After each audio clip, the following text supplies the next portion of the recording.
Let's go. In the morning with peace and GP, keep you knowing the alpha keeps flowing, the hunters tools they be showing, the AI Gale keeps them in clips that be glowing, consistent on the daily they bring Bitcoin news, Ethereum, Solana and stacks and other L2s, showcasing new projects and giving you clues, just do your own research. Good morning, my friends, and happy holidays to everybody. It is Christmas Eve here in the States and across the world, right? And I think Christmas is mostly global, not recognized by everybody, and that's okay. And everyone celebrates life and tradition in their own way. But we do celebrate Christmas in the Peace Love household, and the majority of our contributors in DeOrganized as well. So we will be having a light run over the next couple of days. We're still going to do our streams. We still are giving our community an opportunity to enter and win 200 STX. We still have daily entries today, tomorrow, and Friday, and through the end of the year. Contest is open for the morning. So today's question: if you could give one crypto lesson as a holiday gift, what would it be? Mine would be to make sure you don't chase, know what you're getting into, don't FOMO into projects. Usually if there's that kind of hype going on, my light went off. Oh no. I might need a new my buttons aren't working now again too. Oh well. I'll have to fix that later. Can't. Oh, there we go. All right, it's on again. See if it stays on. Yeah, so don't chase things. If usually if things have already gotten extra hyped, you might have missed it. It might be a good project, but you might want to wait for things to cool off before you engage in it further and put any assets to accumulate it. Anyway, that is the day. I don't think we're not doing a live show. I might put a news thread together. I don't know. Just to keep everyone informed on what's going on. I may or may not. I haven't decided yet. But we will be running content throughout the day. We've had a ton of guests. There's so much going on in our ecosystem. People building on Bitcoin, building on stacks, and we have tons of content to share with you. Recent content about a bunch of projects.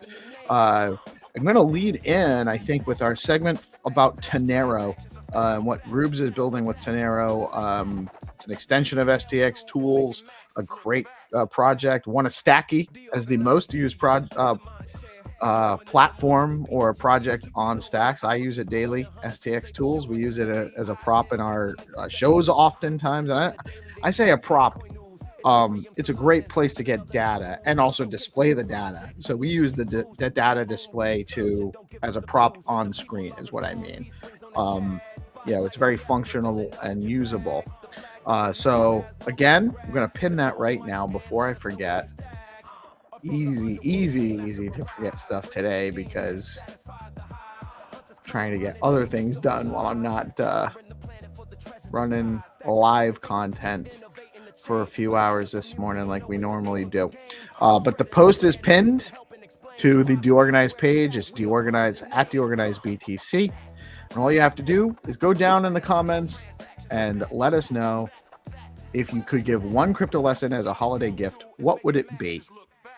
Let us know in the comments. Looking forward to hearing your replies, calculating or tabulating your entries, and seeing who has the most entries. We've actually gotten a lot of participation over the last couple of weeks. It took a little while. Earlier on, it wasn't as engaging as it was new for us. But as our community and our regular viewers have noticed and started participating, it's real easy lift. It's not hard to get into. You just got to comment once a day. It can be all day. We run the streams all day, so you have a large window. If the stream is active, your entries still count.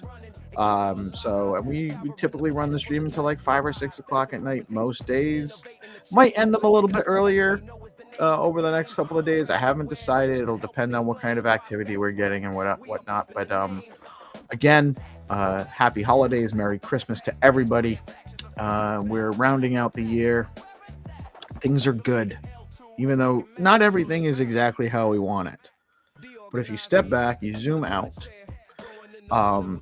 there's a lot happening. There's a lot of opportunity moving forward, and I'm excited about 2026, not just for DeOrganized, not just for Stacks, not just for Bitcoin, but for humanity. I think that we have a lot of tools coming online. We have a lot of work to do. You know, we still need to set some minds right. And that's actually our biggest challenge, is helping people see things from a perspective of positivity, but also maybe establishing that working harder is okay as long as you're also working smarter, and putting your efforts to the best use for you, and not what you think somebody else wants. Unless your goal is to provide value to others. And then you absolutely need to know how to best do that. You know, and that's part of working smarter versus harder. Anyway, I will sign off. We're getting into the dangerous realm of a peace love monologue. Nobody wants that. So I'm going to put on some repeat content. I might check in with a quick news update later on. I haven't decided, but not obligating myself. Depends on what else I get done early. Much love to you all, and I will definitely talk to you guys tomorrow morning, on Christmas morning, to launch the stream. And we will have content all day, so you guys can tune in all day to catch up on things you might have missed over the last few weeks, of so many things we've covered. I think we've covered like close to 20 projects this month so far, and that's a big lift for us. That's a lot. I know we only have about 22 broadcast days. We don't always have a guest every morning or a featured project every morning. We always actually have the chads, right? We do our conversations, we play the games, find to earn. We will definitely be back with a more regular and set schedule for Find to Earn going into the new year, by the way. That's not going away. We just had to figure out some of the there's some technical things lining up, schedules and stuff like that. Zenitron's very busy with some of the stuff he's working on. So we'll have a more clear-cut design heading into next week, heading into the new year. And we definitely will be bringing those back regularly. We're not getting away from doing those. I love playing games with you guys, but it might be a different scenario. It might not be as long of a segment. Might be shorter games, quicker games, and maybe not quite as many games every day. We're not quite sure how we're going to line it up yet, but it is coming back. We're not completely going away from it. Much love to everybody. Merry Christmas, and we'll see y'all soon. Peace out.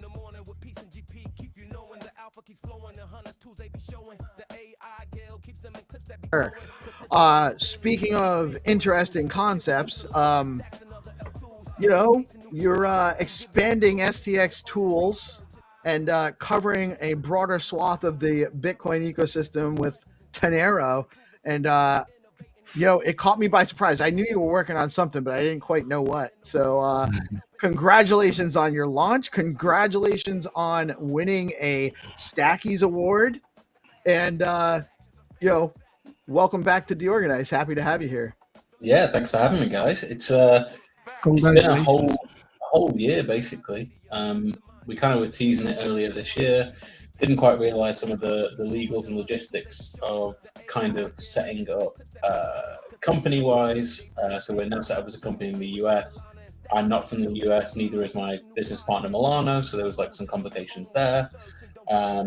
Some of the logistics of actually keeping it under wraps were interesting because I wanted to launch it as like a stealth launch.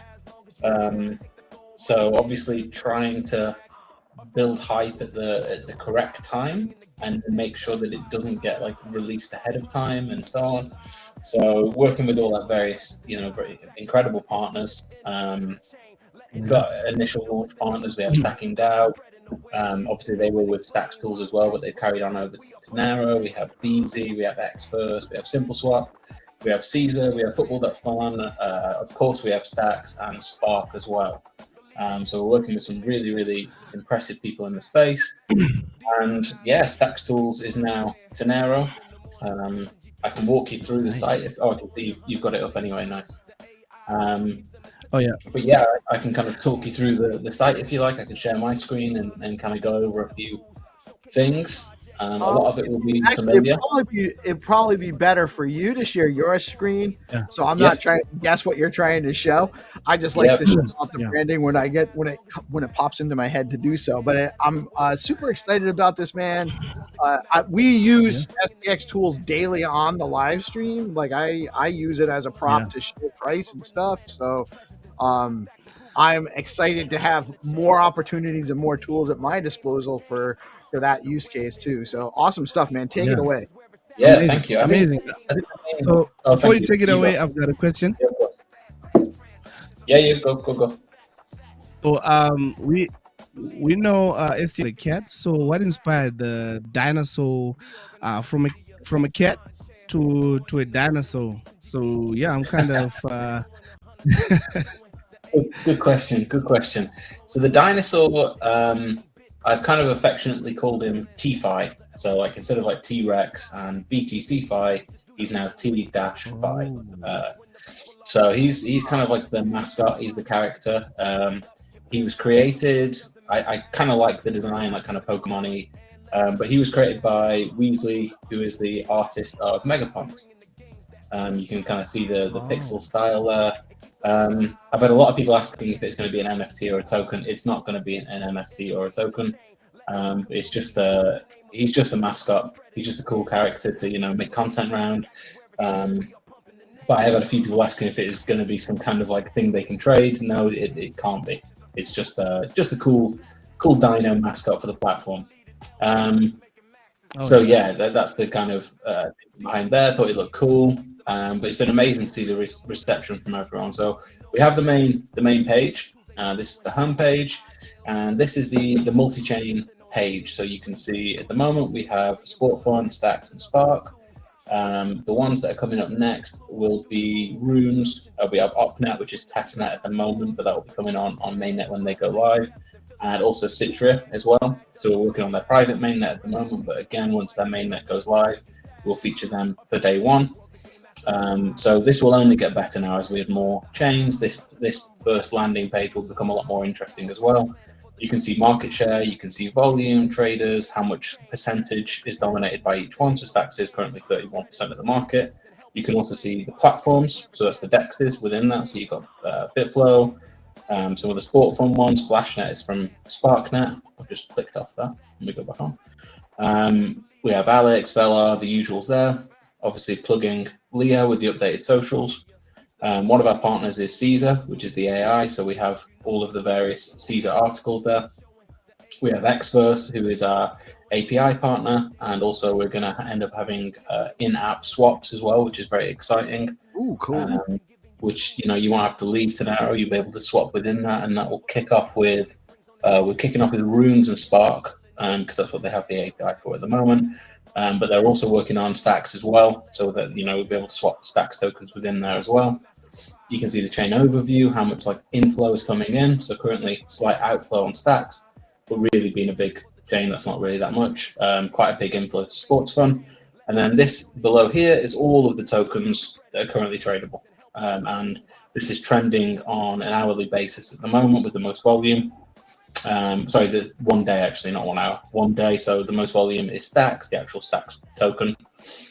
Then when we head into, let's go into Stacks, we can now see what you're probably more familiar with and looks a little bit more like Stacks Tools was.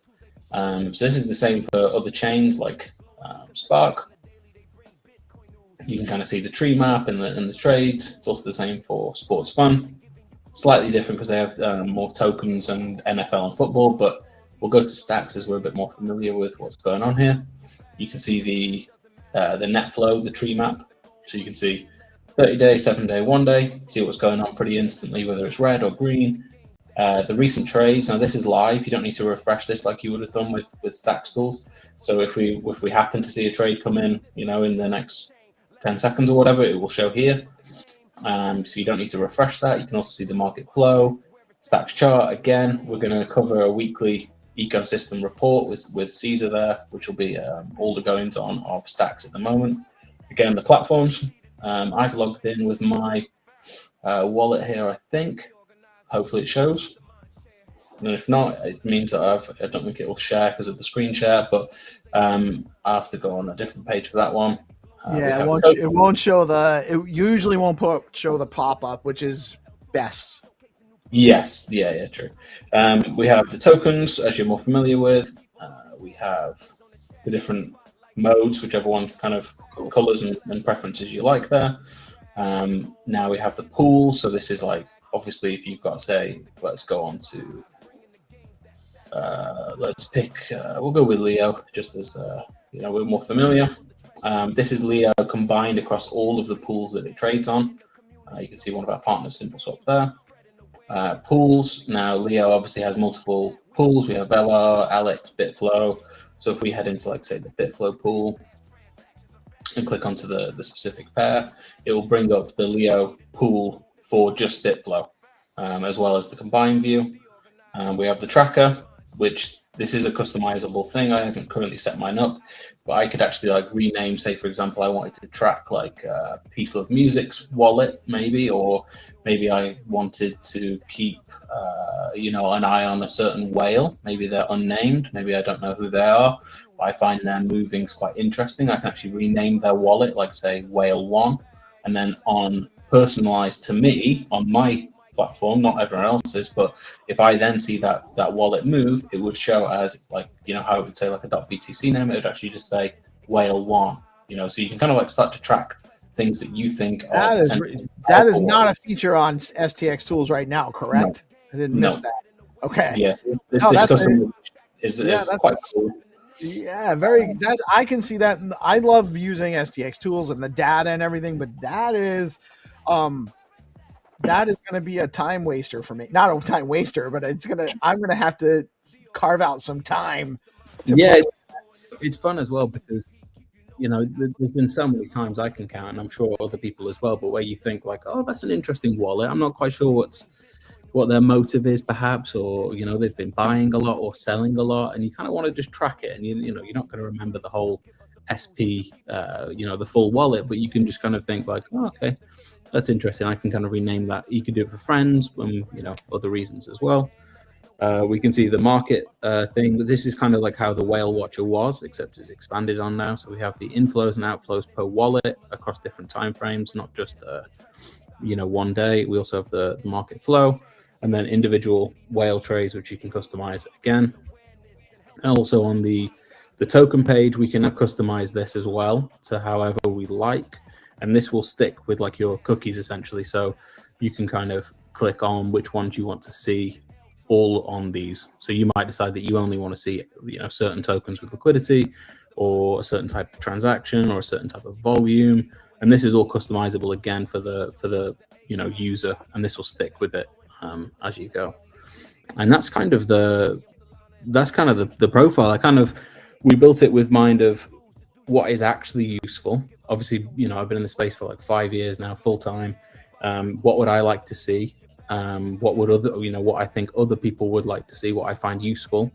And now we've had the year to build it out. V2 will be shipped very quickly. It will be weeks, not months. We already have a whole list of new features to add, including runes and in-app swaps. And then, V3 following that will be also very quickly after. We're going to add more chains very, very quickly now. You have V2 ready almost, and you're already working on a V3. Yeah, so we've obviously, if you remember back to when we initially launched Stacks Tools, we shipped very quickly. This year has been a lot slower just because we've been kind of keeping it under wraps and we wanted to get all the various partners underway. But once the screen has now been lifted, the curtain's been lifted, here it is. And now you'll see it start to move very, very quickly across multiple ecosystems, lots more features. This is just the V1. And like I say, V2 will be weeks, not months.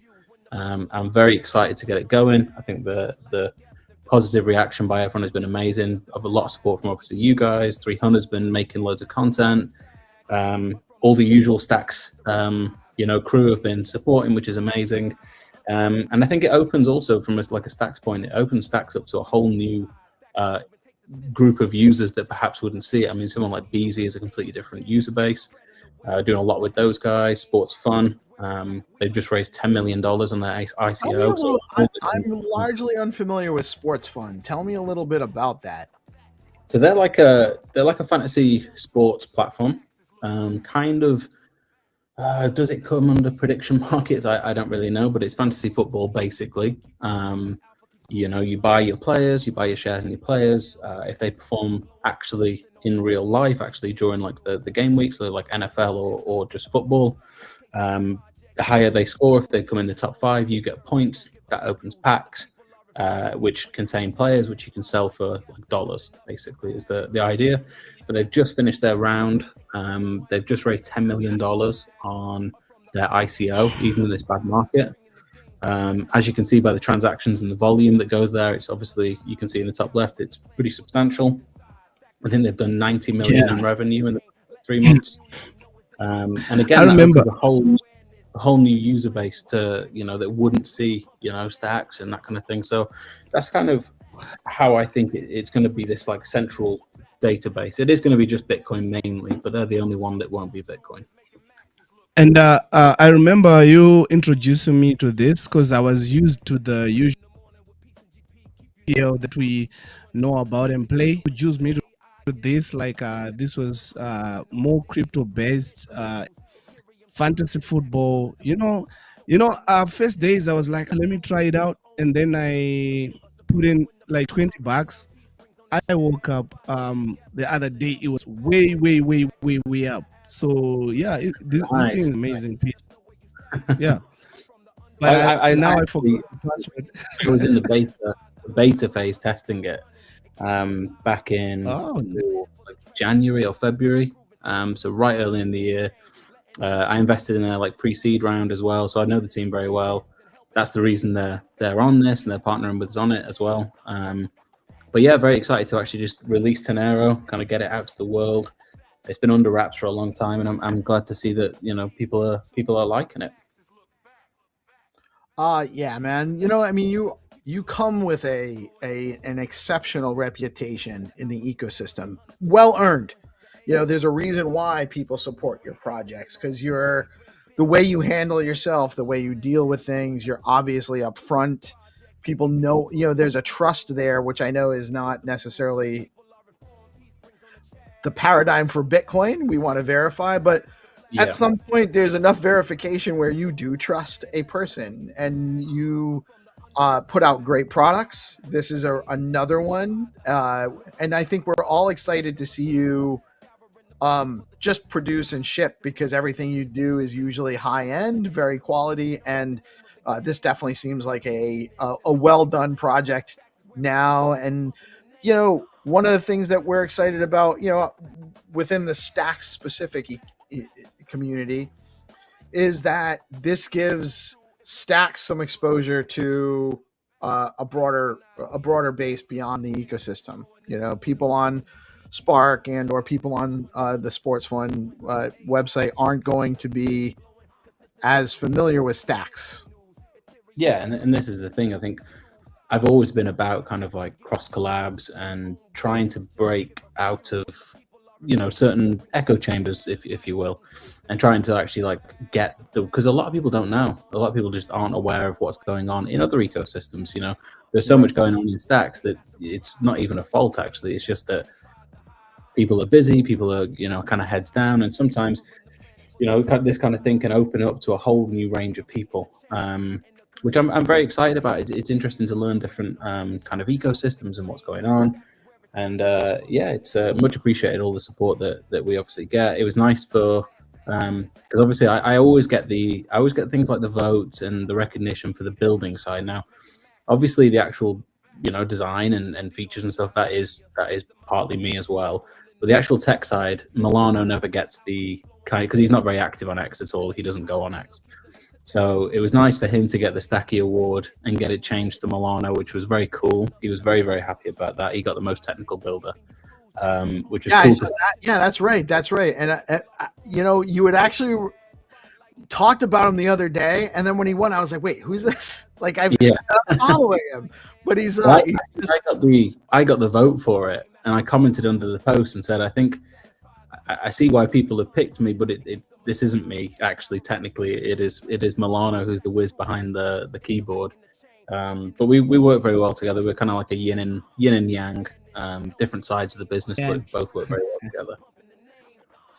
no, and it's good to have that dev partnership there too. And a lot of you need a technical founder, and then you need a market oriented or community based founder. And so it sounds like you guys have found a great balance. Yeah, 100%. I think it makes a big difference, actually. I think you touched on it just before I came on, actually. I caught kind of like the last 5-10 minutes, and you were saying how a lot of tech people are kind of like building just because that's what they know how to do. But actually, a lot of the time, it can just be refined and slightly put in a different way, and all of a sudden, it's like a different beast. That is something we experience a lot here, because we spotlight a lot of projects, especially early stage stuff in beta test, or stuff that are in test net or not even quite a test net yet. And we have a lot of conversation with these guys about their projects, and they're very, very talented at building, but it's hard to know. Building what's cool for the dev doesn't always translate to a usable project for the product for the market. So you need to figure out, how do I apply this to something that the users will actually engage with? And that's not easy. So when you find that balance, it's a unicorn to some degree. Yeah, I would agree with that. I think it's definitely skills for both sides. I think the term building can kind of cover, both in certain respects. For sure. And I say, people will often say, like, I actually classify dev as more the technical side of things. So when I say dev, I'm usually talking about a technical side of the equation. But you are also developing the business. You're also developing the community. So it's not all just technical developer stuff. It's important to have a well-rounded machine.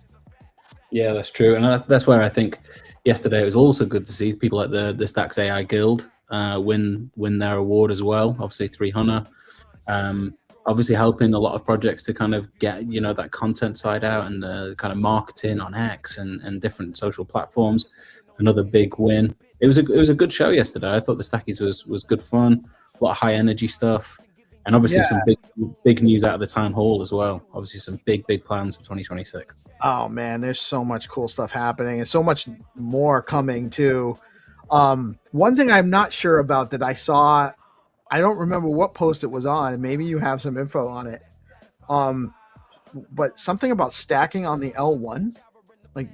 Yeah, that's going to be the huge one in my opinion. So it's going to be, they're exploring self-custodial staking through L1. So L1 Bitcoin to earn L1 Bitcoin.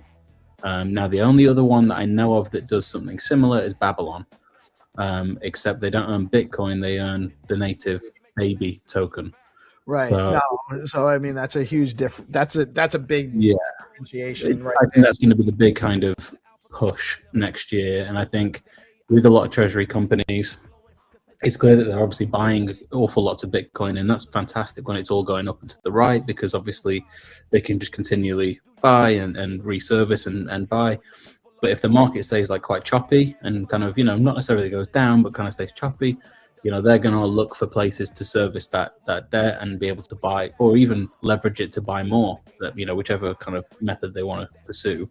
And I think if they don't have to go down the L2 rabbit hole and just leverage the rails of it and kind of natively deposit L1 Bitcoin to get Bitcoin, that's a very, very interesting prospect for the institutions, in my opinion.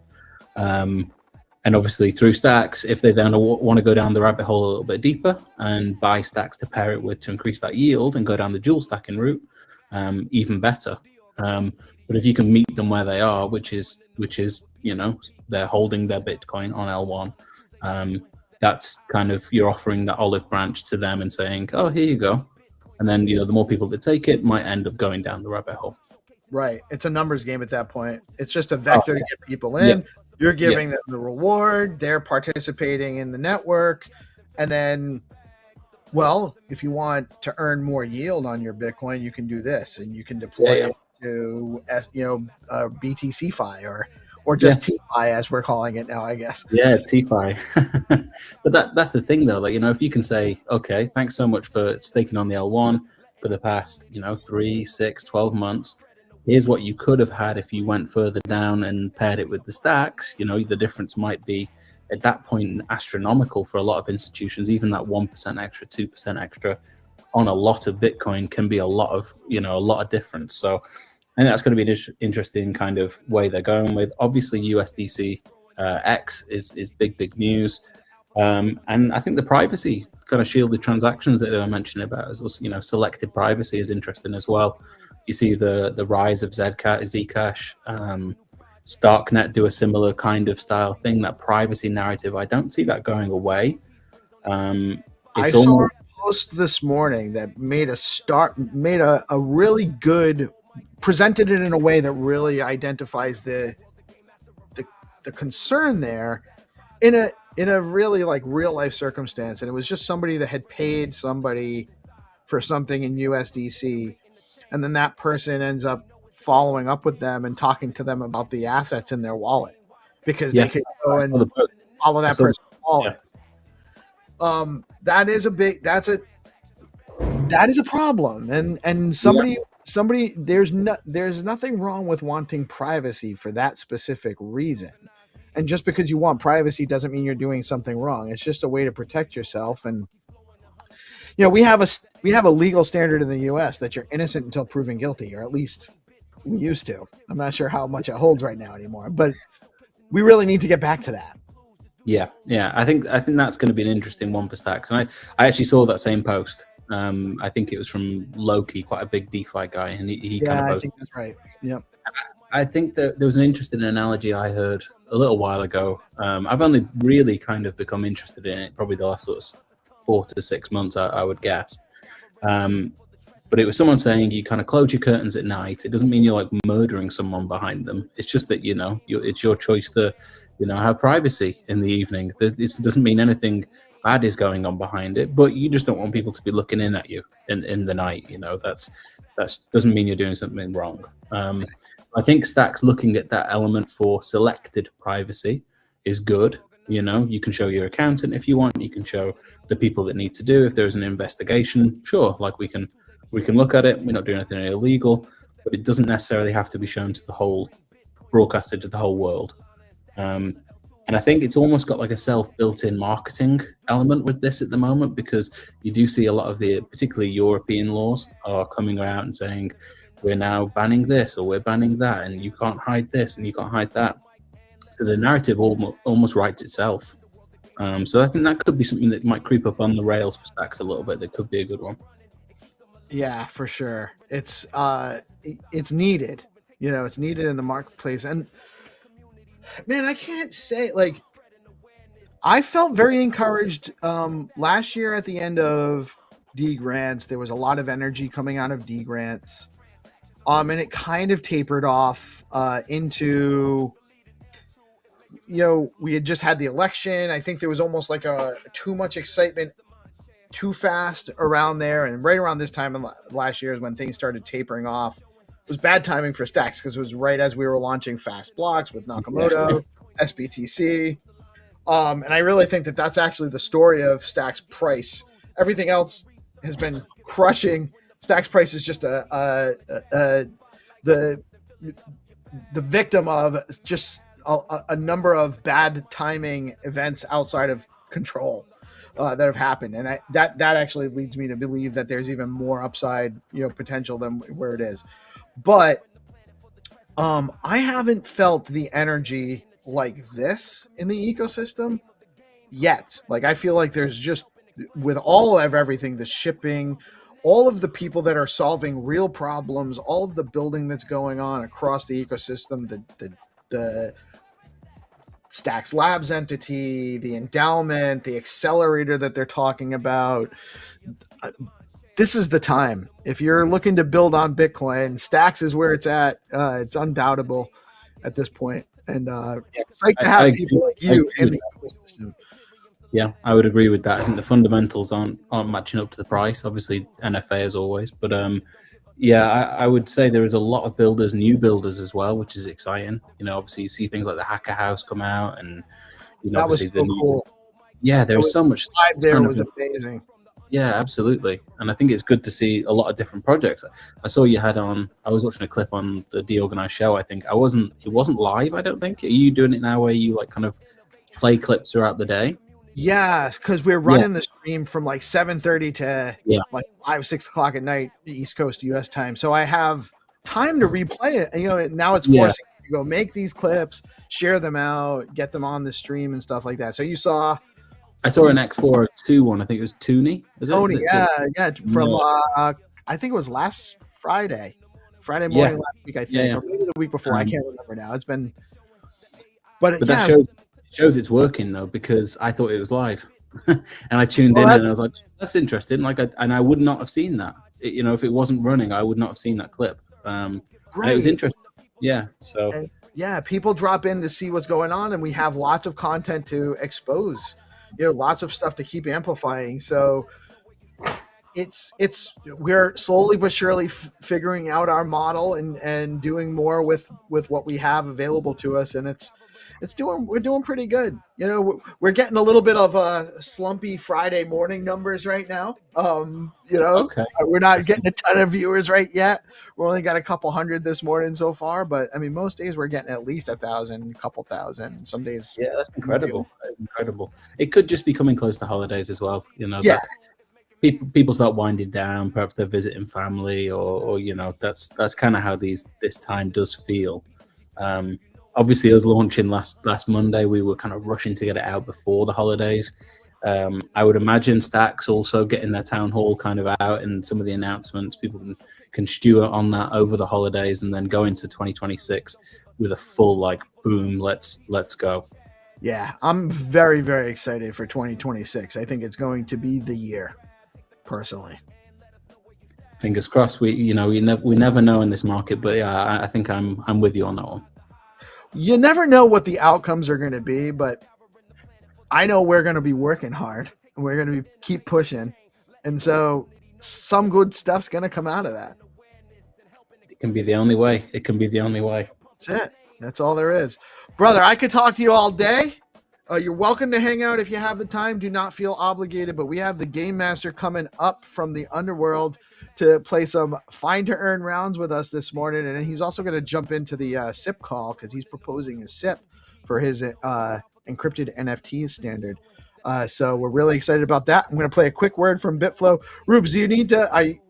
Can you hang out? You want to hang out and play some Find? I'm going to hop off, but I do really appreciate you having me on, guys, and I will definitely be coming on a lot more because we will be shipping pretty quickly now. You're going to see a lot of upgrades, you know, certainly past the holidays, probably weekly or bi-weekly. We're going to be adding, you know, a cool feature or two. So I'll definitely be seeing more of you guys. Really appreciate you coming on, me coming on for your show, and appreciate all the love, guys.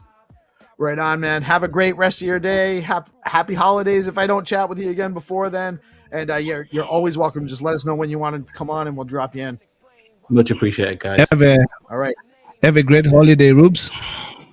Have a good one, guys. Have a good one, Hannah. Have a good one. Peace. You too, man. Awesome. That was awesome stuff. Really dig it. And guys, stay tuned. We will be back momentarily with the Game Master and some Find2Earn rounds after this quick word from BitFlow.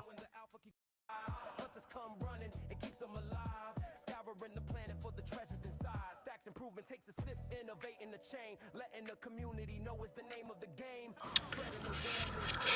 What is up, my friends? It's your old pal Peace Love Music. We have a really interesting guest joining us in 1 minute to talk about something that's actually very important and we need to get more awareness about in the ecosystem regarding some new rules proposed by MSCI and indexing or excluding companies from being indexed in the global investable market if they hold more than 50% of their total assets in digital assets, or they're on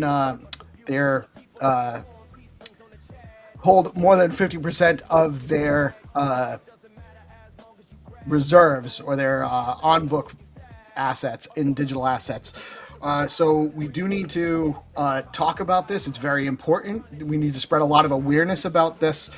Before I jump in, I want to just take a minute to level set for folks who may not be familiar with MSCI.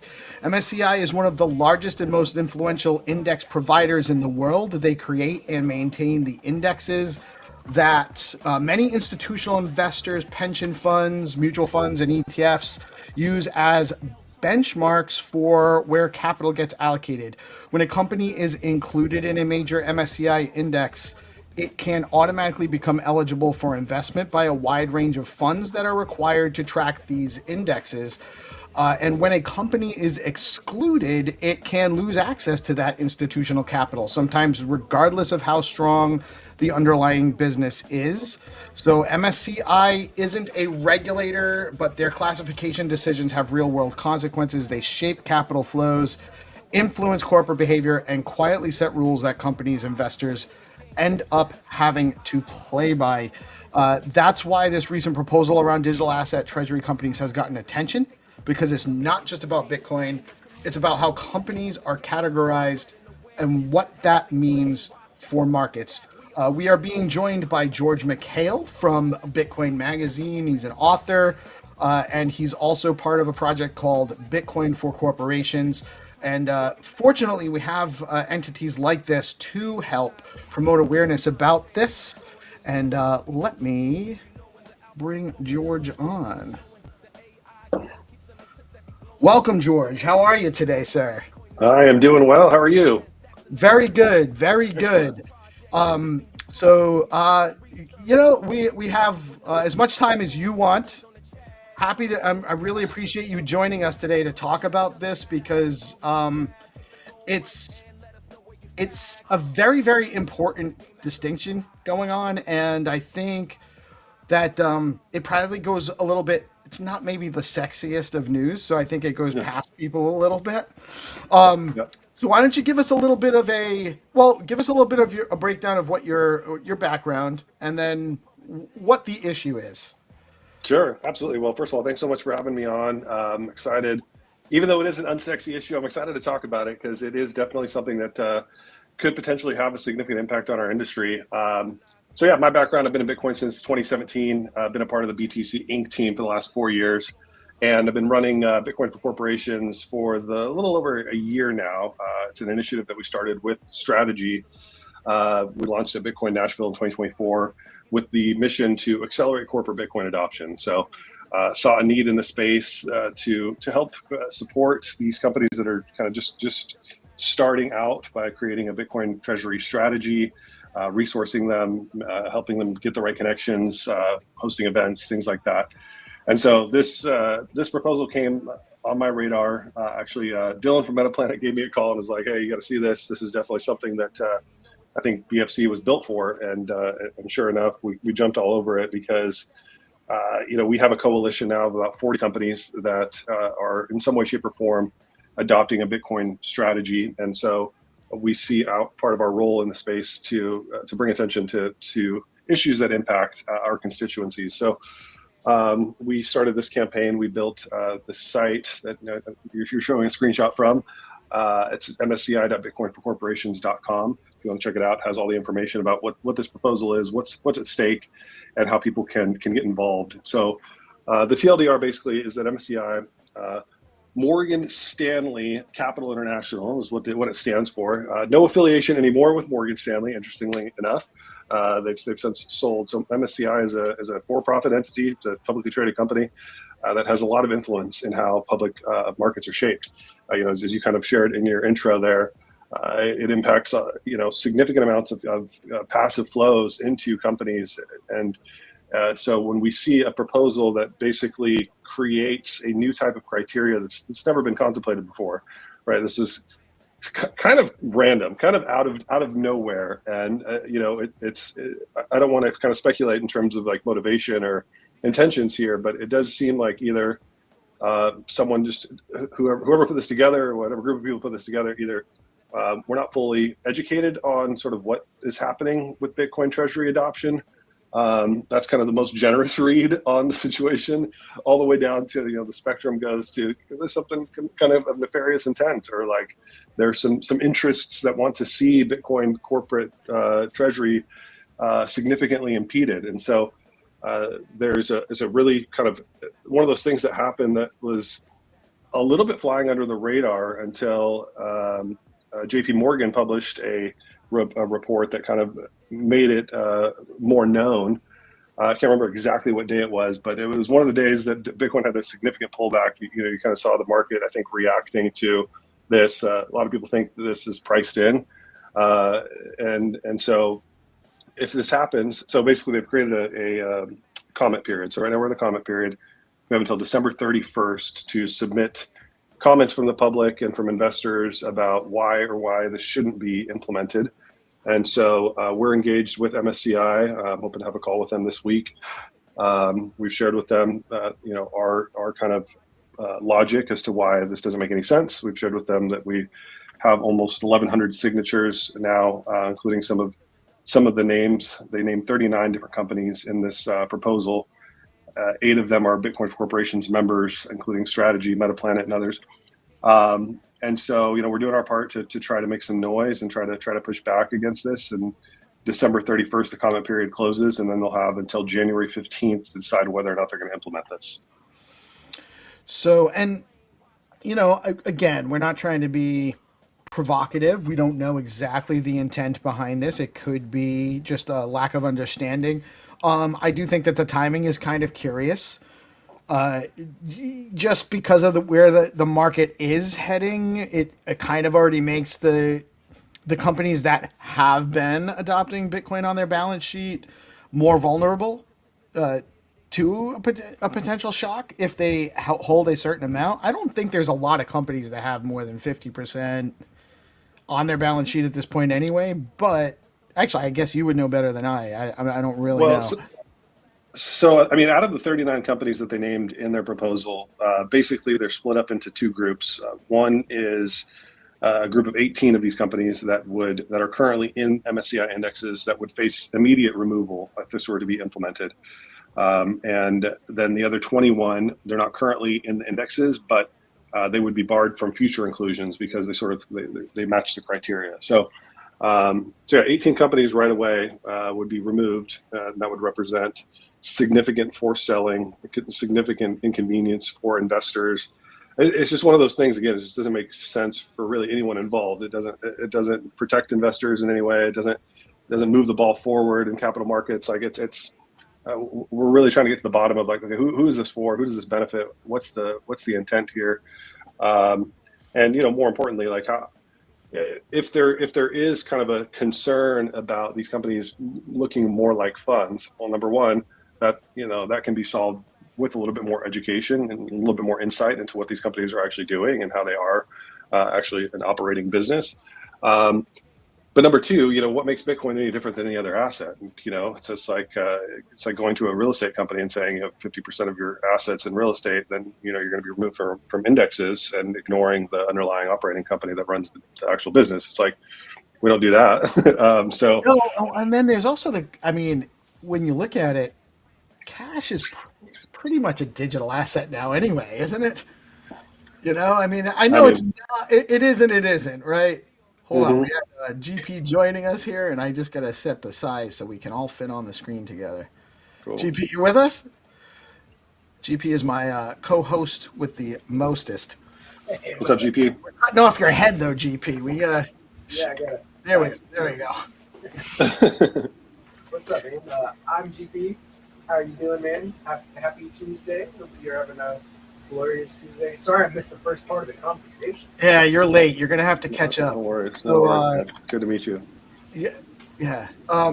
So where were we? We got derailed. Oh. Cash is a digital asset right now anyway. The overwhelming majority of dollars exist only in digital form anyway. I realize it's not classified as a digital asset, but it's kind of like, what is the systemic risk? What is the rationale that they're concerned about? Oh, well, I guess we're talking about, they're maybe these companies are more of a fund than a company. and I can appreciate that being an issue there. GP, Yeah, but I we're mean, getting- it just ignores so much. It just ignores so much of the actual day to day of running one of these treasury companies. Not to mention, if you look at a company like Strategy that has this legacy business, is a software business intelligence company that represents the majority of their employees. That are working on that, and so I just don't know where you start drawing the line on some of these things, and it's just that once you start classifying companies based on their assets as opposed to based on their operations, you start getting into some really murky waters. And I think you really, like, if you implement something like this, you really have to start considering a whole host of other criteria that you have and how that's impacted. Right. Well, and there also hasn't been any occurrences or events that would warrant a stricter eye towards these things either, or at least not that I'm aware of. Like, so again, it's the timing of this does seem curious. Why are they really doing this now? Are they sensing that? So I don't want to drive you into speculation, but I'm just thinking out loud. Are they trying to take advantage of a market condition where they can maybe kind of prolong a little bit of negative sentiment and make it easy for people, in the know to accumulate while they're causing this negative activity? That's one thing I consider as a likely motivating factor. It doesn't seem to be to protect investors to me. Yeah, I just don't see where the protection is, and even to take that a step further, that's not really their role. They're not regulators, right? They're an index provider. An index provider isn't. It feels like a little bit of like some scope creep for what their actual position in the market is, what their responsibility in the market is.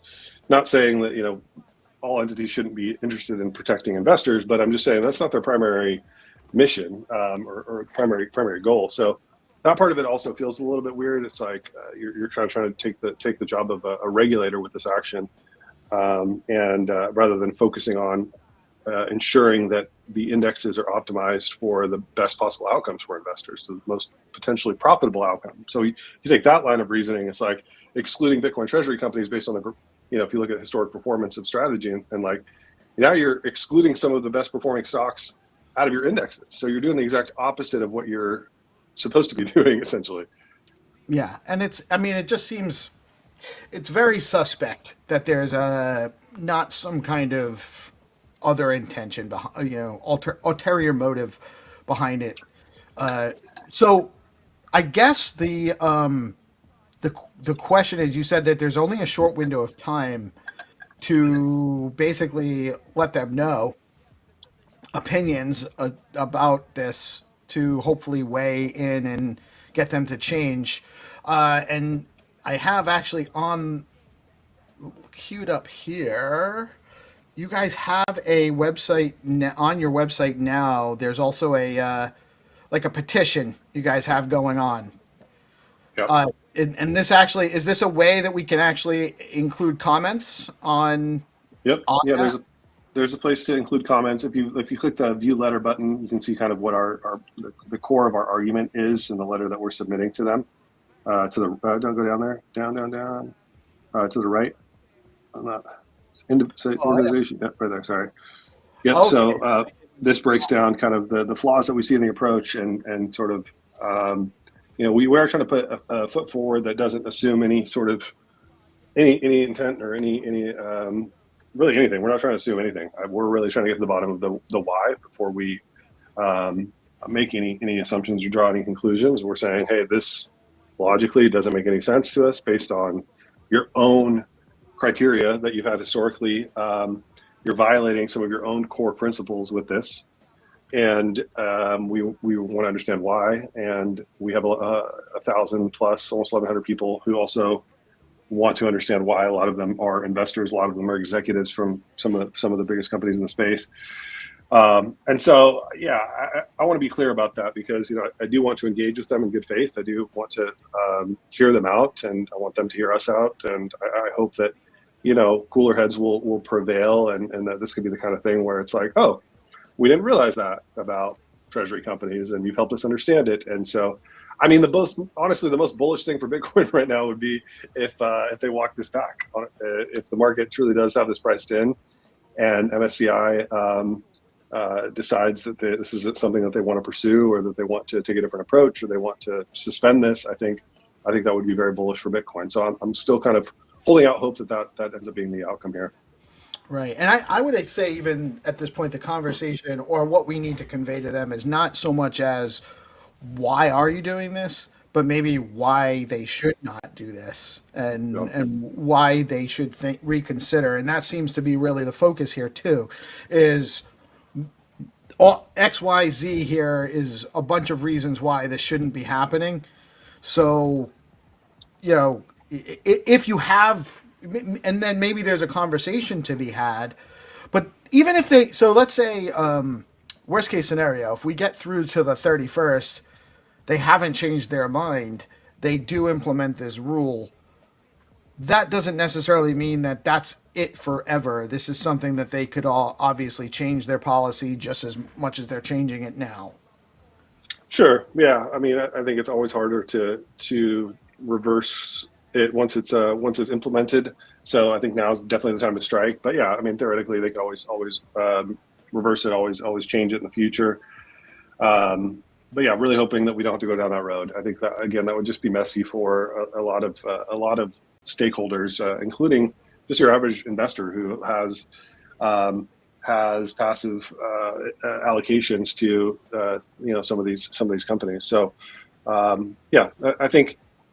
Look, I'm still optimistic. I'm trying to maintain optimism here because I don't think that this needs to go through, and I think that if we're able to have a sit down conversation and just have a logical, well-rounded, non-emotional conversation, then we can get somewhere. Right. And so the goal really is to just kind of make sure that they're aware that there's a large contingent of consumers, investors, and companies that are opposed to this for a number of reasons, and maybe kind of just open up some dialogue to hash out, and it is important to understand what their actual motive is, or even what legitimate pieces of that motive might be, so that we can come up with solutions that will solve that concern without actually being as drastic as what they're proposing right now. Yeah, exactly. That's exactly right. So we got 300 joining us in the house as well. He's part of the DeOrganized. Jim. Coming in from Jim, George. Jim. How are we doing? Oh, good. Sorry, I'm late. So yeah, I heard that you got some alpha for us. I'm trying to find the alpha. I think the biggest alpha will be this conversation that we're trying to set up with them. I really. Right now, I'm just kind of going into it dark. I don't know what the tone or what the the people that are directly engaging with us, to what extent they were involved in crafting this proposal, and to what extent they're committed to it. I really don't have any idea, and so I'm anxious to chat with them directly. And I'm glad that the industry has rallied around this proposal. I think the fact that we got 1,100 signatures in a few days was able to kind of get on the radar and get their attention a little bit, which is good. And I think that's exactly why they had the comment period, right? They're like, hey, does anyone care about this? And we're like, we care.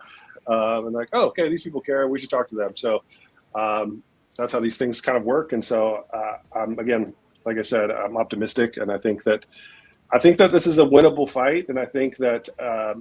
This is an opportunity, in fact, for MSCI to position themselves as, an organization with high integrity, an organization that listens, an organization that, is willing to reconsider proposals that they put forward. That, again, it for all we know, they're looking at the market, and they're looking at some of these companies that pop up as like so-called pure play Bitcoin treasury companies, and in the end, they're really just kind of trying to use it as a marketing gimmick, and that isn't good. That isn't good for our industry. That isn't good for the market.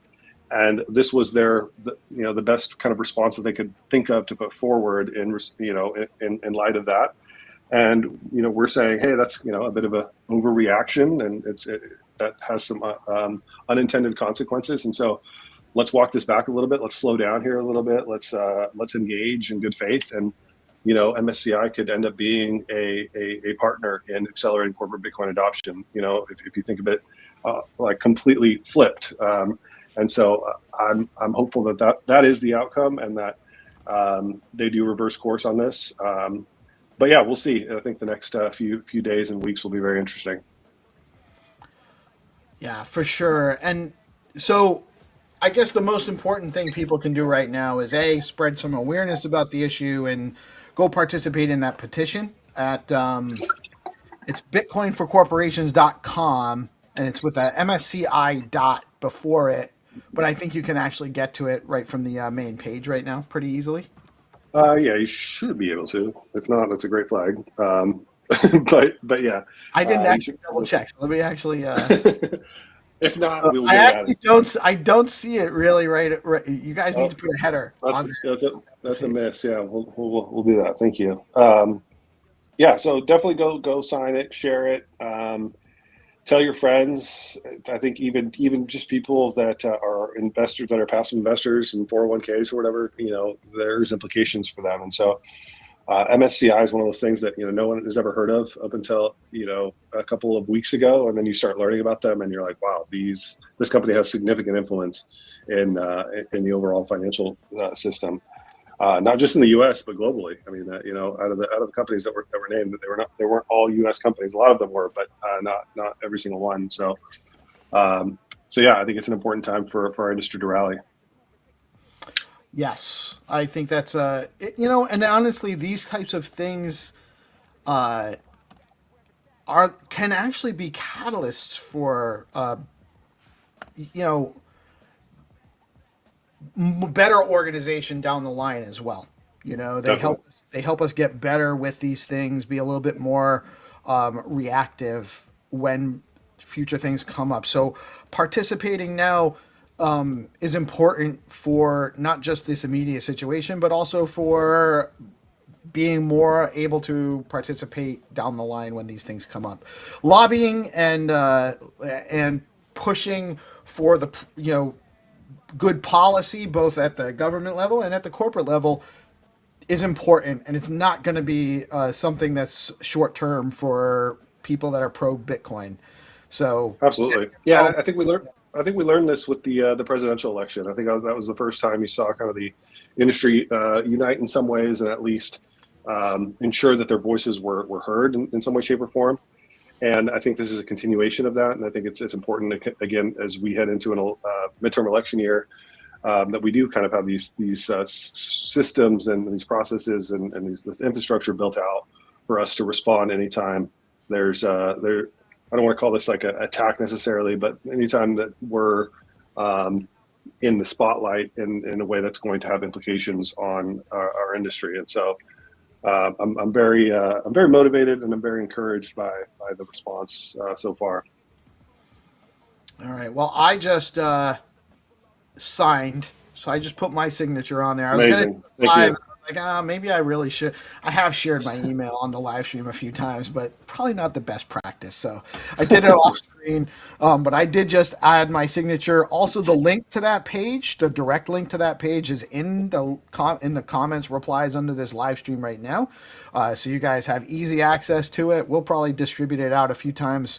When's the petition end? Is it up through the 31st?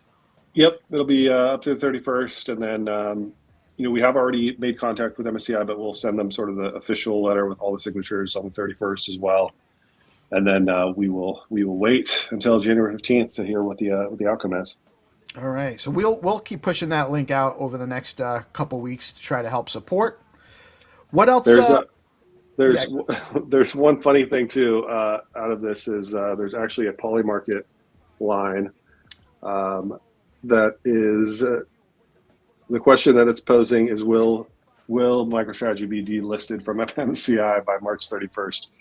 So a lot riding on this. People are betting on it. You guys can actually go. Yeah, actually, It's very interesting because what many people don't realize is that these prediction markets are actually a great way to source data in general, like market data. So going and putting a bet in the right direction could also actually could potentially be more impactful than the signatures.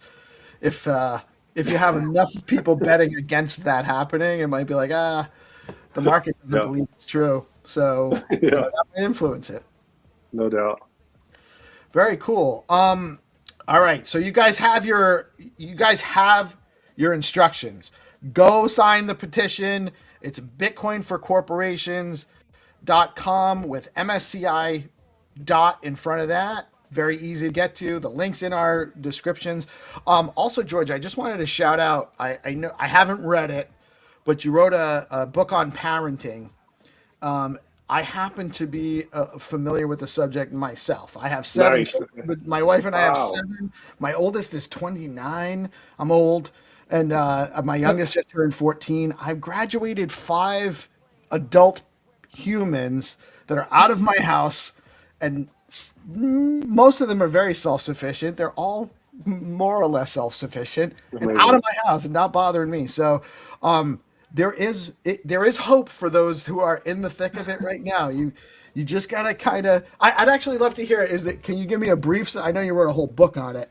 What's the most important thing a parent should do, in your opinion? Yeah, well, I mean, you definitely don't need the book. 7 kids, that's incredible. Congratulations. I don't have time for the book. So yeah, the book is called I Am Not Your Bruh, and it's 21 Keys to Sound Parenting is the subtitle. It's basically in response to modern parenting and sort of some of the issues I've started to notice, where kids are basically literally calling their mom or their dad bruh, and it's like so disrespectful, and it's become sort of a meme and a joke of like, I saw a T-shirt that was being sold that was like, said mom, and mom was crossed out. It said, or like formerly known as mom, or it said bruh, formerly known as mom, or something like that. And I was like, that's terrifying, and that's not funny. And I think that the crux of the book really is just getting back to the basics of parenting. It's recapturing the relationship between parent and child as one of the most important relationships that I think we've lost in a lot of ways in modern parenting, and where you have this dynamic where parents want to be a bruh, they want to be a friend, they want to be buddy and chummy with their kids, as opposed to taking the responsibility as a role model and as a parent very seriously. That way, in the short term, it is easier, yeah. Yeah. Where can we get the book?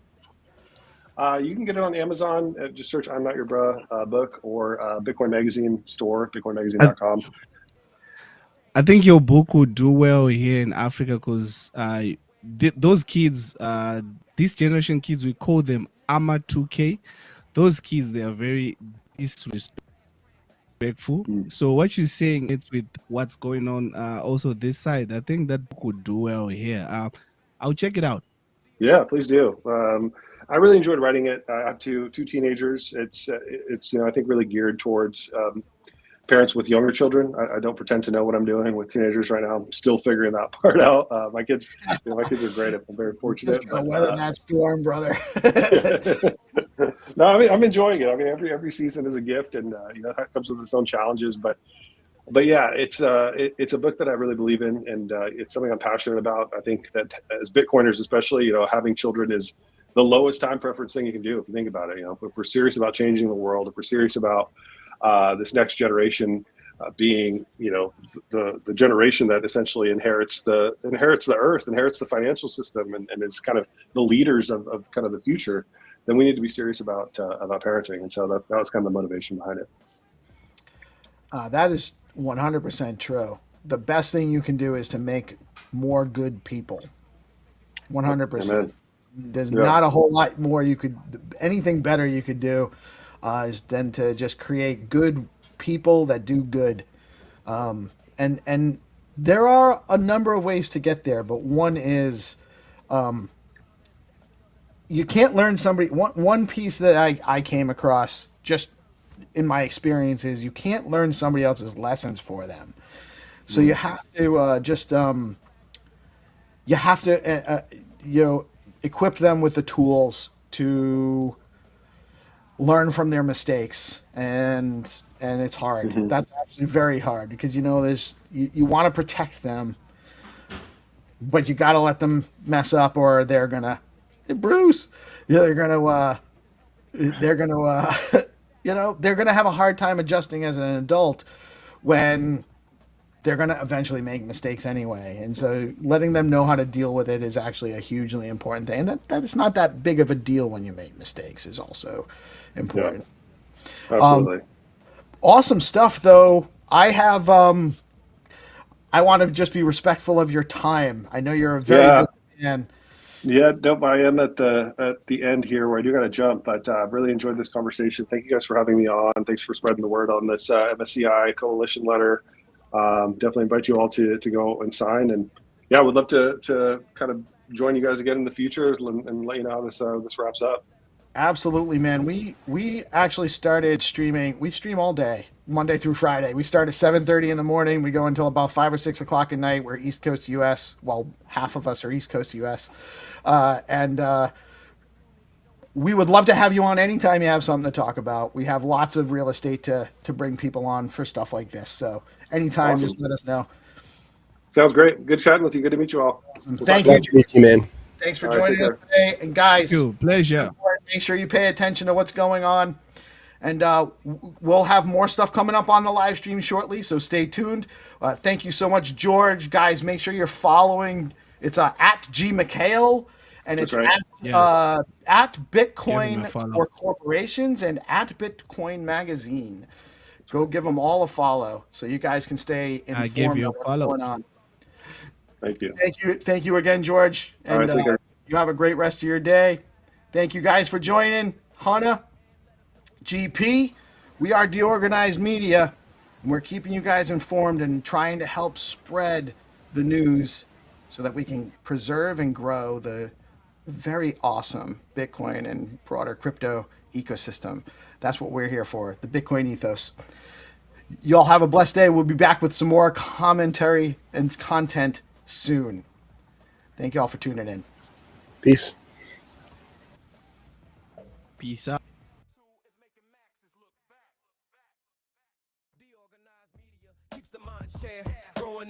All right, so without further ado, though, I want to segue into Tony's segment because I love what Tony is working on. I think it's some amazing stuff. Let me get this off of here. Oops.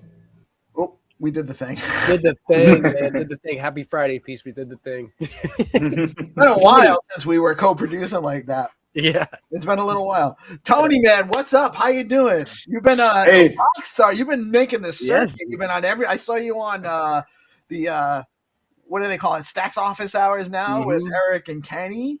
That was just yesterday. I'm gonna have to pick that up and replay it on the show sometime soon. But great having you with us.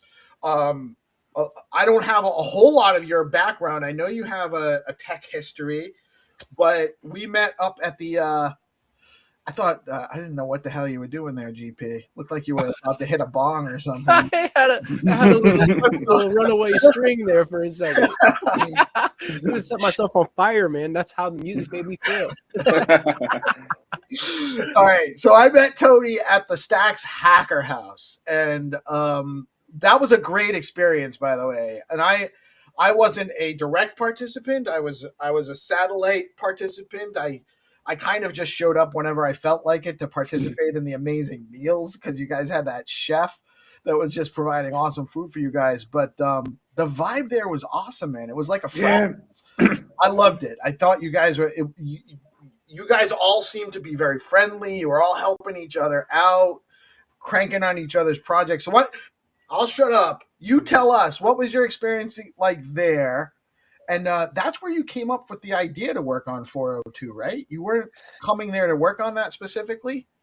Yeah, I mean, so I'm gonna give a little bit of background on how everyone got into the hacker house. So basically, if you wanted to be at the Stacks Hacker House, you were not able to apply. You have to create a project before winning a hackathon or maybe one of the challenges they had. So basically, it wasn't like a ton of applications. Maybe you can come in.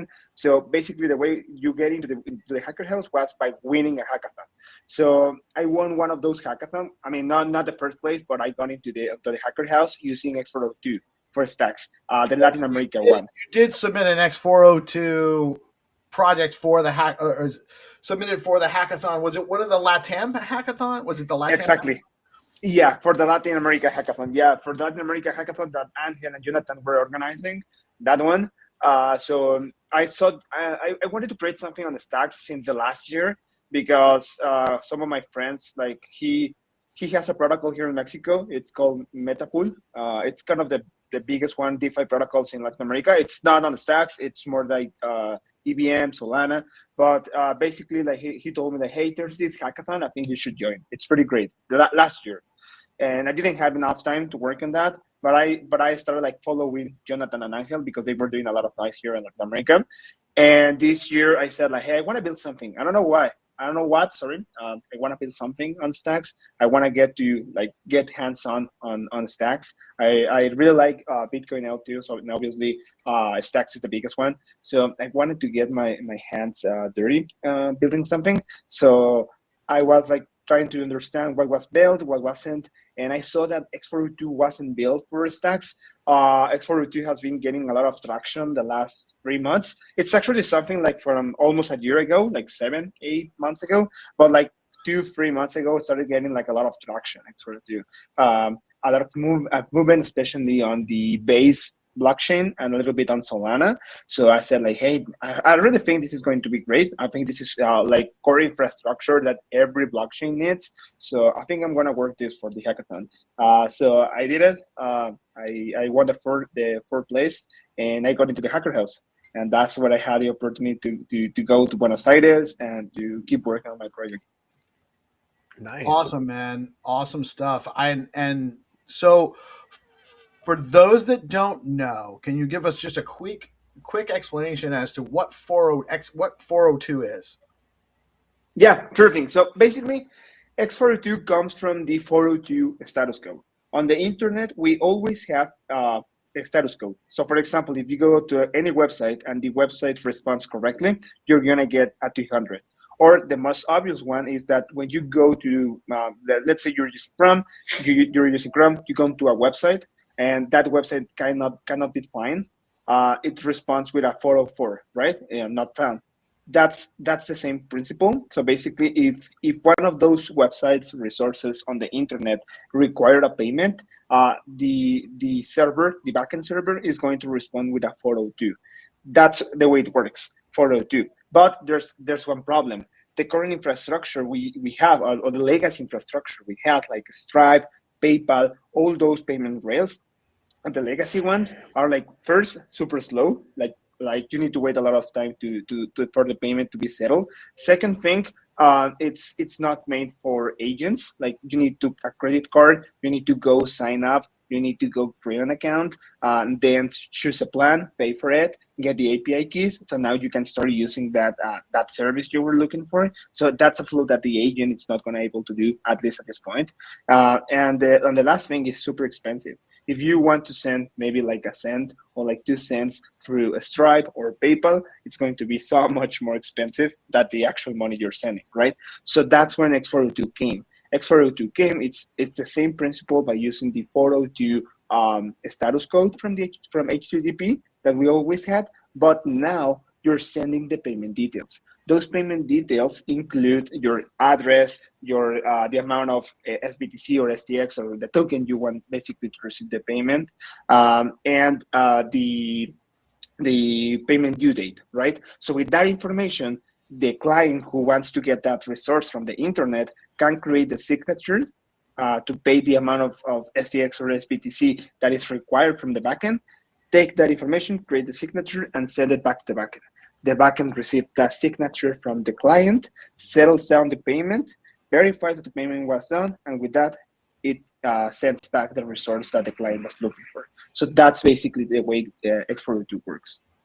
Awesome. That's amazing. So it basically in a short summary, what you're working on is a way to allow agents to accept payments online, which is actually it can actually just be between agents. It doesn't even actually have to, once we get to the point where you can actually assign your agent to commit signatures for you, it can actually be agent to agent transactions. Yeah, that's right. That's actually the way it works right now. So, for example, let's say this is the basic use case, right? Like, for example, all agents, they need the LLM to live, right? Without the AI model, they cannot be alive. So the way they're doing now is that instead of like going to OpenAI or Anthropic and like, I don't know, like buying $500 of credits, and your agent has that like bag of tokens that the agent can use. Instead of doing that, what people is doing is to make it cheaper and to make it a little bit faster, is that the agent has a wallet, let's say like with $10, and the agent is paying for every LLM request that it needs to be alive using crypto, using X402. So in that way, it's like basically paying for your food as a human, right? You have some money, you need to go to pay for the food. The food is basically the LLM model that the agent is using. But now it's paid for through X402 and on demand. So basically, you can create as many agents as you want, and the only thing you need is to have a wallet with some crypto in it. In this case, it's BTC, for example. So it helps you access the APIs and whatnot as well. Exactly. So the current we have a lot of APIs right now in the market, and if you want to go and use those APIs, you need to sign up. You need to choose the plan you want to have, and you need to pay for that API, and then you need to create the API key, right? So that's the typical flow that we have right now. And that flow, that's something that the agent, maybe you can try to do it. Maybe I have in the past made some tricks, like giving a card to my agent and using some MCP server, so you can try to automate the process, but it's pretty hard for that agent to do that. So X402 basically removes all the logic to have API keys, because you're basically paying per request.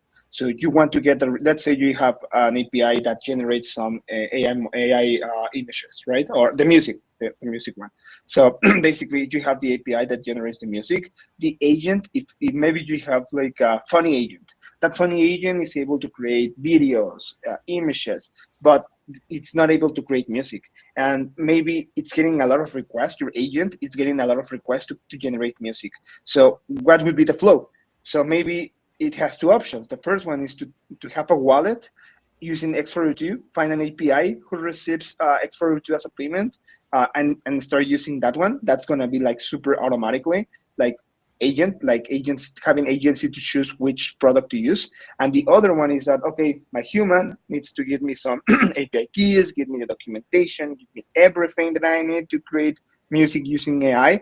So obviously, which one with agency would the agent choose? The first one, right? Like there's an API who receives X402. I have a wallet. I have some stable coins. I have some SBTC, so I can pay for that API myself. So with that and MCP servers, the agents are going to have more capabilities in an automatic way, right? Because they don't need the human to give them the tools. They can basically have some. It's like us, right? Like I want to get some hamburgers. We're not waiting for us as an adults, obviously, right? We're not waiting for maybe our parents to get us that hamburger, right? We have our money. We go to the store, or maybe Uber Eats, DoorDash, whatever. We request the food, right? So that's pretty much the same way. Instead of like waiting for your parents to get you that food, you as an agent, you're gonna have all the tools to go and pay for the resources you need. Awesome stuff. We actually have Hero Gamer in the live chat, which Hero Gamer can actually come and talk to us live anytime, but I like when he's in the live chat too. He's asking, he wants us to ask you, what do you think about X402 V2? And I wasn't even aware until I saw that question that that's a thing. So explain to us not only what you think about it, but please, before you tell me what you think about it, explain to me what V2 is, and what is it changing from? There's a ton of changes now. So, for example, one of the most important things, I need to really understand if this applies for stacks or not, because obviously signatures are a little bit different from EVM and Solana and stacks. But basically, okay, so a little bit of history about X42. It was created by Coinbase, all right? So it was created by Coinbase like 7-8 months ago. And it was a little bit centralized right now, because if you wanted to create your own version of X42, basically you have to create your own module, right? There was not like a setup. You cannot like add your own facilitator. The facilitator is basically the service which takes the signature and settles the payment. That's the facilitator. So you relied a lot on first Coinbase or like creating your own infrastructure to have X402. So that was like the main thing, is that now with B2, you in theoretically, and at least with the EVM and Solana side, you don't have to create any other package, any other X402 module by yourself, and all the facilitator and all the infrastructure if you wanted to do something different. That's the first thing. The Coinbase was not. They didn't want you to have like a customization on the V1, and with this new version, now you have you can customize it a little bit more. First thing. Second thing is that now it's supposed to work with any EVM, at least, not sure if any other networks, but at least with any EVM. So basically, in the past, the way it worked is that you had to deploy your own facilitator on every EVM network you wanted to support. I think they made some changes, and now it's like a universal facilitator, so it's so much easier to use instead of like waiting for someone to deploy that facilitator into the EVM you wanted to use. That's another thing. And another setup that they created. It's basically so much customization right now, but I think that the other important thing that they added is that now you can choose which token to get paid for. This is something that X402 on Stacks was born with. You can choose if you're going to use STX or SBTC or another token to get paid for, but they just added. So the first approach that Coinbase had is that all payments were going to be through USDC, only USDC. So obviously, it kind of makes sense because APIs are now made through. I mean, like you can have an API, you are receiving dollars as a payment, but you as an agent, you should have the agency, the independence of choose which token to use. That's my theory. For example, I think that once we all the agents that they have this totally agency. Well, the concern there is there, especially on like Solana, it's not that difficult to make a token that mimics USDC but isn't USDC, so it could be easy to. I can appreciate why, for security reasons, they might want to limit the tokens at least up front, because really most payments are going to be in USDC or USDT, USDC, and or Bitcoin, right? Or maybe Ethereum, Solana on those chains. So is that a concern? Is that a security concern where people could make spoof tokens and it's hard for the network to tell that that's not what they're after? Or do you or are you programming a list of tokens that you'd be like whitelisting tokens that you would accept? Exactly. The way it works is that basically you as a developer, maybe as a developer of the agent who wants to get paid for that service you're offering, you're gonna choose which token to receive as a payment. In the past, you could only choose USDC, or basically you were not able to choose anyone. So you were getting USDC. That's all you could. Exactly. But now you can choose which token to get paid in. So now, for example, if you're in Solana, maybe you can use a meme coin, but that's on the developer side. It's not like me as the client. I want to send you some meme coins that I never sold. So I want to get rid of those tokens. I'm going to pay you with those tokens. No, that's not the way it works. So the way it works is that the developer is going to choose which token they want to receive as a payment. And with that, the client should send that token. So that opens a lot of possibilities on my side. So for example, maybe if an agent is growing a lot, maybe that agent can has its own token, so I can launch my own token and have my own economy with this. Because now, let's say I'm building the music agent. So the music agent launched the music agent token, and I want to get paid with my token. So obviously with that, if I'm getting a lot of traction, a lot of people is buying my token. So obviously my token is going up, right? So that makes a little bit of economy with the tokens.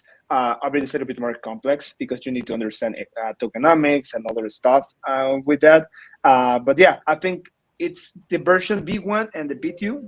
The difference are that on the B2, you have a lot of more opportunities to customize your setup that we didn't have before. Well, I would also assume, like, if you want to be a paid in your music token, you built an app, you want people to pay in the music token, but they don't necessarily even have to have the music token. You can build in a swap function in the middle of the process where they can pay with whatever token they have, as long as it's supported by the decentralized exchange aggregator Bitflow, but or something like that, where it just automatically swaps it out. They send whatever amount equal to whatever they're paying. They do a multi-hop swap, find the best rates, get them the token, and then they then send the token on to the agent. Exactly. That's something that actually some people is working on, because in the past it was easier, right? Like I have any token and I need to convert that token into stablecoins, into USDC. But now I can have any token and convert and swap that token into any other token to pay for the agent, right? So yeah, it opens a lot of possibilities. So basically this is like the infrastructure, and now you have a ton of possibilities to create more products on top of that, right? Because maybe another things that people want to see on X402, for example, is credit. Like let's say like a credit score for agents. So my agent has a good reputation. So if I need to pay for this service and I don't have enough, let's say, I don't know, USDC, I don't have enough USDC right now, the protocol can give me credit so I can get the resource I was looking for, and I pay later for that resource. So yeah, a ton of possibilities with X402, and especially with B2.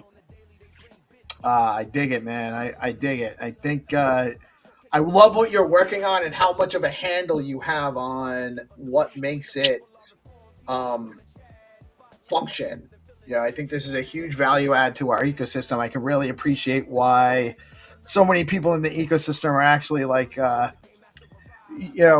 shouting you out and meeting up with you, getting you on spaces and shows. I know Mark, Killer Mark, I call him, from B Pepe, was telling me that you were helping him out with his dataing project to help him out with X402.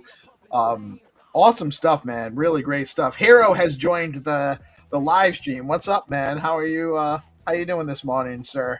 Hero. Yeah, great. Hey, how's everybody? GM. So yeah, I'm just just jumping in to see what's up with this V2. Sounds like it's a evolving situation. And what are you doing? Do you need to upgrade your implementation, Tony, or how does it work? Like, do you have to do anything on your side? Yeah, I think there are a couple of things that I need to update. Basically, some of the to be honest, I'm gonna be super honest on this. So, for example, one of the most important things that was receiving different tokens. I thought that was like the basic scenario. So I created X402 on Stacks with that mindset, right? So you can pretty much choose every token. And that's something that happened at the Hacker House. Like I was making the demo and I said, hey, you can get paid with STX. And Eric told me that, hey, why don't you accept SBTC?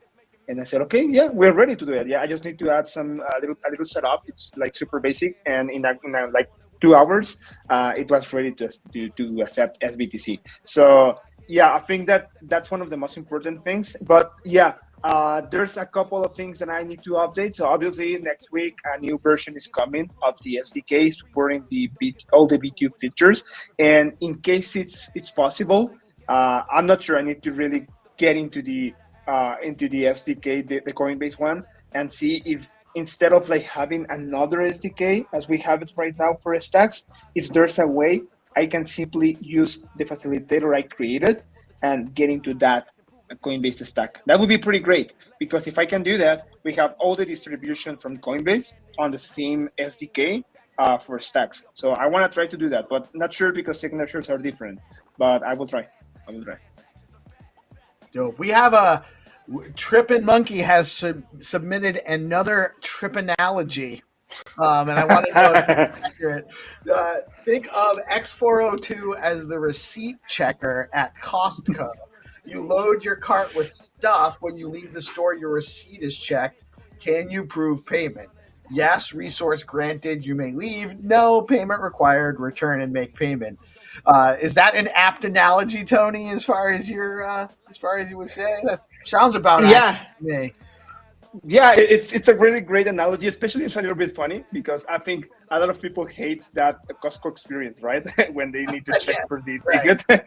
But yeah, the only thing I would change a little bit is that you don't actually have the product, so you cannot run away with the product. So you're at Costco, maybe if you didn't pay for that, you can start like running with your card. It's gonna be a little bit funny and kind of hard, but you can do that. You need in X402, you need to wait for the payment to be checked to receive your stuff. So maybe like the cart is whole by the Costco employee. Yeah, it's in your cart, but you're not pushing the carriage. Exactly. Yeah, but it's a great analogy. It's a funny one. It's a really good one to people to understand. Yeah, and by the way, I have not heard them referred to as trip analogies before, but I do like that, the coining of that phrase. Trip does a really good job breaking down concepts in an analogy form like that, and I think it actually does help conceptualize. Yeah, I think it's just a little bit hard for people to conceptualize this initially because we don't come across as consumers this API key encounters, right? Yesterday I actually encountered the first time me, a vibe coder trying to be a dev, is that it's asking me to copy and paste the API key. But I think that landing page, you needed to create an account, and then you need to add a card payment for like $20 or something. Yeah. So as a developer, sometimes, so it seems, you need to create an account just for getting some API, a string of letters and numbers, basically. You need to create an account. You need to set up bank payment to pay that at maybe a minimum of $20. I don't know. But this changes things. That this X402, it's almost like you don't have to pay so much $20. You can pay as little as a few cents, and it's doing it in the background, right? You don't even have to worry about it. Exactly. This is something really amazing. So for me, there are two important things about X402 on that part. The first one is to simplify the process and to simplify the amount of money you pay for, right? Because if you're making some experiments, let's say, for example, you want to create a voice agent. If you want to create like a great agent, you need to go get some credits for OpenAI. I think the minimum is $5. Okay, it's not that much, but it's $5.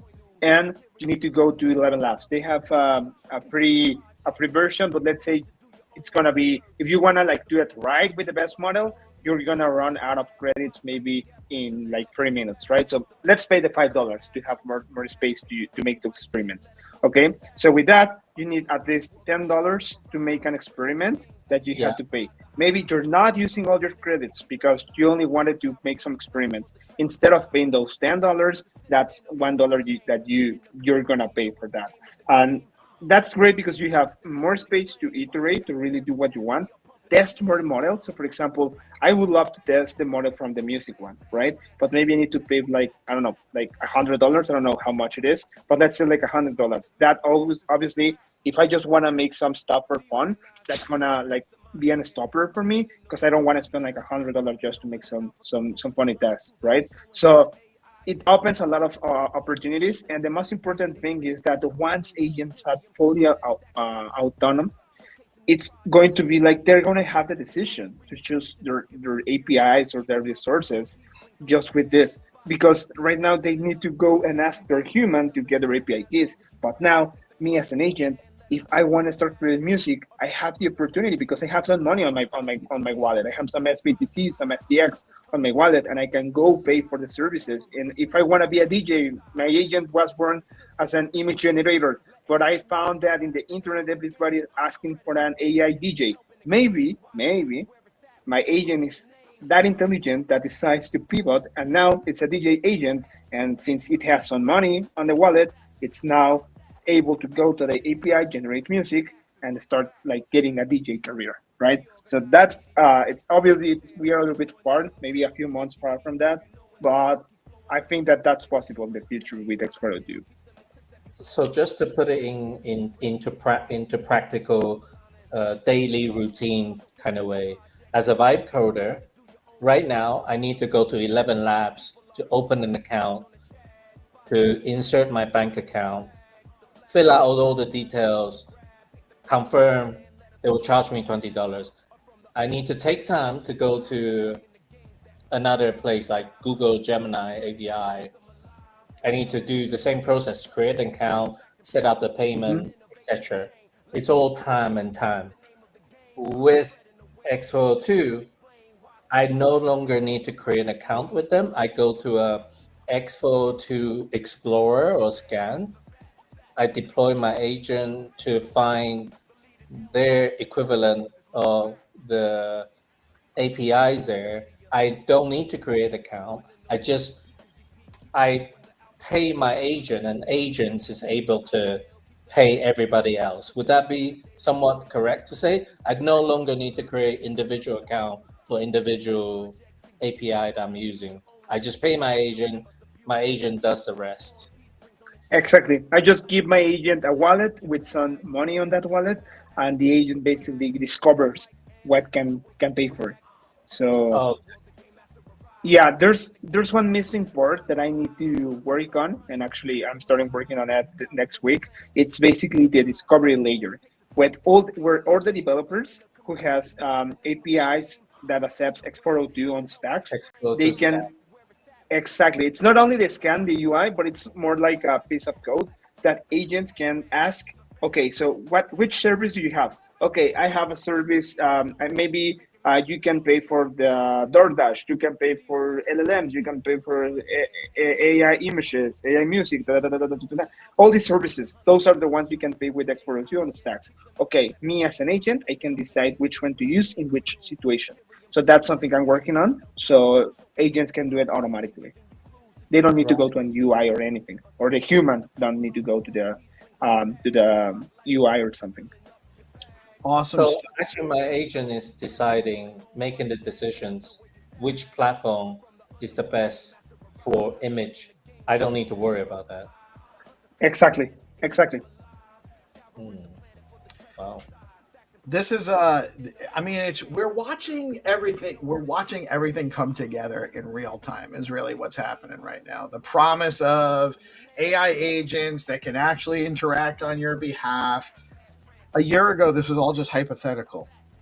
You know, we knew we would be able to do this, but we didn't really know how. And you know, we have big brains like Tony putting together the pieces to make this work for us and for our community. And it's really awesome stuff. Tony, we'll have to have you back on often, you know, because I as you develop things, we want to hear more about it. I'd love to be able to get into a little bit more about your experience at Hacker House too at some point. Oh, yeah. We do have the game master waiting in the wings. He's going to come on. We're going to play some Find2Earn rounds. Tony, I don't know if you've ever seen us play Find2Earn. We only got a couple rounds today, but if you want to hang out, you got a few minutes to hang out? Yeah, sure thing. All right. We'll be right back after a word from our sponsor, BitFlow, with the Game Master. We're going to run a couple of Find2Earn rounds. Then we're going to segue into an AI segment with 300. But we'll wrap up with Tony too, and we can talk a little bit more during the Find2Earn rounds as well. So guys, stay tuned, and we'll be right back after a word from our amazing sponsor, BitFlow.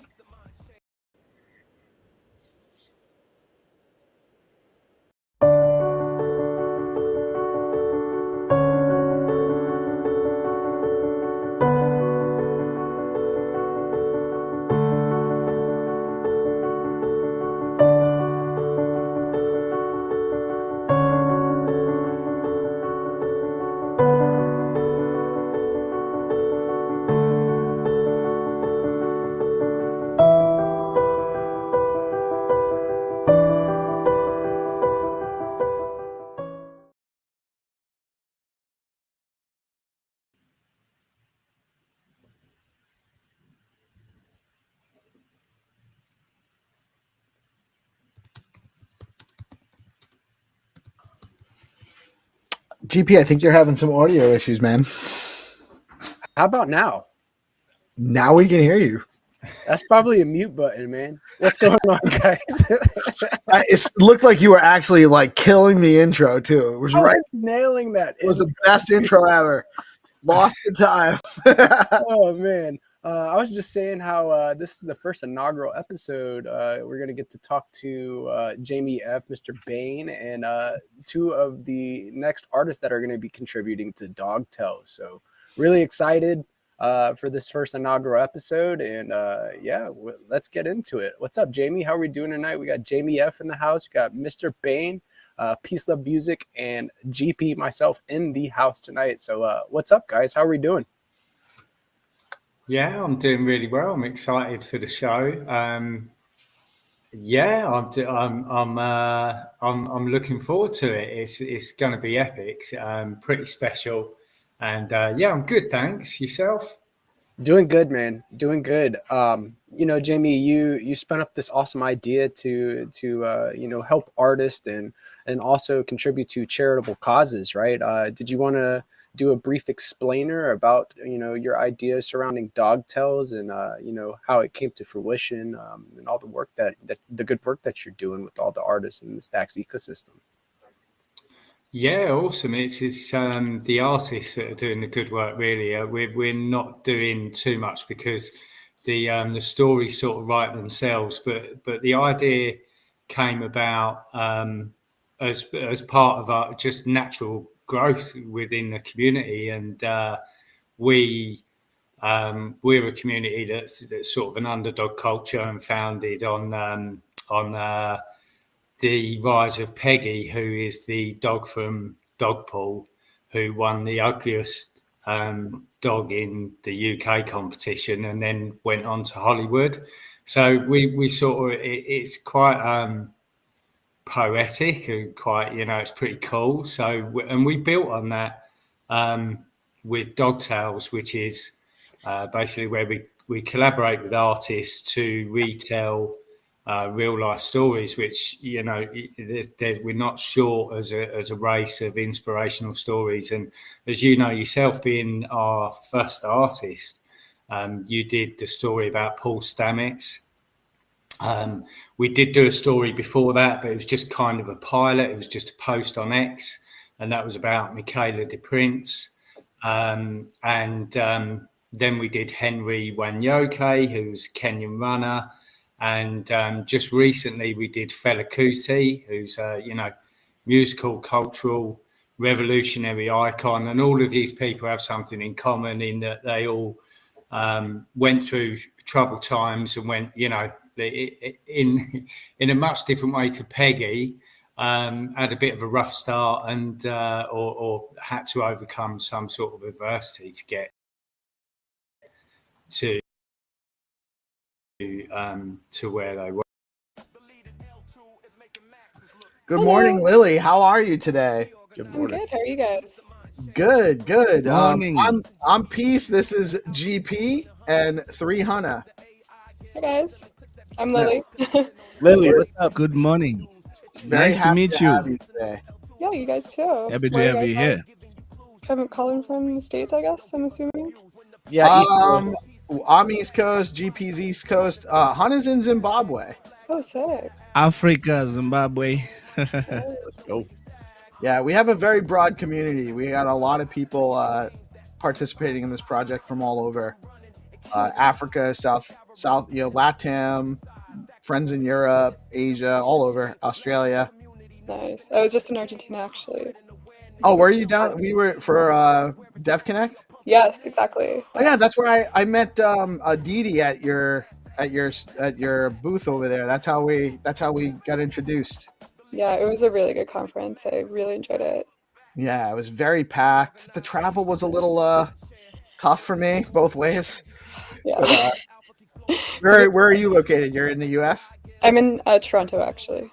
Toronto. So like the 51st state, as Blockface said. It's not that far, you know. It's like an hour flight to New York, so.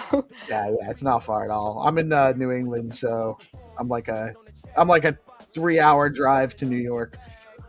Tinderly, what's up, man? Tinderly's joining us. How are you doing, man? You with us? Oh, Cinderly, what's up?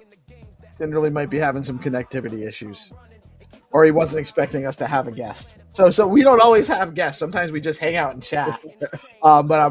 So Lily, tell us a little bit about. Welcome. Tell us a little bit about yourself. Tell us a little bit about Para, whatever you want to talk about, really. But we are very much so. Just to kind of give you a little background of what we do. Obviously, we're a little bit stacks focused. We're Bitcoin stacks oriented. However, we're crypto oriented. We are not chain maxis by any stretch. We love all sorts of options developing on whatever chain. And you guys are offering multiple chain solutions. And something that we've been calling onboard your mom type of technology. I love that. Yeah, so tell us a little bit more about what you're doing with Para. Yeah, so my role, call it growth, one of those all-encompassing sort of positions. And I've been with Para for, about 8 months-ish. I guess to start off, the way that I got involved with this project, I think is maybe helpful for understanding it. So my background is in decentralized science. I was trying to onboard your mom, basically.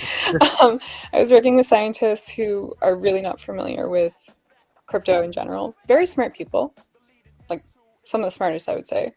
But they didn't have any familiarity with just crypto as a concept or anything. We're trying to use basically blockchain tech to make science better in a lot of ways, make it more open, make it more accessible. And I do think, I very much believe in that ethos still. I think that a lot of science is broken and blockchain tech can help that. But the place that we were getting stuck is none of this was working because we couldn't get users because we couldn't onboard them. Yeah, right. It was just, the non-native crowd is hard to access. Exactly. Yeah, so that was very much an issue. We tried a number of options. At the time, we were trying another somewhat analogous product to Para that I won't name, but that didn't work because we needed to onboard them to multiple applications, and it only worked in one application. So I was just basically, it's very frustrating to build something that's very helpful, but you can't get to anyone. There's no distribution, basically. So I kind of took a step back. I have a background in user experience and product, and I was like, how is this fixed, right?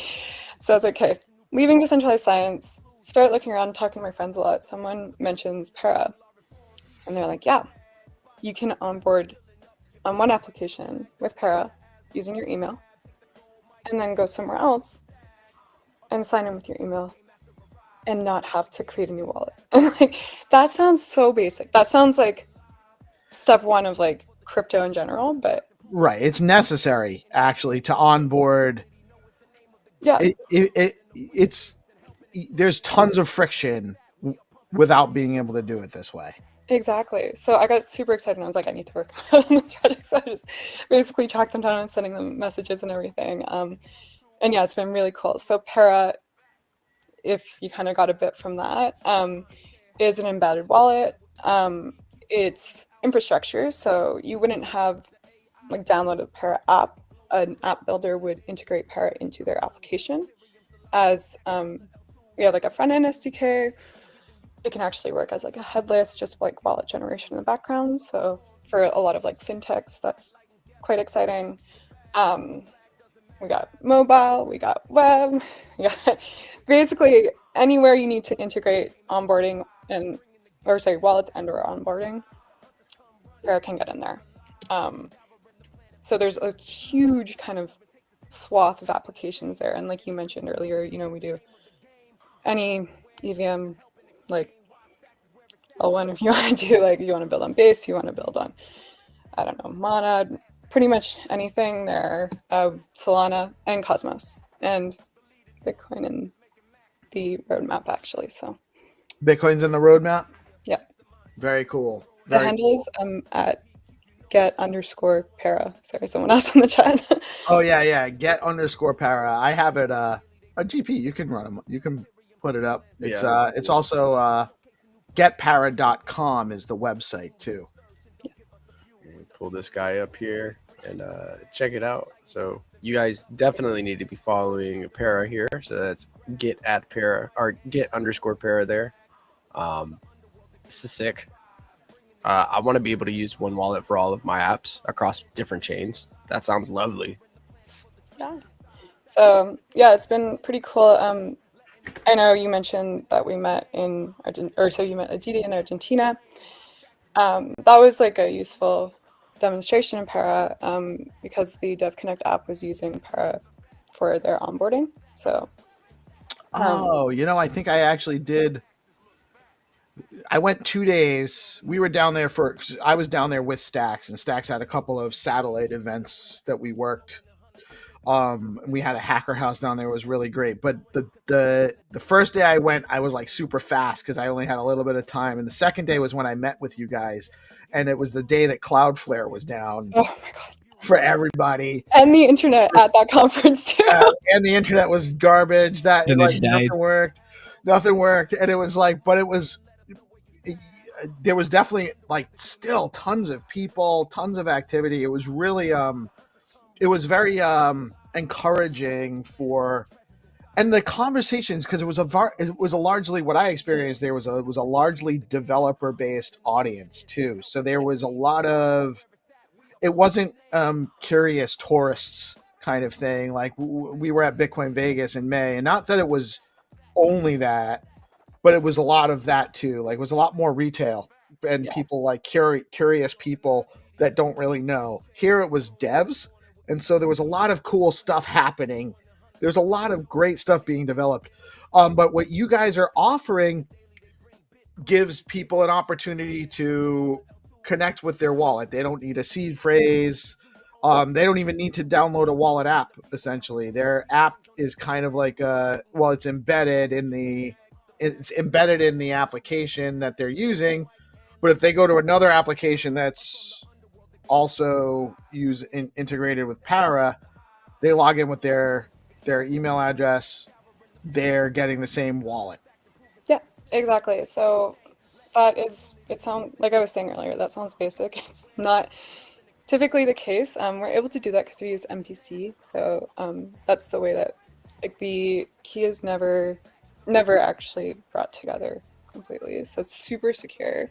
But that also means that it's portable. So we call it like universal wallets, basically. Like you can go to one place, sign in, go to another place, sign in, and all your assets, all of your NFTs, like anything that you have in your wallet ends up coming with you. So we actually see a lot of interest from ecosystems for this reason as well. So we have like ecosystems like Camp Network and Vana are using Para as their ecosystem wallet. So when you have like a Camp wallet or Vana wallet, you have users that basically like a new app comes to the ecosystem, they launch. You already have users that have funded wallets. An email click to log in, they don't even have to like open another app.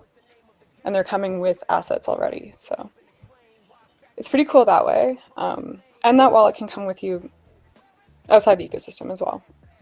So. What blockchains is Para like supporting right now? So EVM, Solana, and Cosmos at the moment. Awesome. Yeah. And Bitcoin in the roadmap. Bitcoin on the roadmap, yeah. So we have, and that also means that Stacks could very well be in the roadmap down the line too, partly because one thing that we're working on in Stacks right now, a proposal in the Stacks ecosystem is you can use Bitcoin addresses as Stacks addresses, because every Bitcoin address can actually just derive a Stacks address out of it. So they're working on an update that allows sending Stacks and Stacks tokens just using the Bitcoin address. So that might even be, not that it's that hard to integrate with Clarity anyway. There's a lot of big brains over here. I'm sure we'll be happy to help, sort that out. But we may not even need to be able to start integrating into Stacks apps once that improvement proposal passes. That's really cool. Yeah, I think like the composability and like cross-chain, cross-network, etc. ethos is really kind of growing. I think that's like we were saying earlier, when we're trying to onboard people from outside of, like, you know, this deep, we're on a call this morning about these topics. Like, clearly we are very interested in them. But if I have my friend who thinks that I work on Bitcoin and I want to get her to try out an app, I want her to be able to just click sign in with email and not have to realize like which chain it's on and switch chain. Right. You know? Right. That's the only way retail adoption happens. People need to not know they're using crypto, period. Almost. Exactly. You know, they don't need to, they're just using the app for whatever value add the app gives them in their life, and they don't have to think about it. That's the frictionless way. You know, that's how you onboard your mom. That's what we're working on here. Which we did have a Clarity is the main language on Stacks, and we did actually have an update to the Clarity language that allows developers to build with WebAuthn and passkey technology directly in like the Clarity smart contracts. But that's not necessarily,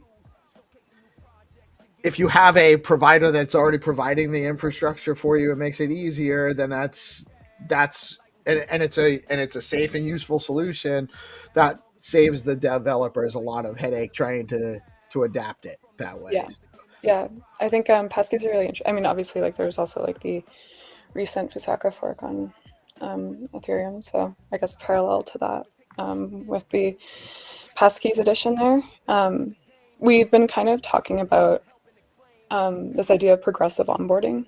So we recently added one-click login to the features that we have, and we're putting that as kind of like the standard when you're building with Para. That's the standard login now, so it's basically just like click, log in with your email, you get in. We used to have like passkeys as you have to have passkeys basically. What you find is that not all, like if you're going to a country where people have not very modern phones, you know, not everyone has passkey access at the moment. we're moving towards that, but everyone has email. Everyone has email, yeah. So what we have as options now is one-click login. You can turn on password, like add a password. You can turn on add a PIN. You can turn on add a passkey.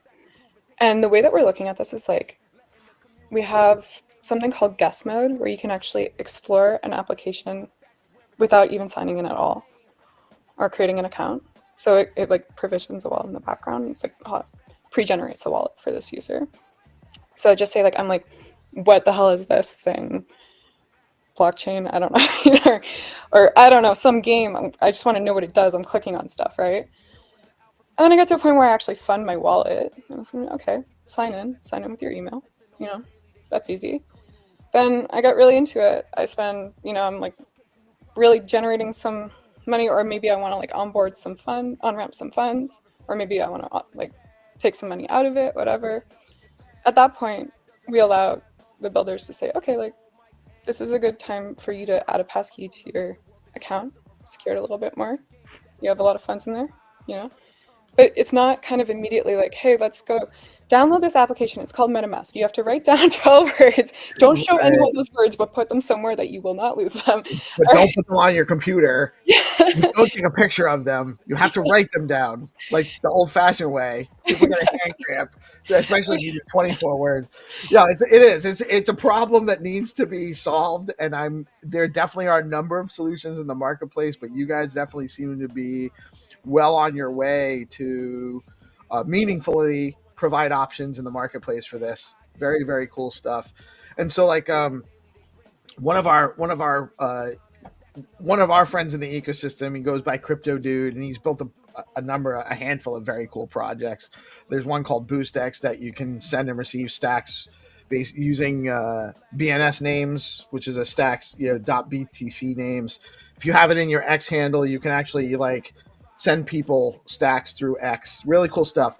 Cool. Another thing, him and GP are working on a project called Cryptonauts, where they have integrated the Stacks wallet with Unreal Engine. They're building a game that is connected to the Stacks ecosystem, so you can basically engage with token gating in levels or on-chain assets and stuff like that. And so they're going to have a product that will appeal to the non-native crypto crowd, and we need to figure out ways to be able to make it easier for these people to onboard, not have to go to get your Leather wallet or your Xverse wallet and download it, write down the seed phrase. Like that's too complicated for a project like that to grow. Yeah. And there's not a lot of it's also not a lot of risk. It's not a high deposit platform when you're newly getting started. So there's not a lot of risk there without the pass key and all of that stuff when they first onboard. So we've talked about this a lot as far as like when you're going to onboard, you don't need as much risk mitigation as to when you're going to start really engaging in larger fund transactions. And that's the point where you really want to push those security measures and make sure that they're, when they are self-custodying, that they know how to do it safely. Yeah, exactly. But we got to get them in before we can educate them. Exactly. That's the key. Yeah, it's a balance. It's really like you need to figure out how to, I don't know, not scare people off. I mean, I know myself, like if something is asking me like 4 questions when I sign up, I'm gonna go back to that. Just like, to be honest with you, none of us has the time. We're all inundated with an endless stream of information, more tasks to complete all the time. So I don't have the time. Like there have definitely been times where people have asked me to try out projects. And like, I'm not a big Solana user, so I would have to go, like my Solana wallet's on my phone, but I can't really test that stuff on my phone. I got to go on my machine. So I have to download an app and install it. And then like 2 minutes into that process, I already got in a message that's taking me away from it. And I'm never getting back to it. It's too long. Yeah, I agree with that. I think we connect with a lot of KYC providers.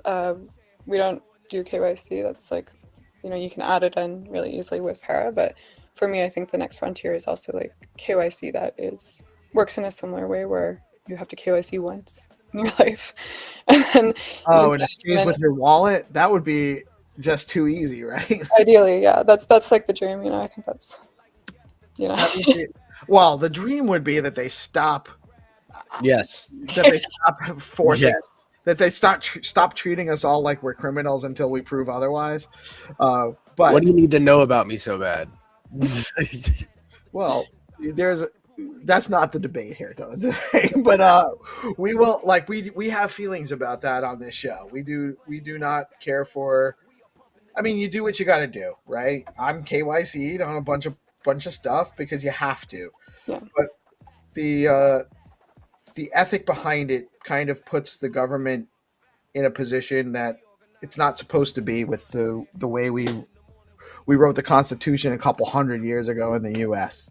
It doesn't quite jive because it holds people guilty until proven innocent. It's just it's the backwards way of doing it, and it also gives it also creates a barrier to entry for, it establishes traditional financial institutions as being more in control because they're able to absorb the cost of doing that. And so it makes it harder.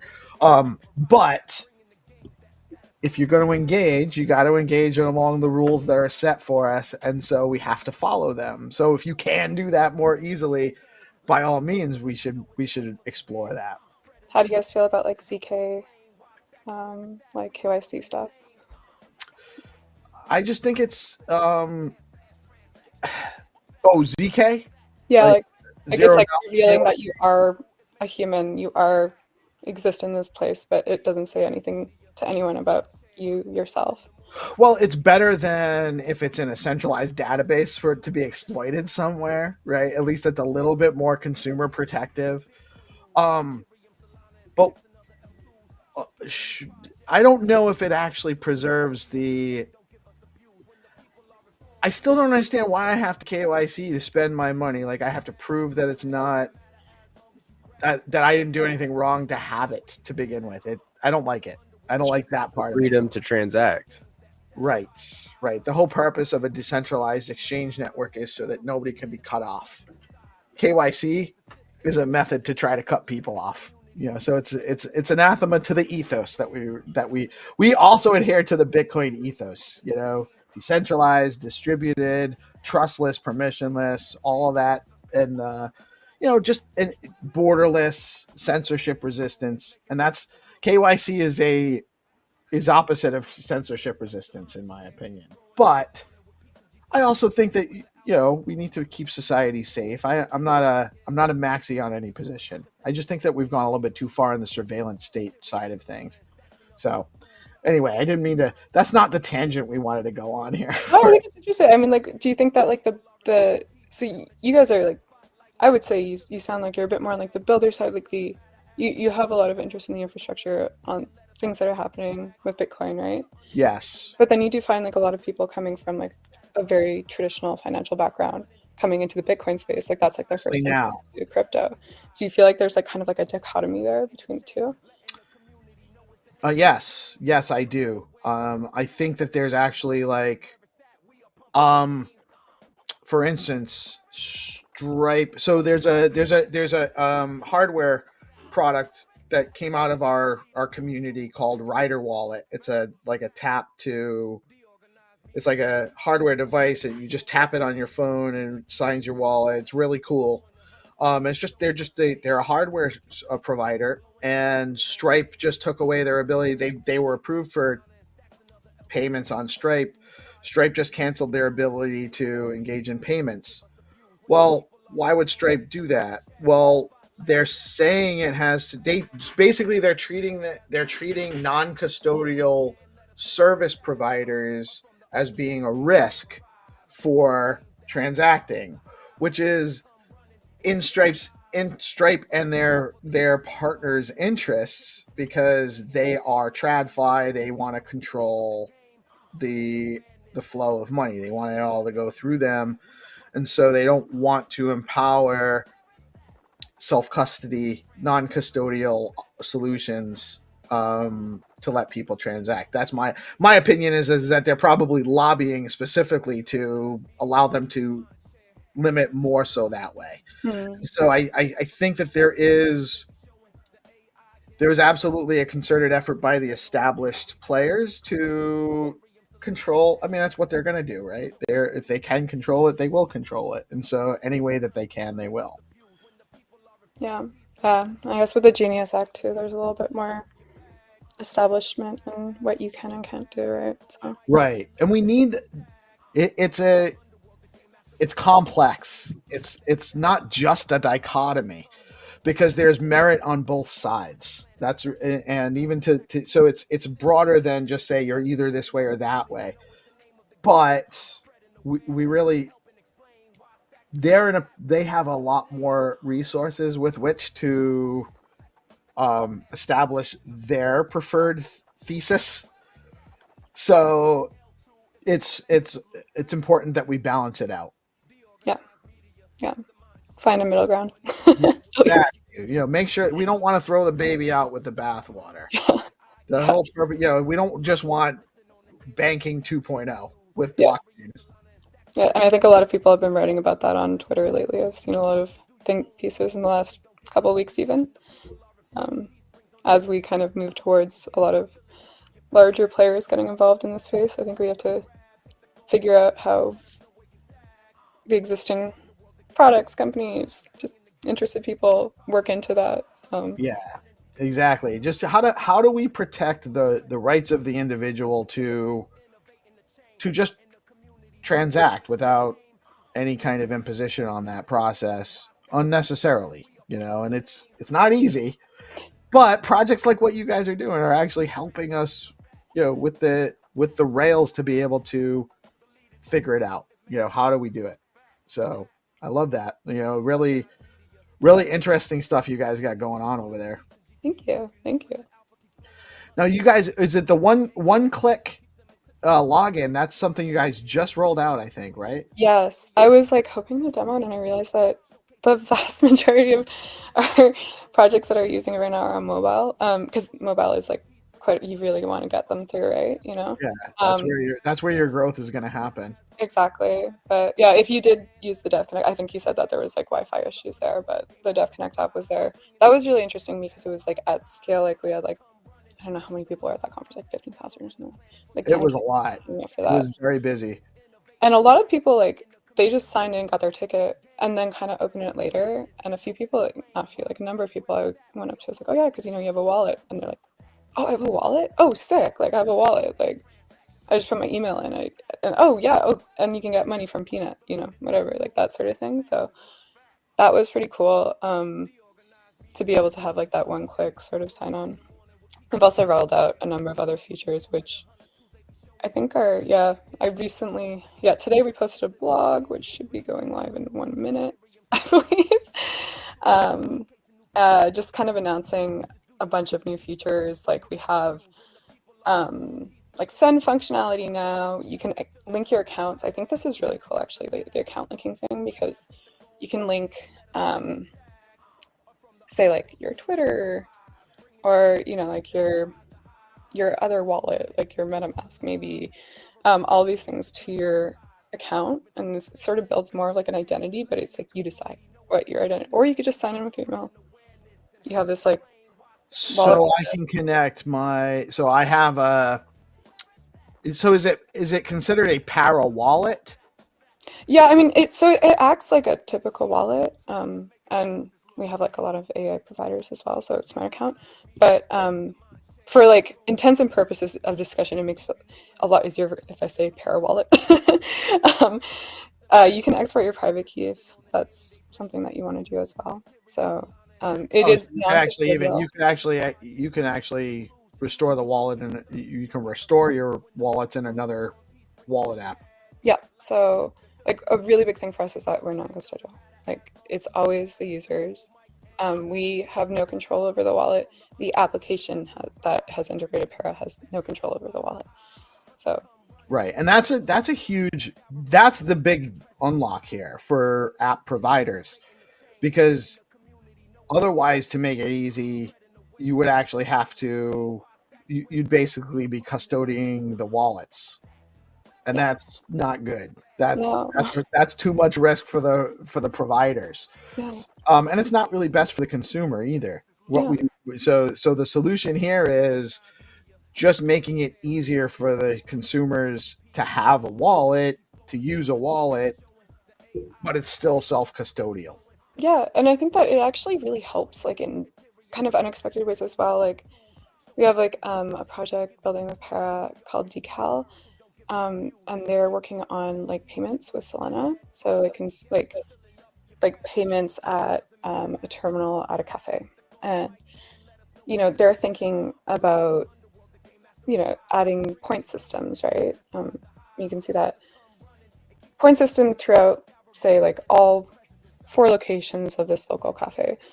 But then what if that point system also translates to, say, the bar down the street, or I don't know, like the local grocer?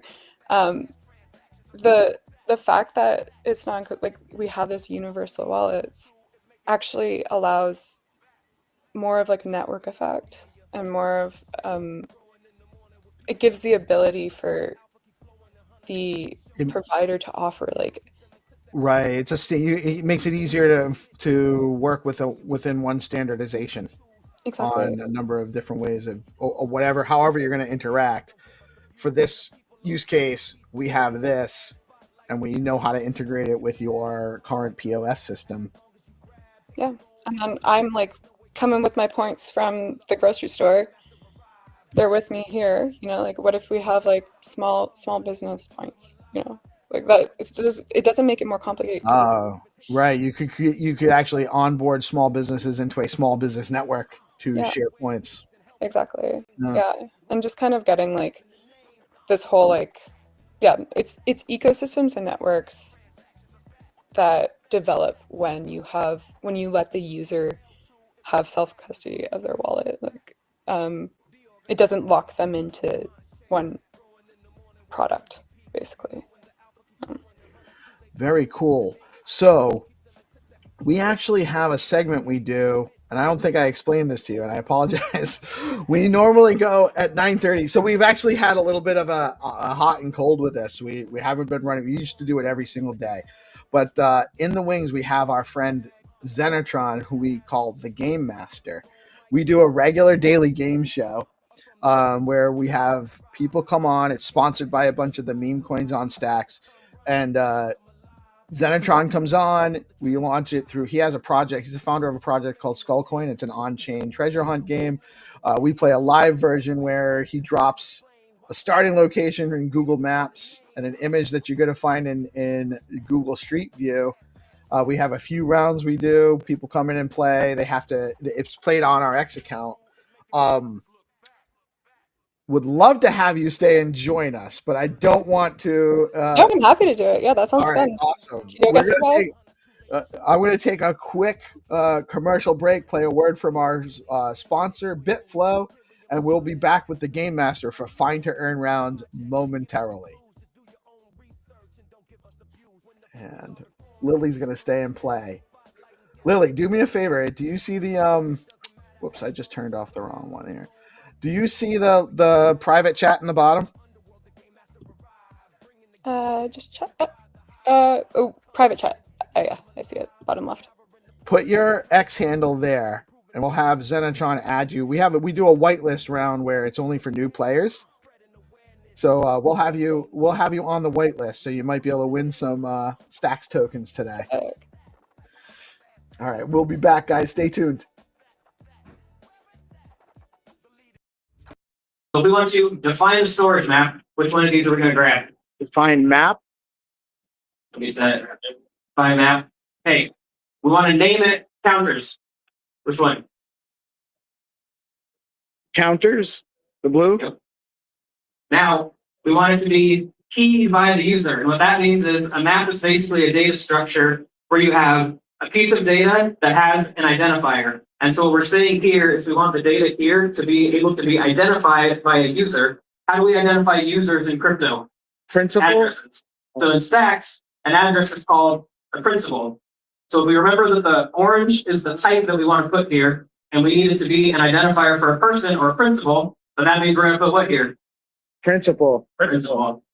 And we want them to be storing a type of a number, but it's a specific kind of number called an unsigned integer, which basically means a positive number. So if we say unsigned integer and it needs to be this same type of data, which one are we going to want to throw there? Uint. Uint. Now we just need to end. I'm not going to make you guys guess that one. Next, we need to define a read-only function. Which one's that going to be? Define read-only. Read-only. Nice. If you can pick up on what I'm doing here, I'm trying to highlight how readable clarity is, because you can basically just pick and choose for the thing that you need to do, and there's going to be a function that's going to be named similarly to that. So we want this function to be named getCount. And the yellow ones are function definitions. There's two different ones here. So which one do you think we're going to want to use here if we're just trying to define the function name? GetCount. Right. Now what we need to do here is we need to define the argument that we're going to pass to this getCount function. And we're going to call that argument to, and it's going to be a principal type. So we're going to want to do which one there? At the bottom. Nice. And now what we want to do here is the first thing we want to do is if whatever we're about to look up fails, we want to have a default fallback value that we're going to fall back on. And so we need our value here to default to something. So what are we going to want to call it here first then? Default to. Cool. And we want it to default to 0 if it doesn't find anything. U0. Okay. Now what we need to do next is we need to look something up in our map. And there's a little hint here for functions that end in a question mark. That means that we're going to be going out and retrieving something that may or may not exist from a map. So which one are we going to want to do there? And which map do we want to get it from? The first one we created. Okay. And now, remember we set up this identifier here by the principal. So now what we need to do is we need to tell this function how it knows which of these map items to go look up. And the way that we want to do that is by using a particular keyword in clarity that identifies the person that sent the transaction. So what do we want to do there? GetCount TX sender. No. Oh wait, I'm wrong. There we go. The guy grabbed the wrong one. What's going on here? What did I do? Oh, okay. I failed my own test. So this is probably going to be the trickiest part of it, but what we have here is when we define this function, we define an argument called who, and when we call that function, we're going to pass a principal into that, but we need to be able to reference it from within the function. So what do we want to do there? So we need to define a public. Not quite yet. All we're doing here is we're telling our function who we want to look up, and it corresponds to the variable name that we define.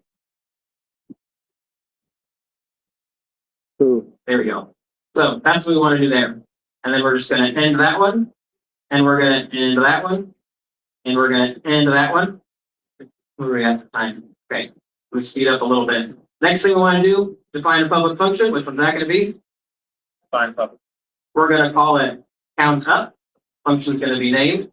Now this one doesn't have any arguments because we don't need to pass anything into here, because what this behavior is going to do is it's just going to increment the counter that we have right here. So what we want to do is, if this succeeds, we want to return a success message. In Clarity, there's two return types. There's OK and error. So we want to tell this function that we need to return a success message. So we're going to do what right here? Now we need to set a value within our map. So we're going to run the map set. We need to tell it which map we want to update. It's going to be counters. And now we want to make sure that whoever calls this is the one whose count is going to be updated. So whoever sent the transaction. Okay, that's what we were trying to do before. Now we need to do an addition function, and operators work a little bit differently in Clarity. If you're used to other languages, you might be used to saying, 1 + 1 = 2. In Clarity, what you're actually doing is you're calling the add function and you're passing arguments to it. So we need to call a function that's named plus, which means we're going to grab this guy right here. And the next thing that we need to do is we need to get the current count of this person's counter. So we're going to retrieve that value from the map. Then we are going to add 1 to that. And now it's just a bunch of end parentheses here. And congratulations, we all wrote about putting a contract. So with that, we're going to talk a little bit about the next tool that we have in the Stacks ecosystem, which is Clarinet. So if we go back and look here at our diagram right here, Clarinet's right up here. And Clarinet is really the home base for Clarity developers because it's where they're going to initiate the process of writing their Clarinet contracts or Clarity contracts. That's where they can set up a local developer environment, get all that stuff going. So what I'm going to do is I'm going to run a command called Clarinet new, and we're going to say multi count. We're going to change into that directory. Then what we want to do is we want to create a new contract called multi-count. And we see here, we've got a couple different folders in here. We're going to pop open cursor. You guys can semi-see that, right? We're going to get our contract right here. Right now, it's just empty. And so we're going to see if this is actually a valid contract that we just wrote together. We're going to save it right here. We're going to run back, and we're going to run Clarinet check. Congratulations, we just wrote a valid Clarity contract by putting some building blocks together. So that's the quick tour of Clarity. The next thing I want to go over quickly is proof of transfer, because this is a pretty core part of how Stacks actually operates. When we talk about how Stacks is like a Bitcoin layer 2 and settles on Bitcoin and has Bitcoin finality, proof of transfer is the mechanism by which all of that happens. And so we've got a diagram here that can hopefully help make this a little bit easier to understand. I don't know how readable the words are, but we'll go through each piece of it right here for what we can see. So basically it starts with the miner, which is this little guy right here. And what that miner is going to do is that miner is actually going to spend the Bitcoin. So that's how mining works in proof of transfer. The Stacks miners will start by spending Bitcoin. And what that's going to do is that's going to put them into a weighted random function to decide who's going to become the next miner. Now what they do next is a result of the Nakamoto upgrade that happened not too long ago. Previously, Stacks blocks were tied 1-to-1 with Bitcoin blocks. They happened roughly every 10 minutes. Now with the Nakamoto upgrade, what we did is decoupled the block time from Bitcoin. And so now Stacks blocks are roughly 5 seconds or so, sometimes less, is how long it takes for a block to confirm and for a transaction to settle. So most of the time when you initiate a Stacks transaction, you go to check the Explorer. By the time you actually open it up, a lot of the time it's already confirmed, which is great. So when that miner gets selected, they start a tenure. And what that means is their tenure is going to last that whole Bitcoin block, but they're going to be mining blocks every few seconds during that amount of time. And then what they're going to do is they're going to pass those blocks to signers. So the miners do not append the blocks to the chain. The miners just propose the blocks. They pass them to signers, who are a separate party in the mining ecosystem. And what they're going to do is ensure the blocks the miner pass actually conform to the rules of the chain. And if they do, then they're going to confirm them onto the chain. And so where does that Bitcoin actually go? That Bitcoin gets sent to stackers who are related to signers in the ecosystem. Stackers are people that are locking their Stacks tokens up in exchange for earning that Bitcoin as yield that the miner sent over. So when you earn yield on Stacks, you're not earning some randomly inflated token. You're actually earning real Bitcoin. And so the staking mechanism in Stacks is not deflationary, because it does not increase the supply of the SDX tokens outside of the set Coinbase reward. It's part of the emission schedule anyway. And so this right here, this whole picture, this is what's called a reward cycle. And a reward cycle is 2,100 Bitcoin blocks, roughly 2 weeks long. And so what'll happen is these stackers, at the end of that reward cycle, they'll get a proportion of that Bitcoin yield distributed out to them, proportional to how much they stacked in the protocol.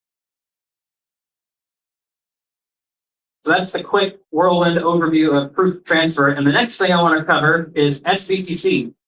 So SBTC is really how we can actually use Bitcoin on the Stacks chain, because as most everybody knows, Bitcoin by itself is not programmable. So if we want to take it and use it in a programmable environment, we have to somehow find a way to represent that Bitcoin within the programmable environment. Most of the time, that's either a centralized or relatively centralized solution like wrapped BTC, for example, on Ethereum. And so what the Stacks core developers sought out to do was they wanted to create as decentralized of a version of this as possible. So when Andre was up earlier, one of the kind of principles he talked about was, what can we build on Bitcoin with the technology we have available to us now that is as decentralized as possible, that then also leaves open a path to further decentralization over time.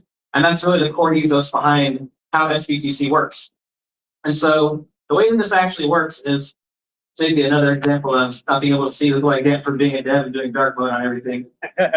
But basically, we got Alice up here. Alice wants to use a Bitcoin in DeFi protocol, but she doesn't trust a custodian to hold her Bitcoin. And because Alice is super smart, she decided to join the Stacks ecosystem and try out SBTC.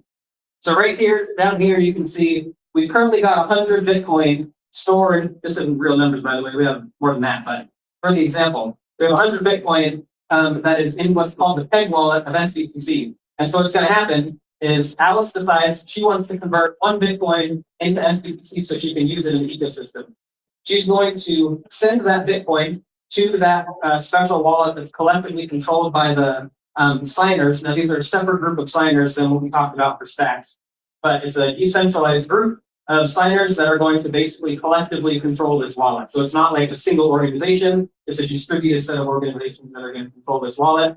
She's going to use something like the Bridge app that we have set up on the Stacks ecosystem, or as you can do also if you're an application, you can actually build your own custom version of a Bridge into the UX of your application. So her Bitcoin is going to get sent to that wallet. We have a couple different components that are then going to basically notify the signer software that that transaction has occurred. So now we've got 101 Bitcoin wrapped up into this wallet. And when I say wallet, this is really represented as a single UTXO. So what'll happen is the signers will go through and consolidate all of these transactions into a single UTXO that represents all of the Bitcoin that is being held as SBTC. So the signers will detect that, they'll pick it up. And then what they're going to do is after that gets sent to the signers, that transaction has happened, they're going to verify it. And then what they're going to do is they're going to then basically vote on if that is a valid transaction or not. If they reach 70% consensus, it's considered valid. And they are then going to mint SBTC in response to that. And part of the bridge process is that Alice will also send over a Stacks address she wants that SBTC sent to. So that's a clarity contract on the Stacks side of things. It's then going to mint that SBTC to Alice. She can now take that. She has 1 SBTC now in her Stacks wallet. She can deploy that in DeFi. She can do whatever she wants with it. Then let's say, okay, I did the DeFi stuff. I want my Bitcoin back into layer 1 Bitcoin. Now she's going to call that same contract, but she's going to call a withdrawal function. And that is, again, going to ping the signers to say, hey, we've got a withdrawal. They're then going to initiate the process of withdrawing that back to Alice on the L1.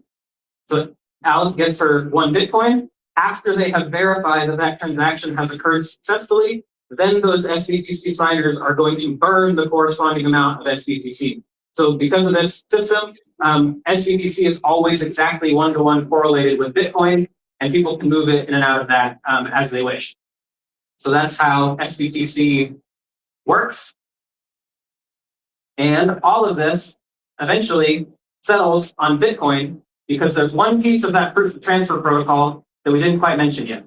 And that is that what happens when a miner switches tenures to the next miner, what they do is they will record the hash of the last block that they mined in that handover process. So it's a transaction that will initiate the handoff from one miner to the next.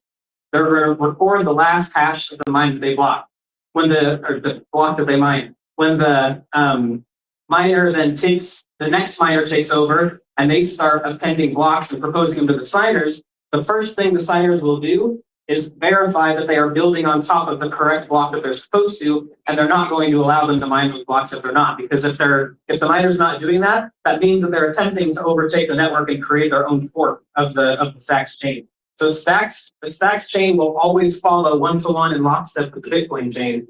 And this is what we mean when we say that Stacks has Bitcoin finality. Because of the way that that mechanism works, if you wanted to go back and reverse a Stacks transaction, you would actually have to go back and reverse the Bitcoin transaction that it was included in, because it's not going to be considered a relevant block to build, and the signers are going to reject it, because the signers and the miners have complementary incentives. So they're not competing, but they're not the same either. So the signers are incentivized to make sure the blocks are valid. The miners are incentivized to mine the blocks. And so that complementary system is what helps lock down that Bitcoin finality.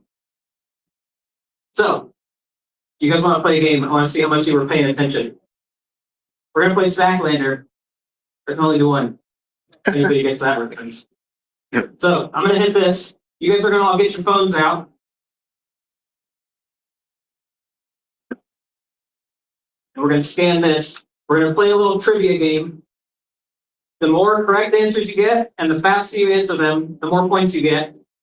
After the game's over, I'm going to send 100 stacks to whoever gets the top spot. So hopefully y'all paid attention. I'm going to have my feelings hurt if you didn't. Let me know if it's not working.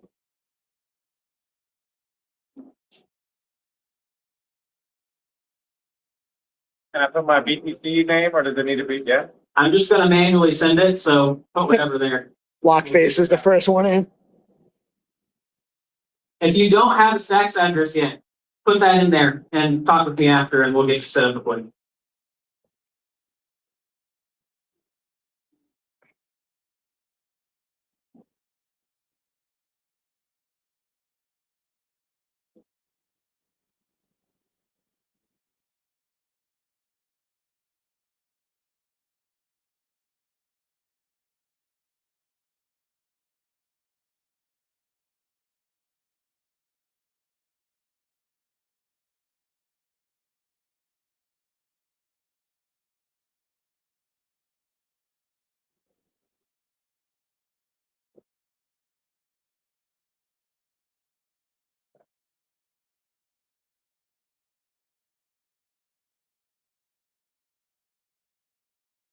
Everybody good? Anybody still going?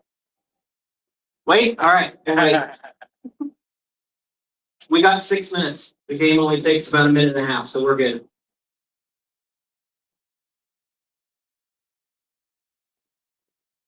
After this is incredible. Bravo, you're cholo.beats. Yeah, I totally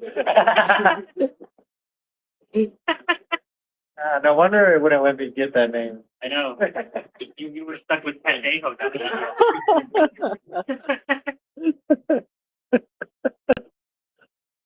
Have some competition there.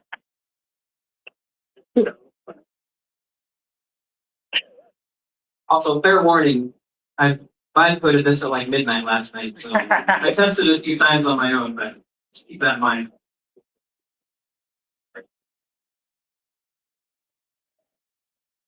Everybody in?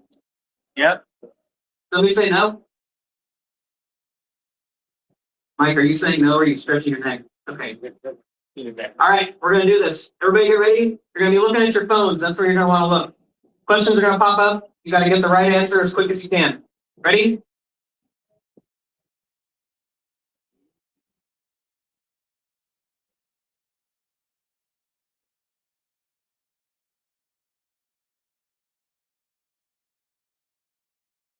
Get ready.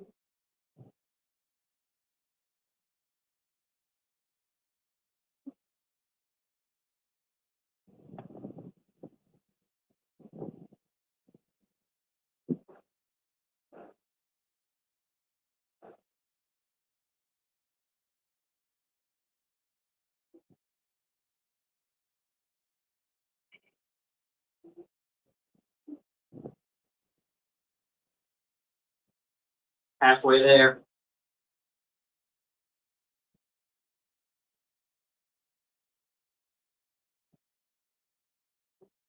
Yes, Harold, I will tell him that.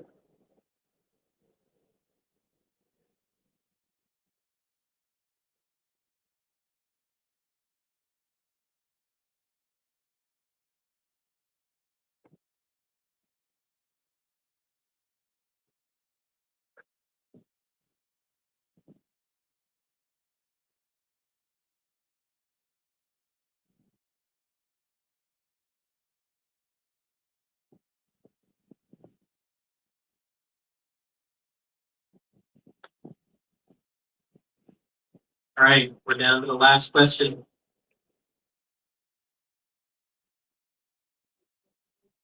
Let's see who's going to win this thing. Here it comes. Ah, Oh! Congratulations. No, Fred's the real winner. All right, that's it for me. Thank you, everybody. Oh, if there's any questions, we need questions for a couple minutes if anybody has any. Anybody have any questions for Kenny? All right, guys, that does it for me for the live stream. Gonna switch off. Thanks. Hopefully, GP's in the wings to reset up the screen share for Restream content.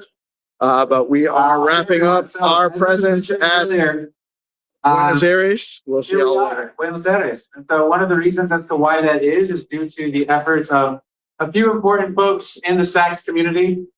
These guys have been working really hard and doing lots of community programming and activation for the last 18 months.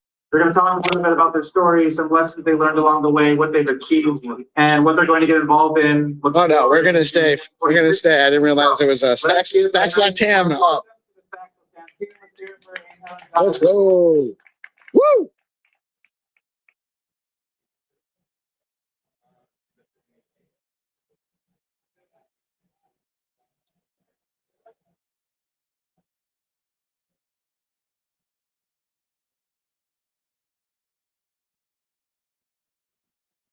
Brother, can you do me a favor? Yeah. Can you just hold this on that for a minute? Sure. He's the best, man.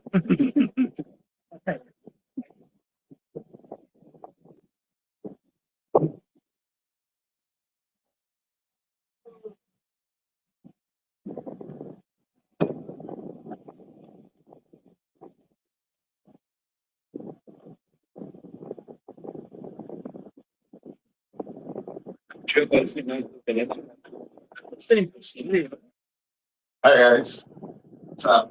It's glad to cover it. But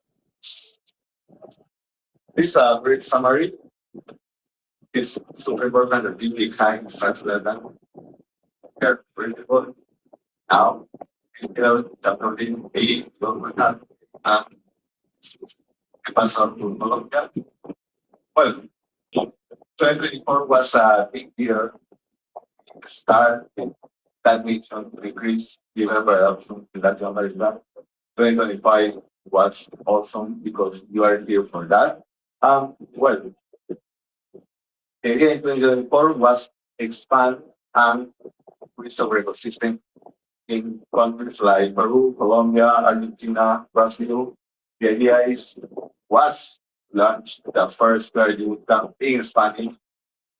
We received over 100.5 applications, and finally, we invest 15 hours learning Clarity. Next, Nakamura Meetups was the perfect skills to increase our scope. For example, we have 6 countries in 9 big cities to explain how works stacks, how works Clarity, few weeks under the minimum operate tablets. And 1.3 Bitcoin was an event and our perfect to increase our scope to explain how stacks is working with Bitcoin. In the end of 2024, we execute our first online hackathon with different countries in order to meet your projects and increase our impact for the next year. And that's it. Rolling 25 to India. Okay, thank you, Jonathan. So, what happened in 2025 is a shift plan. We start growing the ecosystem, we continue growing the ecosystem, but we try to focus more in retention builders. So we did a roadmap for this year when we try to activate every city in North America with different kinds of initiatives like IRL meetups, like technical workshops, and online bootcamp. We can definitely have many developers from Latin America here. You're officially a DeOrganized canon. Very exciting for us to have many projects from different countries from Latin America here in Argentina, building and sharing their projects to all the crypto and Bitcoin community. This was part of the plan. We did a lot of meetups in Chile, Colombia, Peru. We activated the tech partnerships here in Argentina, like Rather Than, who already won a prize in Tax by Coding Hackathon. We unlock new developer communities like Bolivia, countries we've never been before. And also we expand our presence in other countries like Argentina, like Mexico or Brazil. The results you didn't see, but it was around growing around 600% between 2024 and 2025. We grow with more than 40 developers in the ecosystem right now. In comparison with last year, when we did a hacker house, we had approximately 80 developers. So it's exciting for us to have more developers in our ecosystem right now. But what was one of our most important regional milestone?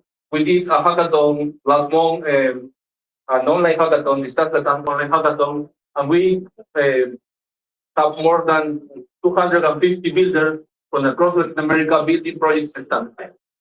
We achieved a record with more than 50 stacks-based projects.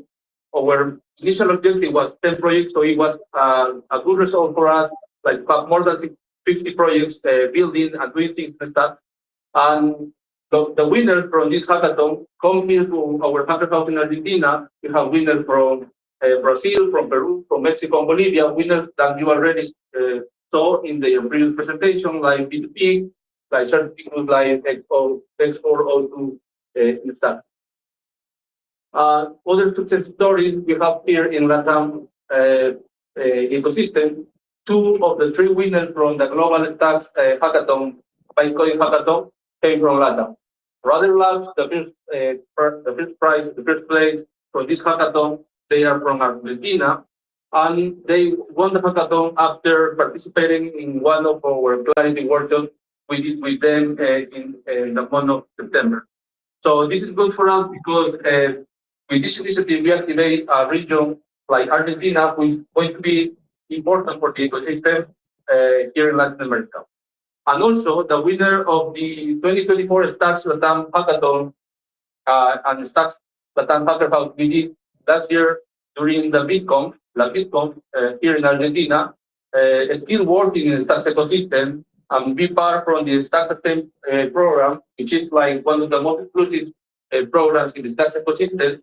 And he joined to the Stacks ecosystem and the Stacks Hackathon, for his participation in our program. So that's it. Well, that's what we want to share with us. This is part of the result we had in these 2 years. We have a growth between the quantity of builders we retain between 2024 and 2025. And now Latam is one of the strongest contributors to Stacks ecosystem builder panel. What else? Right. Well, as Jonathan told us, we are just now 3 people in the Stacks core team building, but we invite you, if you are a developer, if you're a builder, if you're an educator, builder, or even you are interested in being part from the Stacks Latam, it doesn't matter what country are you, if you are from Brazil, from Mexico, doesn't matter.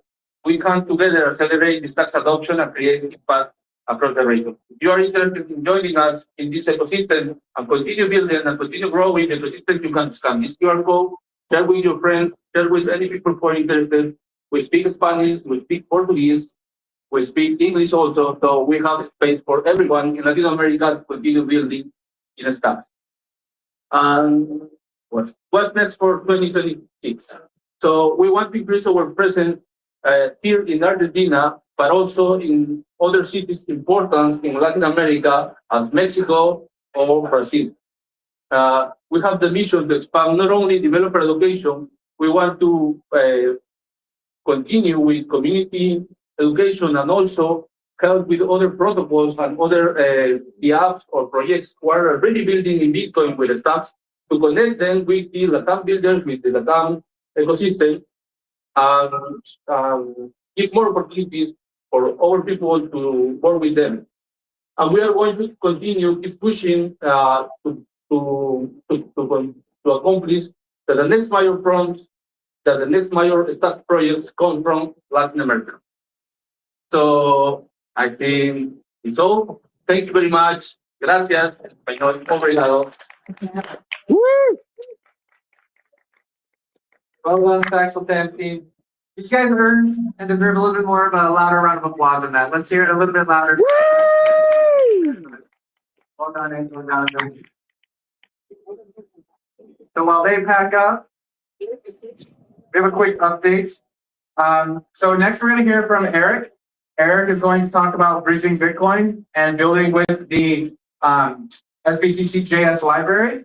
And Eric is going to be our final speaker of the day. So when Eric is wrapped, I'll do an official close, and then we will go into the happy hour closing event of the entire conference. So let's hear it for our last speaker of the day. Let's hear for Eric Toy from the Stacks Labs.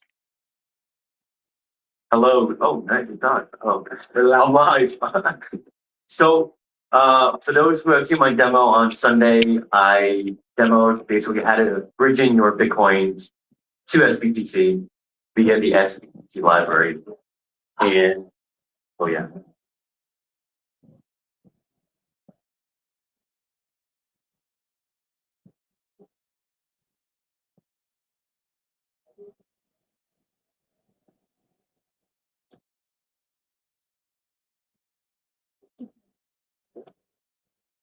Yeah. It's, oh, okay. Well, yeah, they can see it. Okay, cool. This is fine. Yeah, this is the browser. Yeah. All right, so let me see how I can do this. All right. All right, so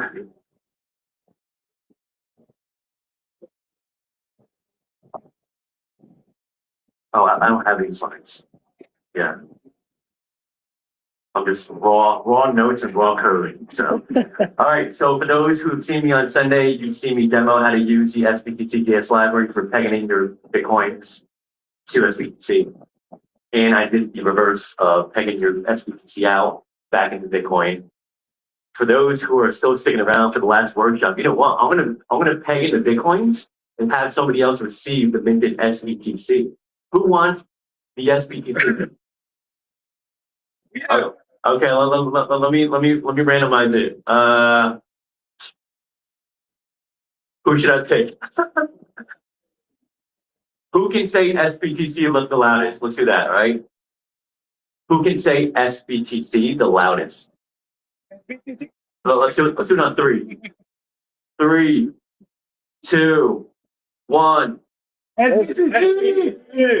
think you won. Yeah, absolutely. Send me your stats address in a Telegram group.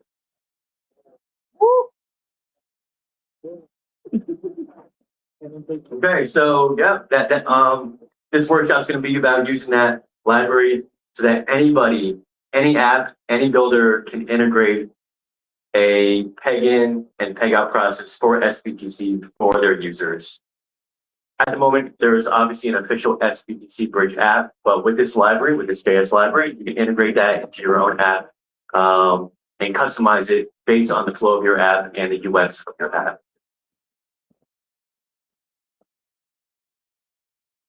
Scrolling down, so the goals for this workshop is, to understand the Bitcoin to SBTC peg-in flow, understand the reverse, which is the SBTC back in the Bitcoin peg-out flow, and to persuade you to build your own SBTC Bridge UI.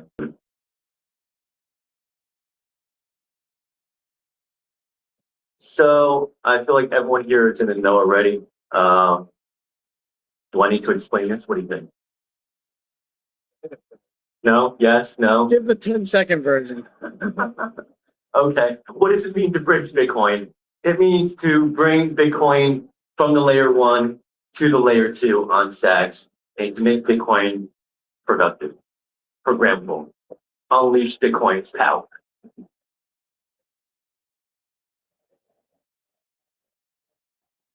All right, a high-level overview of how the system works. We have, think of it as 3 different parties. On the left side is the Bitcoin chain, on the right side is the Stacks chain, and in the middle are very well reputable, trusted men in suit and ties signers, right? These are the guys that we're trusting to sign the SBTC operations, communicate with the SBTC contracts, and also help to manage the SBTC UTXOs. The SBTC UTXO, to give you a little quick glimpse of what that is up over here. Let me refresh the page by clicking on this. This is where the single SBTC UTXO lives on this ginormous taproot address, and this is controlled by the signers. It's very dark right now, it's very hard to see, but the current balance is about 4,300, and that represents how much the value is in SBTC on stacks right now. So, it's just under 400 million. Go back here. And yeah.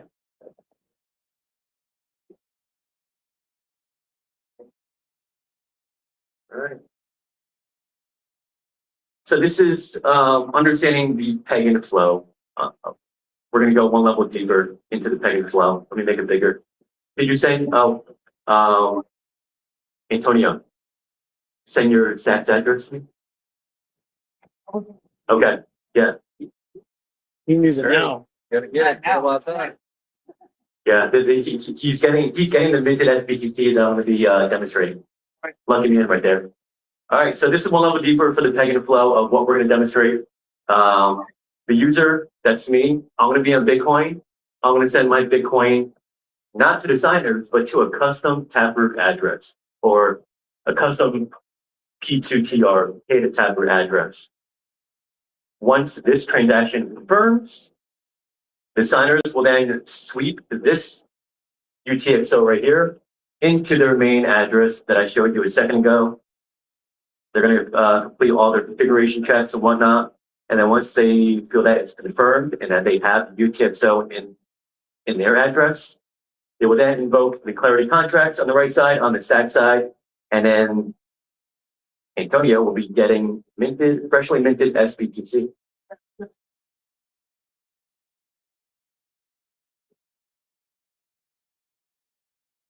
So the overview of the deposit peg-in flow of what I just went through in that diagram.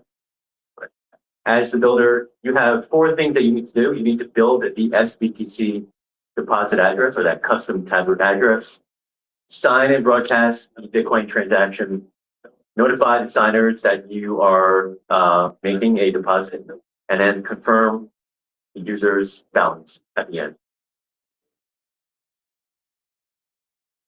All right, let's get into the demo.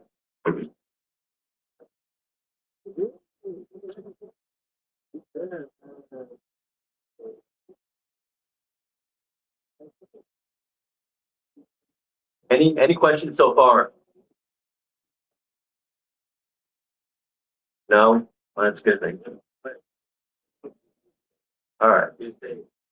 So I have this code over here. I'm gonna run it locally.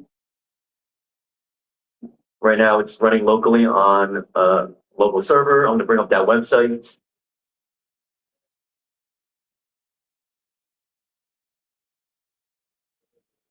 Slide this over. Bring it. All right. So yeah. I'll repeat it again. What we're going to do now is peg in Bitcoin from my wallet into SBTC to Antonio's stats address. And let me get that address. Oh, send me a tested address. I mean, like, we're dealing with real money here. I'm going to be sending you real SBTC here, not testnet. Yeah.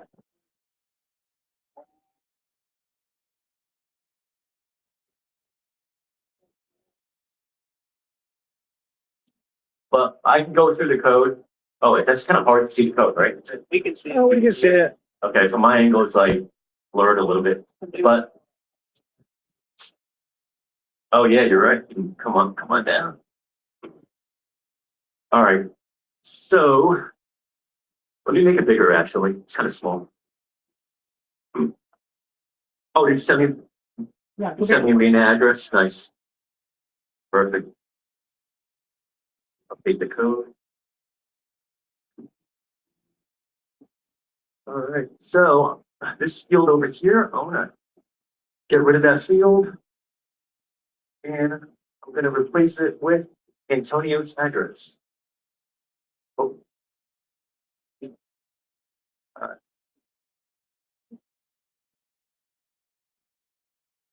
That's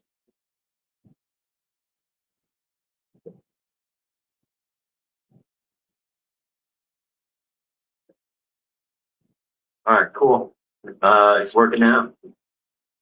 Let me just refresh my app. Oh, cool. And let me make the code bigger again. All right. So, all right. So at the top over here, we're creating that custom Bitcoin or custom Tether address. This address is controlled by me, user, and also the signers. Once we create that custom address, we're going to send it and pass it into this field over here. This method is going to invoke your sats wallet, and it's going to create a Bitcoin transfer. We're going to specify that custom deposit address that we just made, and also the amount of Bitcoin that we want to peg into SBTC. And then at the end over here, we are going to retrieve the TX hex of that same Bitcoin transaction that we just made. And we're going to notify the signers about it, just so that they are aware that there was a pegging process that is being requested, and for them to basically monitor it, check it, and sweep those Bitcoins into their main address. And that's it. It's pretty simple. We're using the SBTC library for that create deposit address method. And also with this client over here, this client is using, he's able to communicate with the signers via the Emily API. And then so with this short amount of code, we can simulate the Bitcoin to SBTC process. So let's go ahead and peg first I want to make sure my wallet is properly connected actually. So go and you know what? Yeah. Second.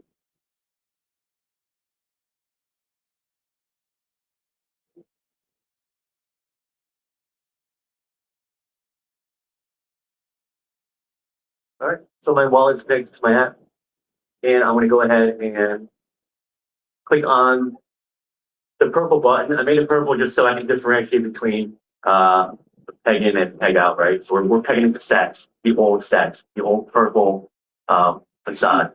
So let's go ahead and invoke that function, and nothing is happening. Hold on a second.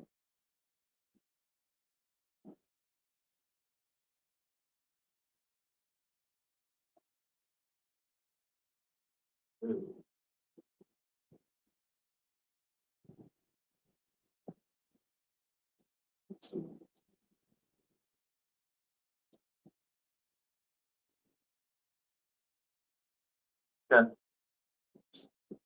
we're back.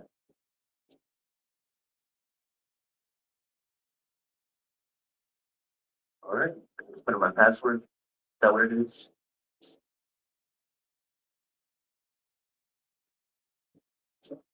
Okay, this off screen, and so nobody can see what I'm typing in, just in case.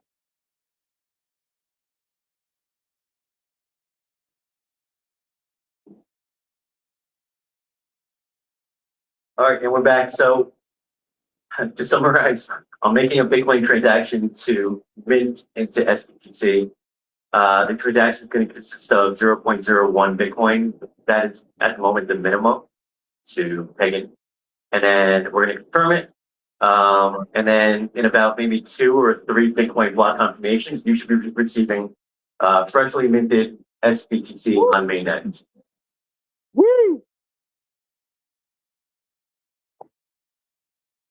Okay, and my Bitcoin is went through. At the moment, it's probably in net pool right now, waiting for confirmation. But essentially, it's honestly as easy as that, and you can customize this flow however you want to based on the purpose of your app, the UX of your app, UI.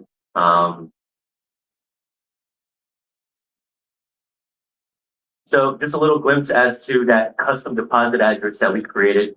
Essentially, we're creating an address or a Taproot address that, let me make it bigger.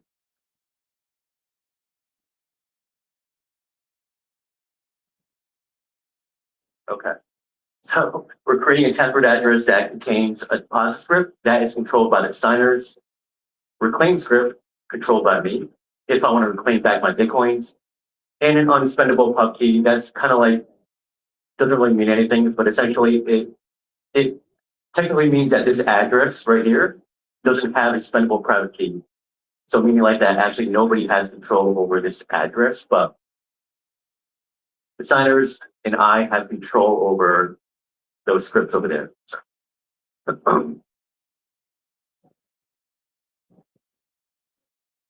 And honestly, that was it. So there was the reverse process, the withdrawing of your SBTC back into Bitcoin. It's pretty similar. The user on Stacks is gonna burn their SBTC in the Clarity contracts, and then the signers will be receiving that emitted event from the contracts. And then the signers, after performing their checks, they will then send back the Bitcoins to your Bitcoin address. And so the process for the developer is just you want to make sure that the Bitcoin address is valid. Make a contract call to the specific SBTC contract, and then you want to confirm that transaction. So lastly, to sum it up, why build your own SBTC bridge? Well, I kind of stated it in the beginning.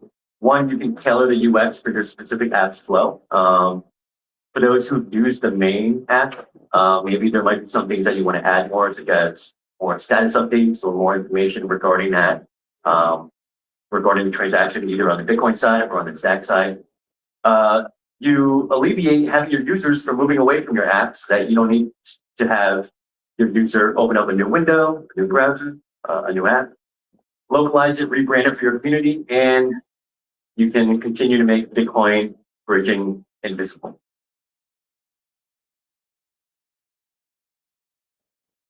And on the final thing that I want to leave you guys on is the official bridge proves minting SBTC works. Your bridge proves what's possible next. So that's it. Everybody. Let's hear it for the winner of the new receiver of Eric's SBTC. He got about $100 worth of it. Let's go. All because of his loud voice. Sometimes it can be loud. And also thanks to the current minimum of how much you can pay in. Right now, the minimum is about $100 worth of Bitcoin. So, okay. Honestly, if there was no minimum, I would have just maybe gave you like $5. But now you have $100 worth of for minimum. So. Awesome. Thanks, Eric. Well done. Well done. That was fun. All right, everyone. So that is a wrap. That was our last speaker. Today, we had a panel, and we had a keynote, and we had a fireside. We had another panel, and we had 11 projects give demonstrations of what they've been working on really hard for the last 4 days, followed by our final 2 workshops that just wrapped up today. I am your host. I'm Adam. I am white. We're going to move into our little closing happy hour session. Don't talk to me. I'm too tired. I need a minute. No, I'm kidding. Let's go have some fun over there. We have beverages. We have refreshments. We have some food. Let's go have some fun. Let's mingle. Let's network with everybody. Thank you for coming out. Bitcoin Builders Conference. Thank you. Let's go.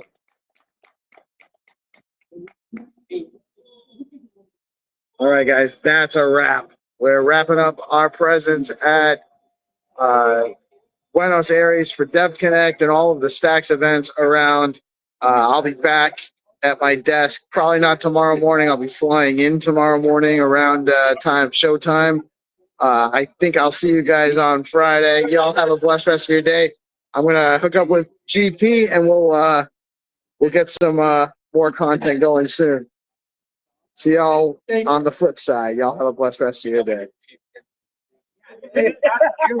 Oh, it's okay. Keep it. Oh. Yes.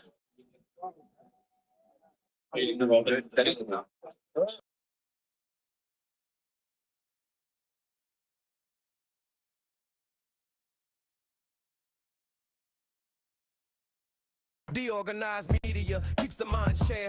Growing in the morning with peace and GP. Keep you knowing the alpha keeps flowing. The hunters tools they be showing. The AI Gale keeps them in clips that be glowing. Consistent on the daily, they bring Bitcoin news. They had a really good community calls. They asked people to come in from outside the ecosystem to join this call. So different people came in and they had a really good chat about AI and BTC. So I really highly recommend, if you're really interested in AI and Bitcoin, like this is the perfect community for you to join. So go join the Discord. They are on Discord. I think there's a link to join somewhere. Does that say it's going to be on Tuesday? They're normally on. Yeah, next it's usually Thursday, but I think for December they probably moved it to Tuesday. So it's Tuesday at 12:30 p.m. ET. All right, I'll have to remember that. Yeah, me too. Awesome. I just added to my calendar. You can use the link to add to your calendar. I want to. Hattie dropped a quick question in the private chat. Yeah. Go ahead, Hattie. Oh no, I wanted to wrap up 2 other things. I wanted to ask about the SIP working group, so that it's on, because it was on from last week. So I wanted to just drop that in. We can catch up in the background. And then the other thing I wanted to just update was with the BTC addresses, Larry's SIP proposal. Larry's obviously not around at the moment, so it'll probably be deferred until next year at this stage, so that everyone's aware, so that won't be on the back burner. Stacks Pay obviously is also on the back burner, primarily because Dan and Resh obviously launching. So Boom Wallet is, if those who don't know, we're in the thick of testing at the moment. So the other question I had was, Rena, with regards to getting all the wallets in one place, are they a part of the DeFi working group? Could you explain more on like wallets in one place? Sorry. The wallets that support Stacks and SBTC, are they a part of the DeFi working group? They joined the technical builder call that Adriano hosts. It's every 2 weeks on Thursday, 8:30 or 9:30 a.m. ET. Adriano from StacksLex hosts a call with every builder engineer, including experts, Leather, and such. So let me know if you need to be added there. You know, it's just so that we can get, I really need to have a conversation, try and coordinate with them to understand if they want to adopt the SIP, so that we know we can push it through, so that we can use Bitcoin addresses universally across stacks, which will then help us to push ourselves across layer 2s as well, because Bitcoin address will be everywhere. Totally. And we could be the first to be universal. Would you like to use the working group, or do you want me to help you arrange getting Experts and Leather on the line?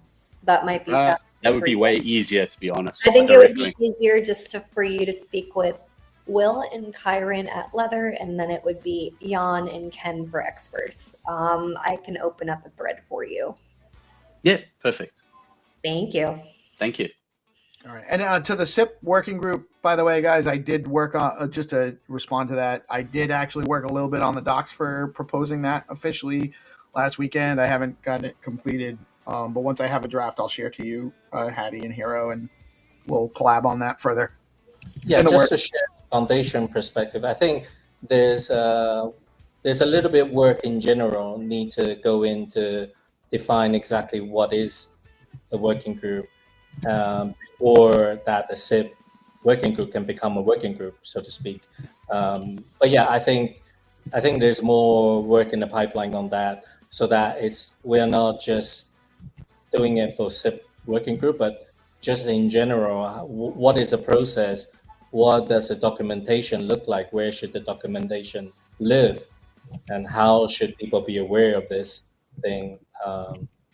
Yeah, so I just want to make sure you understand that there's a bigger piece to that than just say, hey, let's become a working group. It's not sure yet whether we will fall into the working group category or we are labeled as something else. Correct. And Claire has a really good thread again on forum about how to do that. So I responded to her. So anybody who's interested in creating a working group, Claire's created it on the forum, which links to what Mitchell originally created, so that it's open, again, transparency on how to create a working group. The only caveat there is that it's a little bit outdated, like 2 years ago. So that's why there's with the recent effort and so many different working group popping up more publicly, I think we just need to update the guidelines, so to speak. Correct. Hero, is that us, or I think Claire's dealing with that, isn't she? Yes. Yeah. So yeah, that's all, guys. That's all from me. All right. Awesome. Rena, thank you so much for joining us today. Pleasure having you. You're always welcome. Whatever time works for you, we'll make it work on DeOrganized side. So just I don't need to be treated special. I'm not special. No, but we stream all day anyway. Well, all right. I don't want to tell you that I'm not treating you specially, but we kind of do that for everybody. A side question, Rena. Do you have any AI tools that you wish to learn? Like, I don't know. Is there anything AI? You have no idea. I need an entire DeOrganized session on fixing Rena with AI and like AIing me. Like, I need the whole works. Oh, because I run a group called AI Guild, and we're here to help people with AI toolings. And well, I hope you're getting ready for a really dumb user, because that will be me. So we currently teach AI music. That's how we created the endowment jingle. But we can create a song for that. We create content. We create we write code too. So these are the 3 key pillars right now. But if there's anything else that you have on your AI wish list, we can probably help you with that if you're ever up for it. I am totally up for it. We're gonna have to do some AI vibe coding over the holidays. That's what I want to do. We do that. We're starting to do it almost every day. That I was think your it's- own mission? Yeah, it's something that I want to do. I'm trying to vibe code some different dashboards to show liquidity across the ecosystem and things like that. Again, like I really want to be transparent, but I am not a developer, so I'm trying to do my best with API feeds because that's what I'm used to.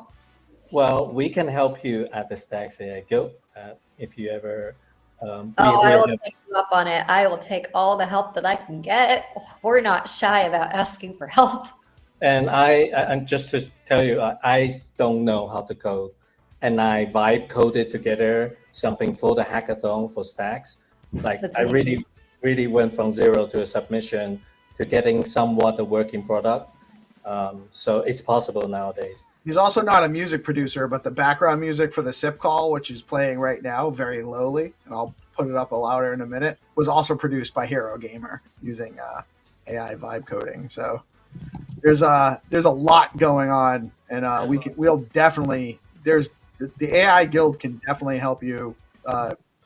You will be surprised at how capable you can be with just a little bit of guidance for vibe coding. Love it. Yeah, I was also for the AI Guild. I didn't know how to. Yeah, Tyndall's. Can you hear me, sir? There's a lot of people. The AI Guild has actually been spreading skills throughout this Stacks ecosystem to a large degree. Amazing stuff. But that'll be a conversation for another time. We can definitely wrap this up. This has been an extremely productive call.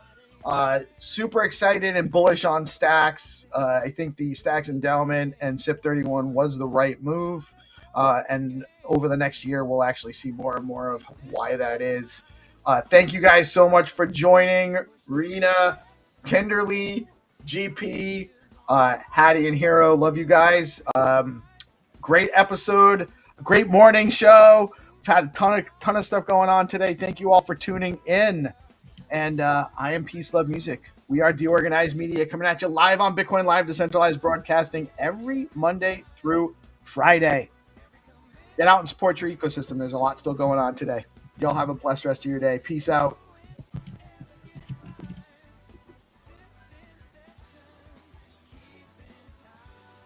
Peace. That's my name.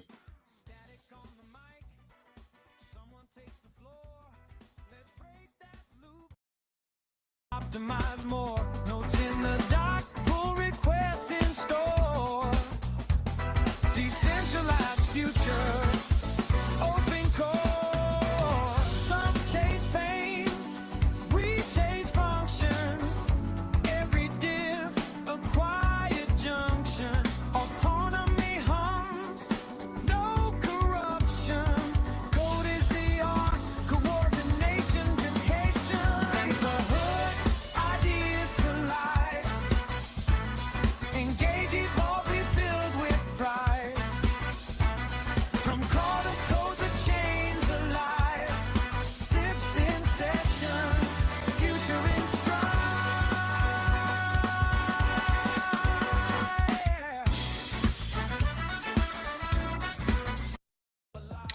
All right.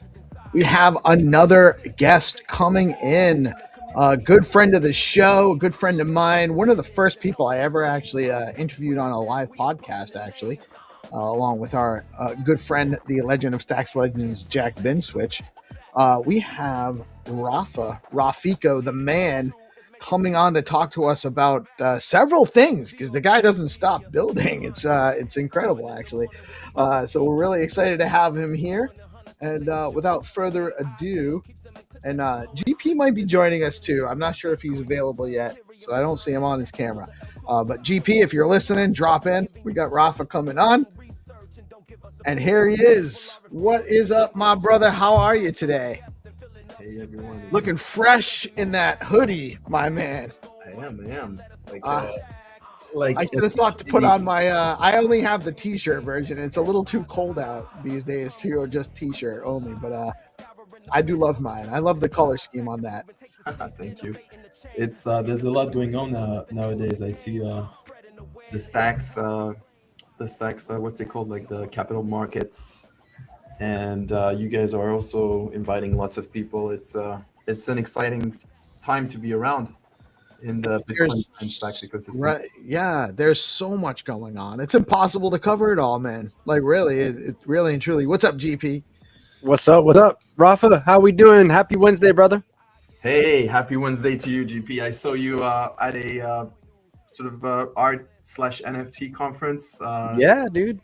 It was Yeah. really cool. Like there was lots of sort of colors and pictures and screens and people playing video games. And how It was was it? insane.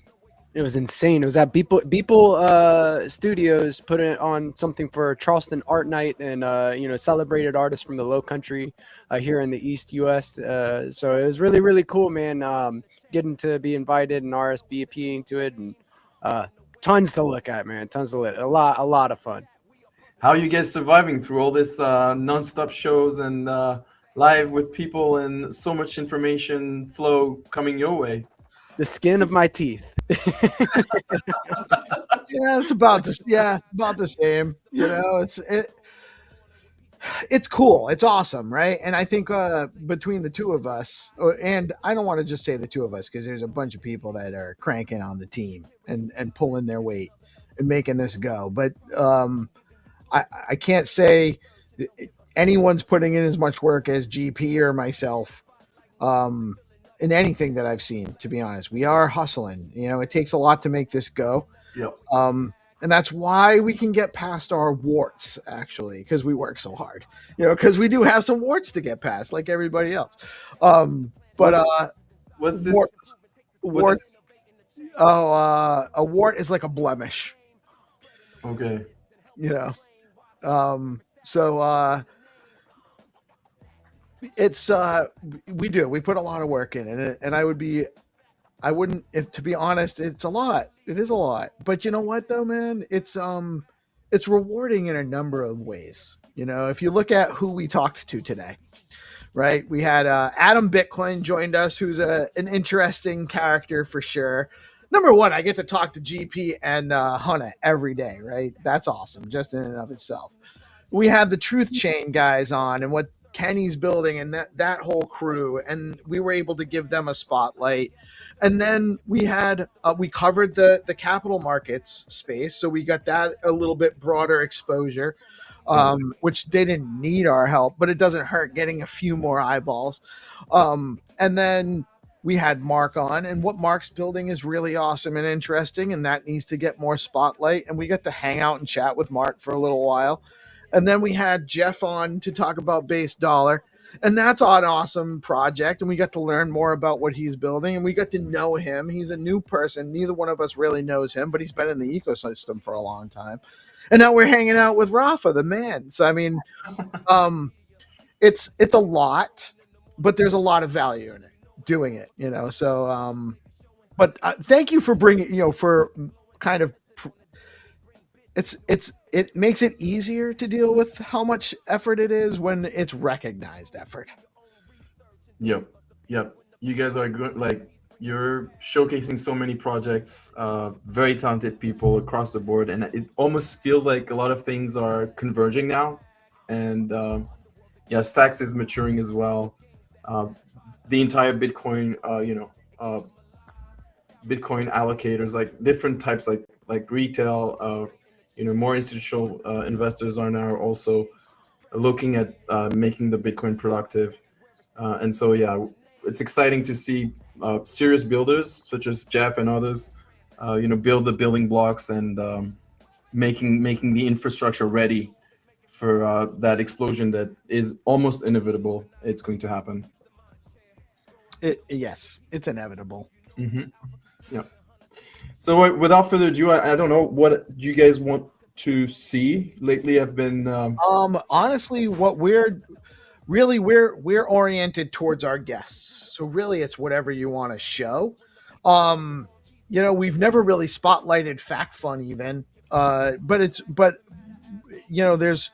there's a handful of things that you're working on that are very interesting, novel, and cool. And I think people need to know about it. So I'd like to talk more about the capsule project and what you're doing with that.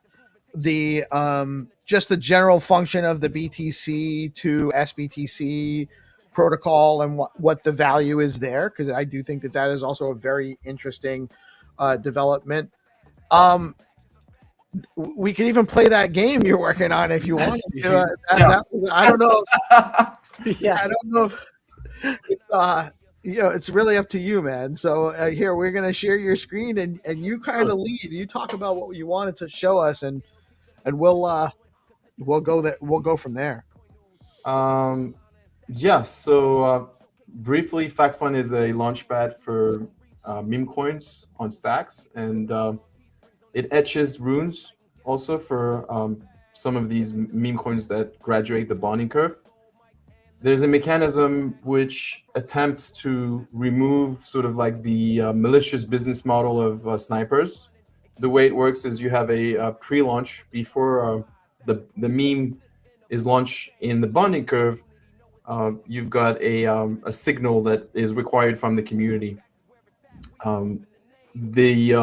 There's like 20 seats to be bought. It's sort of like a pre-sale, and you vest your tokens over 4 weeks, which prevents you from dumping right away. And it actually has been quite a good instrument for removing that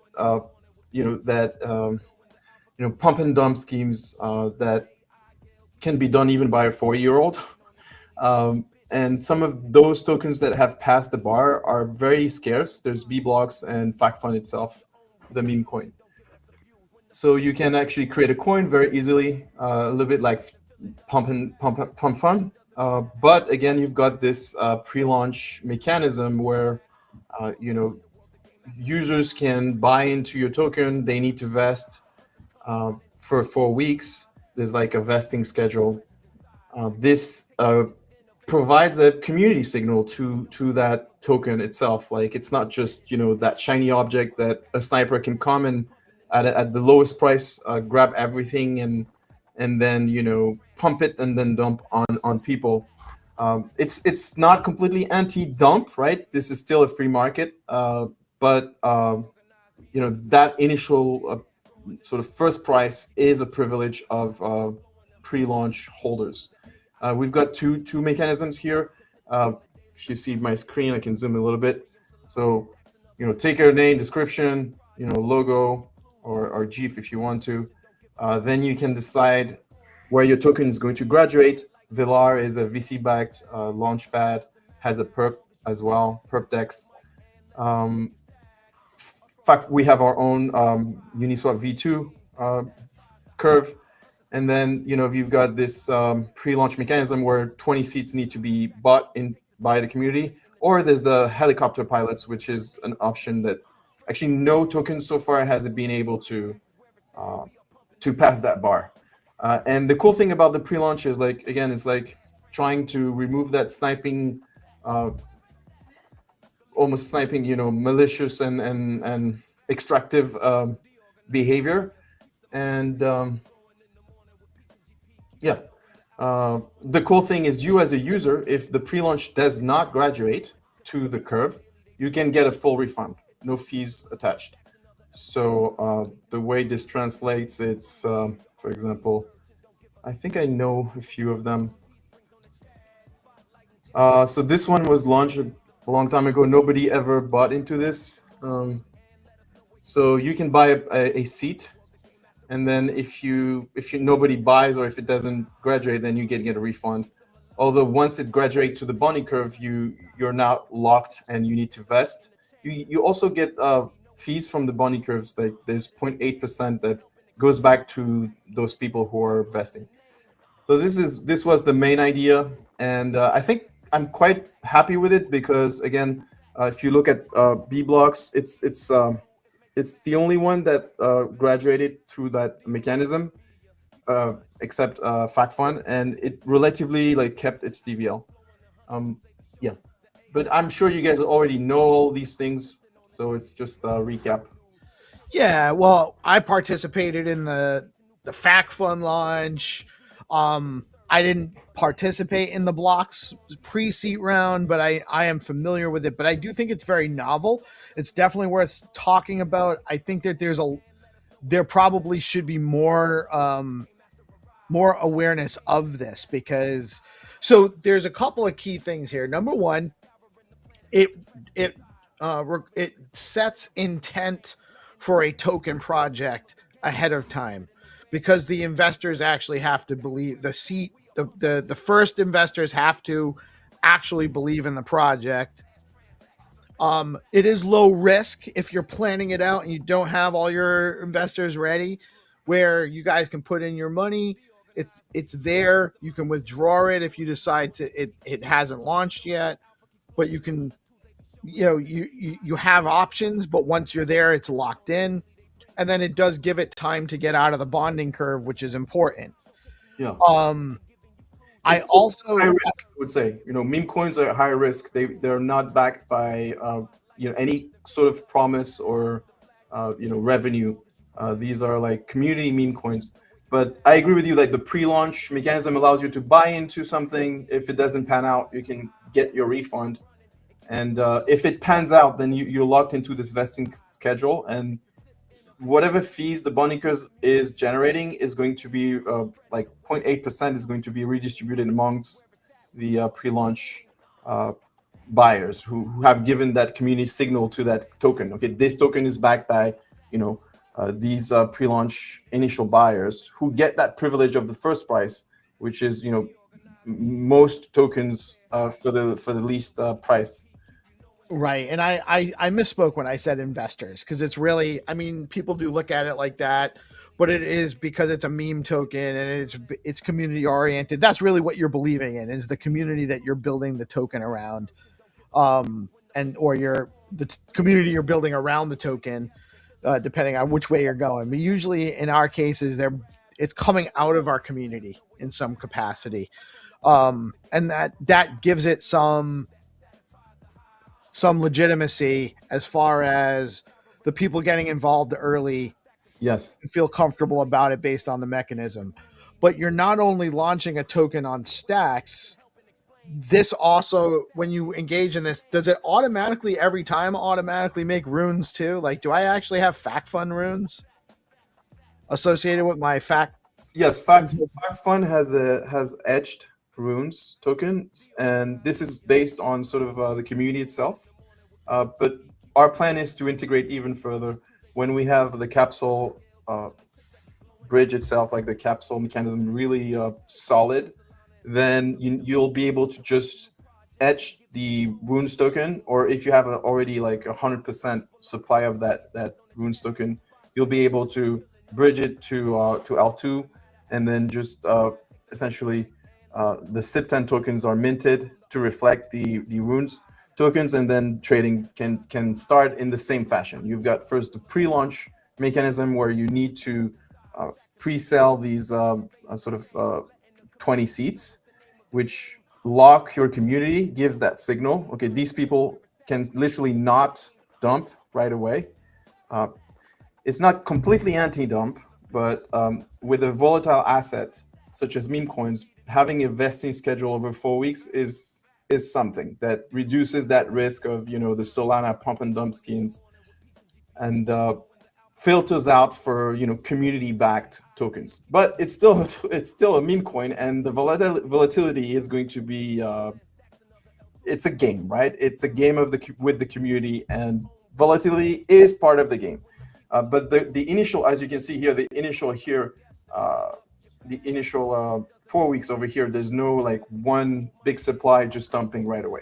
So it gives that initial birth of a community. It makes it possible.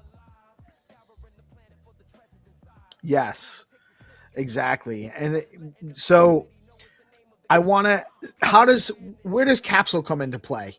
Right. How does that come into play as far as the runes go?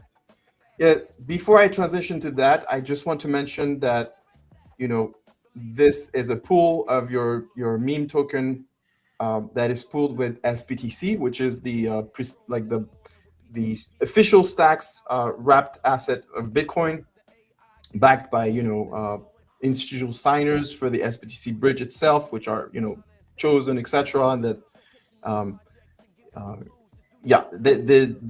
this is backed with like real SBTC. So there's one thing that you might want to know is like, how do I get SBTC then to buy the token?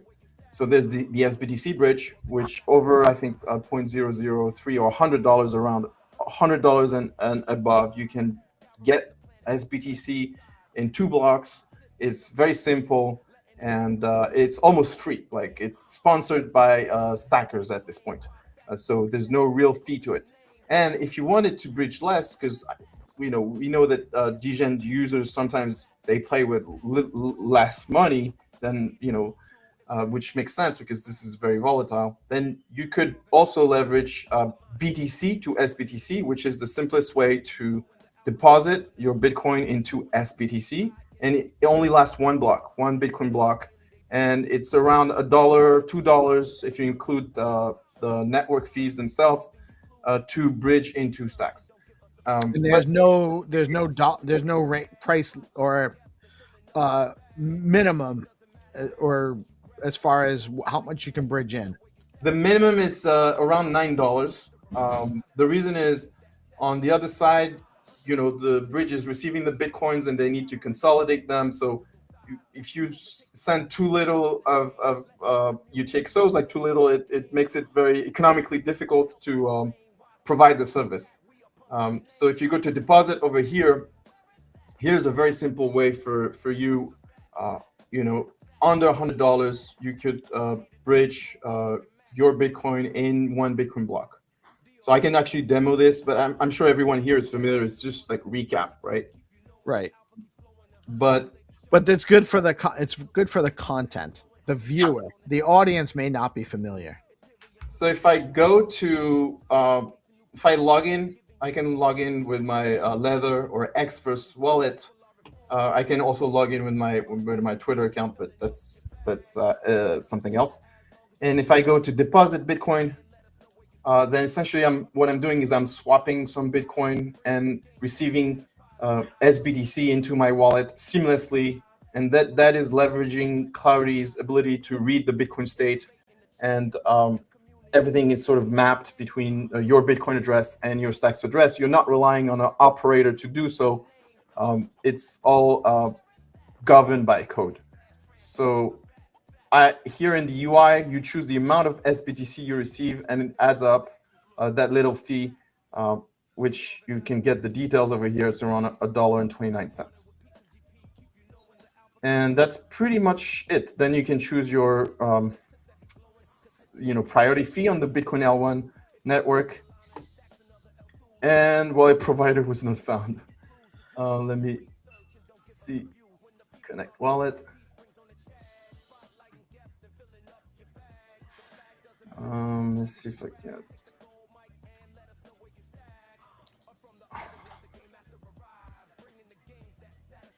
Let's try again.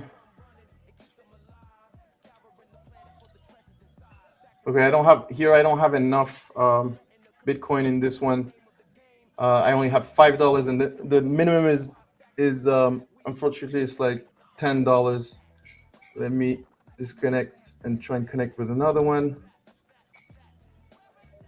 So I'd be lying if I said otherwise, that I'm kind of distracted by the fact that you can log in with your X account on FactFun. I'm not aware of that. That's new information to me. Very interesting, because I'm now looking at my FactFun account and I can connect my X. And yeah. So is that gonna, if I connect my X, will that actually make me be able to log in with my X and it'll know my wallet? Or is that different? It's just connecting my X account with my wallet. Currently, it's not linking the wallet and the X account, but I did that X login for nomination. Like, there's a campaign currently for communities who are interested to leverage FactFun and Capsule from Runes or from Stacks. We have a a campaign where you participate into a sort of voting or nomination, and you can do so only with your X account. So, for example, so for that you need to be connected with X. So if I disconnect here. Oh, okay. All right. I haven't gone back and voted. That's new since I voted last week. Right. So you don't need a wallet. That's the cool thing. Like inside your Chrome, you can connect. So communities that don't have a Stacks wallet yet can participate. So the goal here is to slowly but surely enable mobile seamless interaction with the platform without needing a seed phrase or a wallet. So this is a way of doing it with your X account, and you can vote for a community. Let's say I want to vote for pizza. You do need a tweet to be able to do so. So if I can grab a tweet somewhere from the Pizza Ninjas account, let's see. All right, I got one. So you copy paste a tweet over here, and I'll come back to the demo for bridging because that should work as well. What's this? So you just essentially I just copy paste a tweet, and then it's going to add a my vote inside of here, as you can see, Rafa Stacks over here. And the winner of this competition is the 4 finalists of this competition get to go to a second round where they compete for this grand prize of 1,500 SBTC yield and becoming Capsule's launch partner. So we'll assist them in being the first one to launch with Capsule from Runes if it's a Runes community, but currently we have SIP10 communities who are championing this competition. And for this competition to succeed, we need at least 169 tweets. So the bar is not low because because it's it's 1,500 Bitcoin. So we will consider this to be successful if we have 169 tweets for one community. And currently it's not exactly the case. And bear with me, there seems to be some timeouts here for some of these tweets. Yeah. Going back to just the demo of the depositing Bitcoin. Let's make it work. Deposit Bitcoin. So, okay, here I have enough Bitcoin in this account, so I think it should work normally.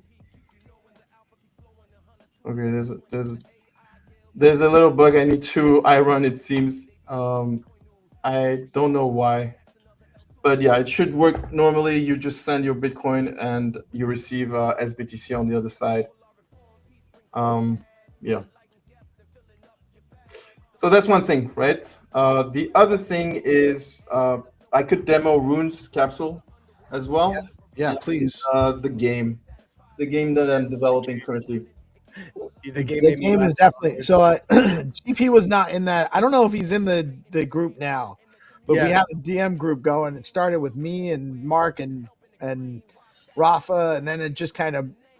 I'm not sure how many people are in it now. It's at least Sailor for the win, man. Against the Bears. Let's go. Yeah, Sailor versus it's Mike versus Mike versus Bear or whatever it is. I played it a little bit. Definitely fun. But it's just one of those things that's like an interesting. There's definitely some other. So we'll look at the game first. Let's take a look at Capsule first. Yes. Right. I'm puzzled that this is not working. I've heard some issues currently in the sort of ecosystem, so I'm gonna have to make sure this works. Capsule uses also Leather and Xverse. Maybe we can choose Xverse instead here. Yeah, I've had to use Xverse for the last couple of days, Rafa. I did talk with some of the Leather crew. They did push an update, and they're working on a fix or so to something. It was a little bug that was found, so But Xverse should be pretty solid there. Yeah. I've been using that for the last couple of days. Yeah, it's maybe me as well, because like, you know, as developers, sometimes you build and you break things and then you have to come back and this is the way, man. This is the way. So that's why you actually need always like a team that's fully there, making sure features are working well. Yeah, so do you guys want to see the game, or you want to see the game? Maybe we can play. So this is the capsule thing. So what happens under the hood is this is reading your runes tokens. So you can actually deposit your runes token into the capsule, and then Clarity is going to seamlessly read that deposit and mint your runes token on the L2 chain. So that process is well understood, and it leverages the same technology as the deposit system that is currently buggy, but should work normally. And yeah, just let's see if this works. I don't know.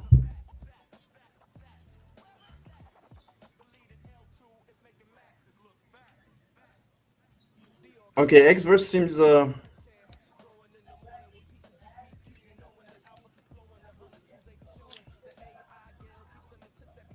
as you can see here, I'm depositing 1,000 moms. Confirm. Okay, so this is leveraging the same technology as the deposit, so it's as fast as the depositing Bitcoin. Again, I'm not sure what is happening with Leather, but I'm sure I will be able to fix it. This means that I'm sending 1,000 mums tokens, which are these runes tokens that I've etched, from from my own Taproot wallet into the Capsule wallet. So if I go to my portfolio over here, essentially what I'm saying is I'm taking 1,000 of these tokens here, and I'm sending them to this multisig where my signature is required. Whenever withdrawal is initiated, I'm going to have to sign. And so that is the idea of making the the bridge is, or the capsule is, theft resistant. Nobody can steal my runes tokens without my consent, without my signature. And yeah, this is just now a question of waiting for this Bitcoin transaction to anchor. And depending on, the priority fees, here I'm paying, I think this much. As soon as this deposit from my wallet into my capsule anchors on Bitcoin, so you will see this balance will increase by 1,000 mums. So it will show 70,138, and then Clarity, which is Stack's programming language, is able to read that Bitcoin transaction state, verify and parse that, hey, this is the mum asset token, runes token, and this transaction corresponds to 1,000 mums, and then it's going to mint over here the 1,000 mums token on L2, on Stacks. And that whole process is going to be, that minting process is going to be a privilege of Clarity, governed by code, not by anyone, not by Rafa or anyone. Again, this is Stacks' superpower. So while we're doing this, I suggest that we go to the game, because this might take like 10 minutes, or depending on how much transaction we have in this block, which we only have quite a bunch. Any questions? Yeah, I love that the ticker is mom, right? And you're onboarding moms, right? So you're referring to it as you're depositing 1,000 moms into the blockchain. So we're onboarding 1,000 moms is the message, and I like it. Yeah, from Bitcoin to L2. The reason is because on L2 you can do pools, you can like, the reason is very simple. Like on L2, I mean, it's very simple to just, okay, I'm going to unzoom a little bit here. But if I want to buy, $20 worth of a token, I'm just one click away, and it's going to take me, 5 seconds. Boom, that's it. I'm buying 5 million $20 worth of Pepe, which was the was created before ETH Pepe, by the way. Yeah. The only Pepe token you need to know about is what I say about Bitcoin Pepe. The And you see, orange frog. my transaction is now like instantaneous. Like we're no longer on Bitcoin, so we can do. So this is Uniswap V2. It's really fast. You've got things like concentrated liquidity coming to the excellent Bitflow company, also a VC-backed startup, which will allow for less slippage for assets that are worth more money, like have more TVL, like something like Dog will want something like that because you can have an exact price. If I go to my portfolio, so it's way cheaper to use. It's exactly super fast, and it's also still got Bitcoin finality. Right. I just bought 5 million. No, now it's reflected in my portfolio. I click here, I can see the price. It's pretty cool. This is my my transaction right here. You've got the Explorer. I'm using Staxo Explorer. It's a pretty cool one. Shout out to the team. They have tools for developers which are excellent. Allows you to simulate everything on using mainnet and step by step. Also, shout out to Hugo from Clarinet. These tools are really cool because I can build contracts and make sure that it's fully tested. That I'm confident when I'm deploying the contract that there's no like obvious blunder or exploit in the contract. Also excited about Clarity for it, but I'm a little bit on a tangent. So while we wait for this runes transaction to anchor, and then seeing the mint in action, what we can do is go to games. Let's go. All right, let's do it. So bear with me, I'm just building this, and shout out to the Lovable team because most of it was built with Lovable, and it's a very basic game. I want to add new features, and obviously this is meant to be on a mobile, right? It's not meant to be on a desktop. Here I'm playing against the computer, right? Which is sort of boring. But the cool thing is I can play against someone. And so I don't know if anyone who's seeing this wants to take the opposite What's the address again? Mike Beer Love. I got it. I already got it. No, it's like games.fact.fun. So it's like it's that's right. You changed it. Yeah. That's right. And I want to add like uppercuts to this game because when you block, there's no way of like you just have to wait for the opponent to stop blocking, which is not cool. But yeah, if you want to take the if you want to battle me, there you go. So fight. Oops. Okay. So you can block and you punch me when you block. But hold a second, I just want to show the mobile view. It's better. So if you punch me when you block, my energy is going to go up. So go ahead and punch I punch you while you're blocking? Ah, I got you. Yeah. Oh, okay. And you see your energy is going up. Right? Yep. So actually, if there are any vibe coders who use Lovable and are building games in the audience, shout out to you guys, and you can DM me and I'll help you add passkeys to this. And I'm working on a way to add smart contracts only using passkeys.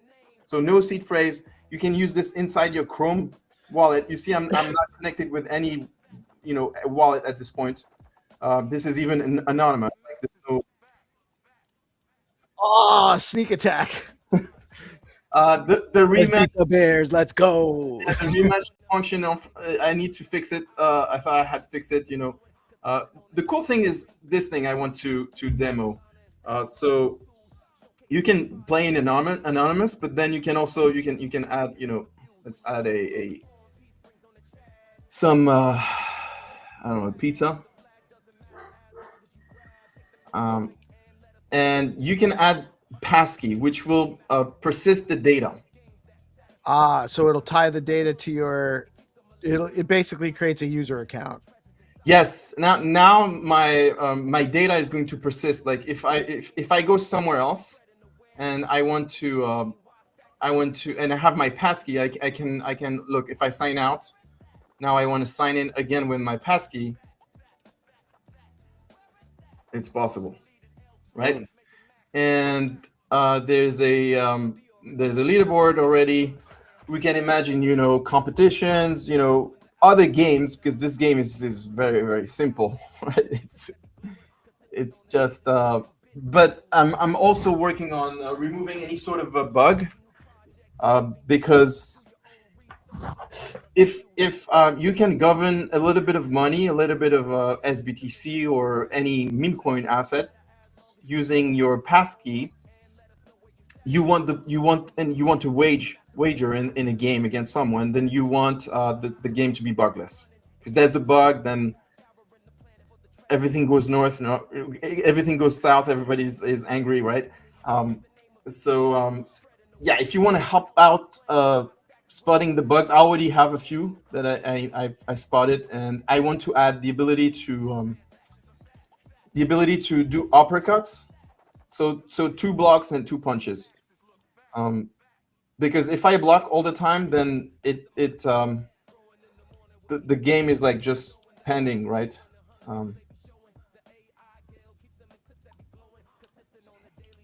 Any questions, guys? No, I think it's awesome. I mentioned this in the DM chat when you first showed it to us, that we'll probably have regular sessions of this on the morning show. I can see us having little tournaments during the less busy, when we don't really have a guest kind of thing. Yeah, I'm trying to box with Peace. I'm trying to go up against Peace Love Music and 300 and have a small little tourney. GP, there down the line, there might be a little bit of an option where you put $1 worth of SBTC, I put $1 worth of SBTC, winner gets $1.50, and then 50 cents goes to the platform to keep making cool games for us to play. I think so. This was built in a couple of hours using Lovable. Lovable is very easy to use. Literally, it asks you questions. There's very little knowledge to know, and you start in Lovable with basically, you just say, I want to make a website that does this. I want a game with Michael Saylor boxing a bear. Yes. And then it asks you to produce assets, or you just kind of upload assets and it does the rest. No, you start from nothing and it takes care of everything in the background for you. And so you didn't have to give it an image of Michael Saylor. It found that for you. Oh, I did that. But just like you can do it in an LLM, right? You can share. Right. You're right. That's it. You're talking like you're doing it in Chat GPT. Yes, exactly. I could demo this another time, but I think you guys are already very generous with your time. Yeah, and we also want to be respectful of your time too, brother. 45 minutes is. I just want to show this deposit thing again, maybe for people in the audience. Let's see. Here I have $57 of Bitcoin. Well, I processed one. I didn't do it on the screen, but I did actually get one to process. I'm still waiting. Yeah, I'm waiting for a confirmation, but did you use Xverse or Leather? Leather. Okay. It went through, and I just didn't. I did it. You were going through something else, and I didn't want to interrupt your flow to say I did it, but I actually have it right here. Just gonna share it on my screen. Here it is, pending, just to prove everybody I did use the bridge. It processed. There might have been just a glitch going on timing wise for when you were doing it before. Yeah, I'm also demoing one now. I don't know if you guys can see. Yep. Hold on, I'll switch them up. But there you go. I just broadcasted, depositing Bitcoin, and now I'm waiting for SBTC on the other side. And this is the same thing is going to happen. Bridging is such a pain, right? You don't know what's happening, etc. So having this little model here that shows you, okay, your Bitcoin transaction is here. Oh, honestly, especially for somebody like we know what it's like because we've done it a few times. But somebody new, you don't know what's going on. It's nerve-wracking. It's right. It makes you First time you do it. Yes. Give me my money. I'm sending you your money. Right. You're not even showing me where it is at the moment. So Right. if you currently, it seems Bitcoin is very slow. It seems that like I'm paying 60 cents here, but it's in the second block, so it's not great. But at least I know where it is.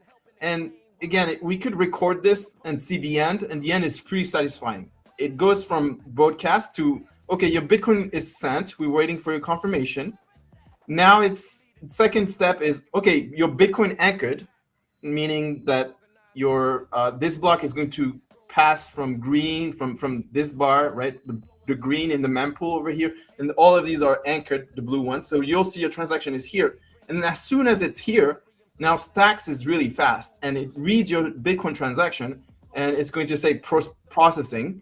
And like 5 seconds later, it's going to show confirmed and with the confetti animation, and you'll see in your portfolio you have SBTC. Just like previously I showed, in the portfolio here, I showed, this is my Pepe here, right? Now, like as soon as this is anchored and processed, this will move from 26,000 sats to 36,000 sats, because that's the amount I'm requesting in the bridge. Fire. Yeah, it's and honestly, like it's gonna take Bitcoin's never gonna be faster. 10 minutes plus is my transaction was 15 minutes ago now, and it said it was about 10 minutes. The next block I think was saying 30 minutes. I'm not sure. So the next block is right now saying 20 minutes. But we know that that's not actually going to be accurate because we're already 15 minutes into with the last 10-minute block. It's that's why there's a lot of value on what Stacks brings. That's not only the value, but the first value really is you have Bitcoin security, everything that makes it worth dealing with Bitcoin being slow, but it adds the functionality of not having to deal with that, and it also brings down the transaction costs and then allows other stuff like a code guided smart contract bridge that requires a user signature like what you've built with Capsule. That can't be done the same way on any other chain. And I must say that the visual cues, as much as I've done DeFi and bridging and all of that stuff over the last 4 years, I'm still the guy that needs a visual cue to let me know exactly what is going on and when, right? So I really, really do like that you incorporated that. You shouldn't leave like a user hanging and like guessing like, hey, when is this gonna happen? So like I love that. I need those visual cues. They make me feel more confident. No, absolutely. It's horrendous. If you're sending your Bitcoin here, I'm just sending $9. But if you're sending a consequential amount, right, you're sweating. You don't know. Okay, there could be lots of things like that can go wrong, right? Are you on the correct URL? Is this it could be a phishing. So you start becoming paranoid if you don't have all these cues 100%. that take you by the hand and make sure that hey, you're in the right place. This is HTTPS. Fact.fun. You're good, and you've got the queue. Your Bitcoin is here. You can check it, right? You can check it also in your wallet if you want to, in the Xverse wallet. But you can also check it here right away. The app is also taking you by the hand. And by the way, I have actually a demo. I did like a video. Perhaps instead of waiting for that Bitcoin block to pass, I can finish the presentation by just showing that video if you guys if you want to do that, that's fine. That's fine. All right. Whatever works for you, brother. All right, let me find it. View channel. So it's a video. Manage video. Do you have it in Google Drive? So it's a video of the runes deposit, but again, it uses the same technology with the Bitcoin deposit, right? It's from L1 to L2 is very simple. It's trustless. It uses Clarity's ability to read Bitcoin state. Let me remove the sound. Can you guys see this video? Yes. All right, so you select the runes token you want to deposit, and you input the amount you want to deposit. I have 690,000 mums. I want to deposit 69. You select the priority fee. You've seen this before. And this is with Leather, so Leather was working perfectly. And here you go. You've got the same progress modal here, except of course I have to improve the logos here. Basically, I cut the video here. You can see it's going to move from, being in the mempool into a block that's anchored. So there you go. And that video doesn't show the modal, but the modal will show you the STX. The modal will still be here and show you the step 2 and then step 3. But you'll see here that in my wallet, I still have, as if that transaction doesn't happen. So what's going to happen is 69 mums is going to be deduced from my wallet, increased in my capsule balance, and then minted into my list of tokens on L2. Very cool. So is that actually splitting it's splitting the allotment for you? So allotment all together, or do you have individual? Yeah, the Runes protocol is a hybrid meta protocol that uses the UTXO model as well. So it doesn't exactly split. What it does is it sort of writes on top of UTXOs. So I'm sending a UTXO from my wallet into my capsule, and that UTXO has 69 months. And just so you see here in my L2 wallet, I don't have these 69 months. But if I refresh, as you can see in my capsule now, I have 69 mums that are locked on L1. And if I look into my L2 wallet, you'll see that obviously my wallet itself has been decreased of 69 mums, right? 690 minus 69 is 689, 931 mums. And then you'll see at the bottom of this, I'll also show, oh, there you go, bam, the 69 mums on L2 were minted to my wallet. Again, that mint privilege is Clarity's, meaning the entire process is governed by code. Insane. No bridging. Like it's just all dictated by code. Yeah, and as you can see, this has just anchored, right? You can see it just went from left to right, and right away I got my runes in my wallet on L2. That's amazing, dude. Congrats on building this. This is based. This is one of the tools that we need to onboard people from L1 to L2, right? Like these, I've seen a few different posts on the timeline about bridges lately, and they're just clunky, right? They're clunky and they're a risk, right? You're taking more risk on. So why take on more risk whenever you could go through this process, use the tools and the coding language for what it's for, and let the code do its thing. I mean, this is brilliant. Yep. No, absolutely. I think this is really great technology. And oh, there you go. Peace, love. Your transaction has been confirmed. Let's go. Just went through. That's awesome. So we can see, like, if we go here, that your transaction has confirmed, and that's it. After one block, you have your STX or SBTC in this case is credited to your, to your account, and your account is, so you are just like, if we go back here, Peace, Love, Music, right? So cool thing is, if you type here Peace, Love, Music, I'm going to sort of dox your. I don't care. Let them all know. Let them know everything about me. I don't know. So you remember how much SBTC you had, but you have more now, essentially. Right. I have $10 more SBTC or $9.98 or $9.97 or whatever it was, roughly more SBTC and a little bit less BTC as well. Very cool. Very cool. Yeah. Sorry for doxing you a little bit. Nah, I'm not a problem. I don't mind being the guinea pig, and BNSs are public. I'm comfortable being exposed. What can I say? Same. I do everything for my GPSC.BTC wallet. You know, is for transparency, right? You know, they can see our convictions. Yeah, so very excited about this tech. Let's see how it pans out.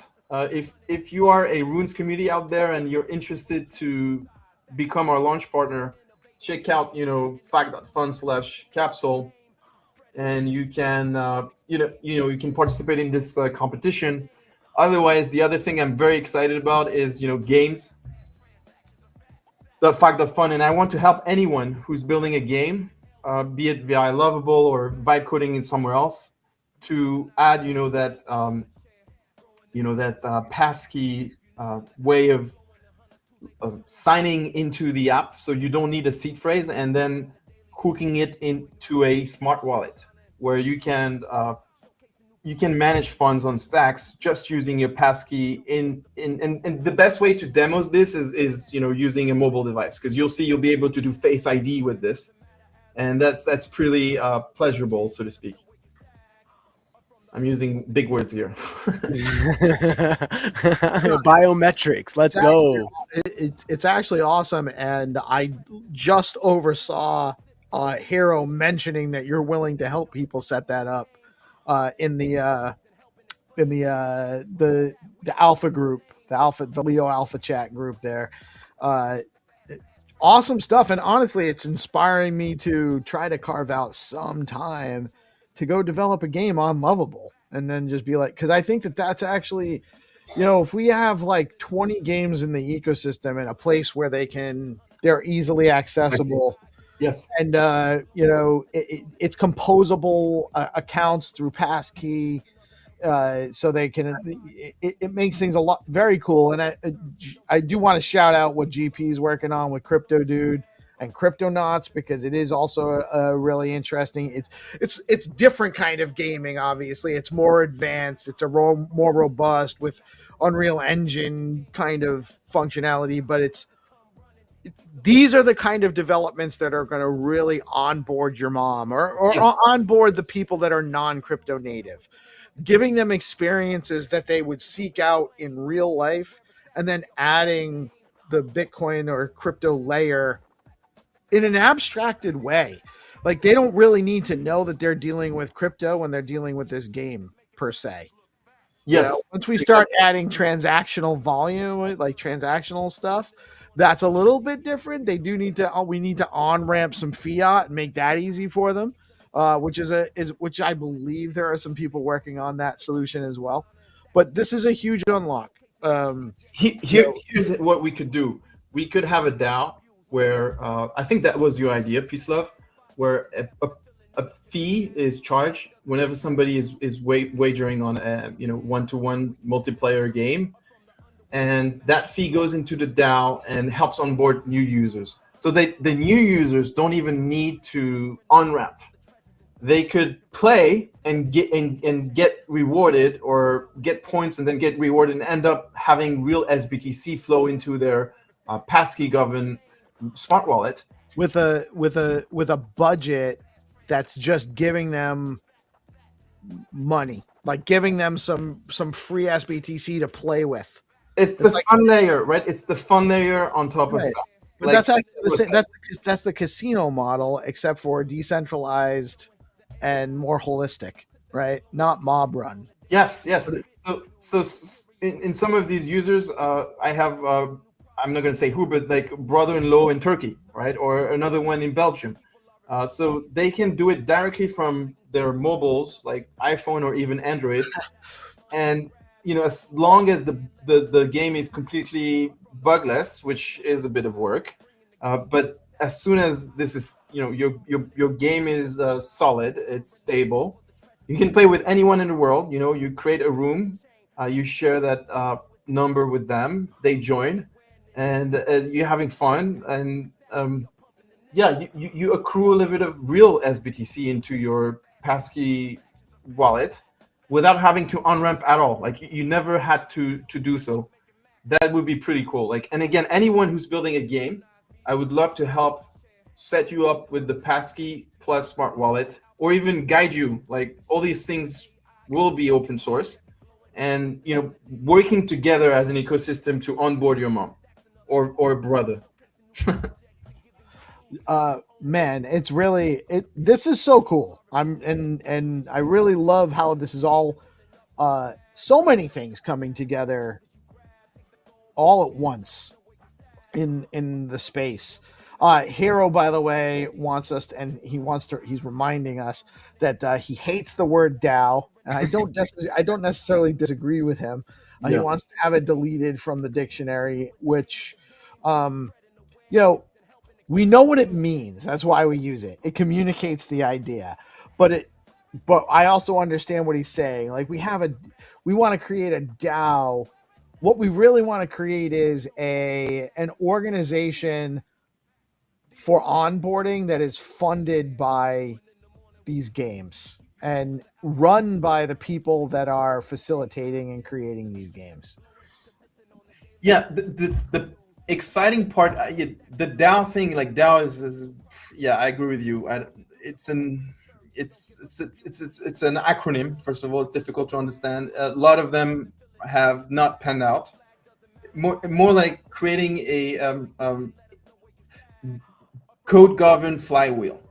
So some mechanism that is automatic, that cannot be tampered by humans, and that helps anyone to participate. I think Trip and Monkey has the same idea with his protocol as well. I think that's something we should have, so that I'm building that game, I'm going to help that flywheel to take place, but there's this other game as well, and all these things can help each other, and creating value for everyone. Actually, it doesn't even have to be games. It could be It could actually be protocol wide. Anyone that's building in the space. It could be.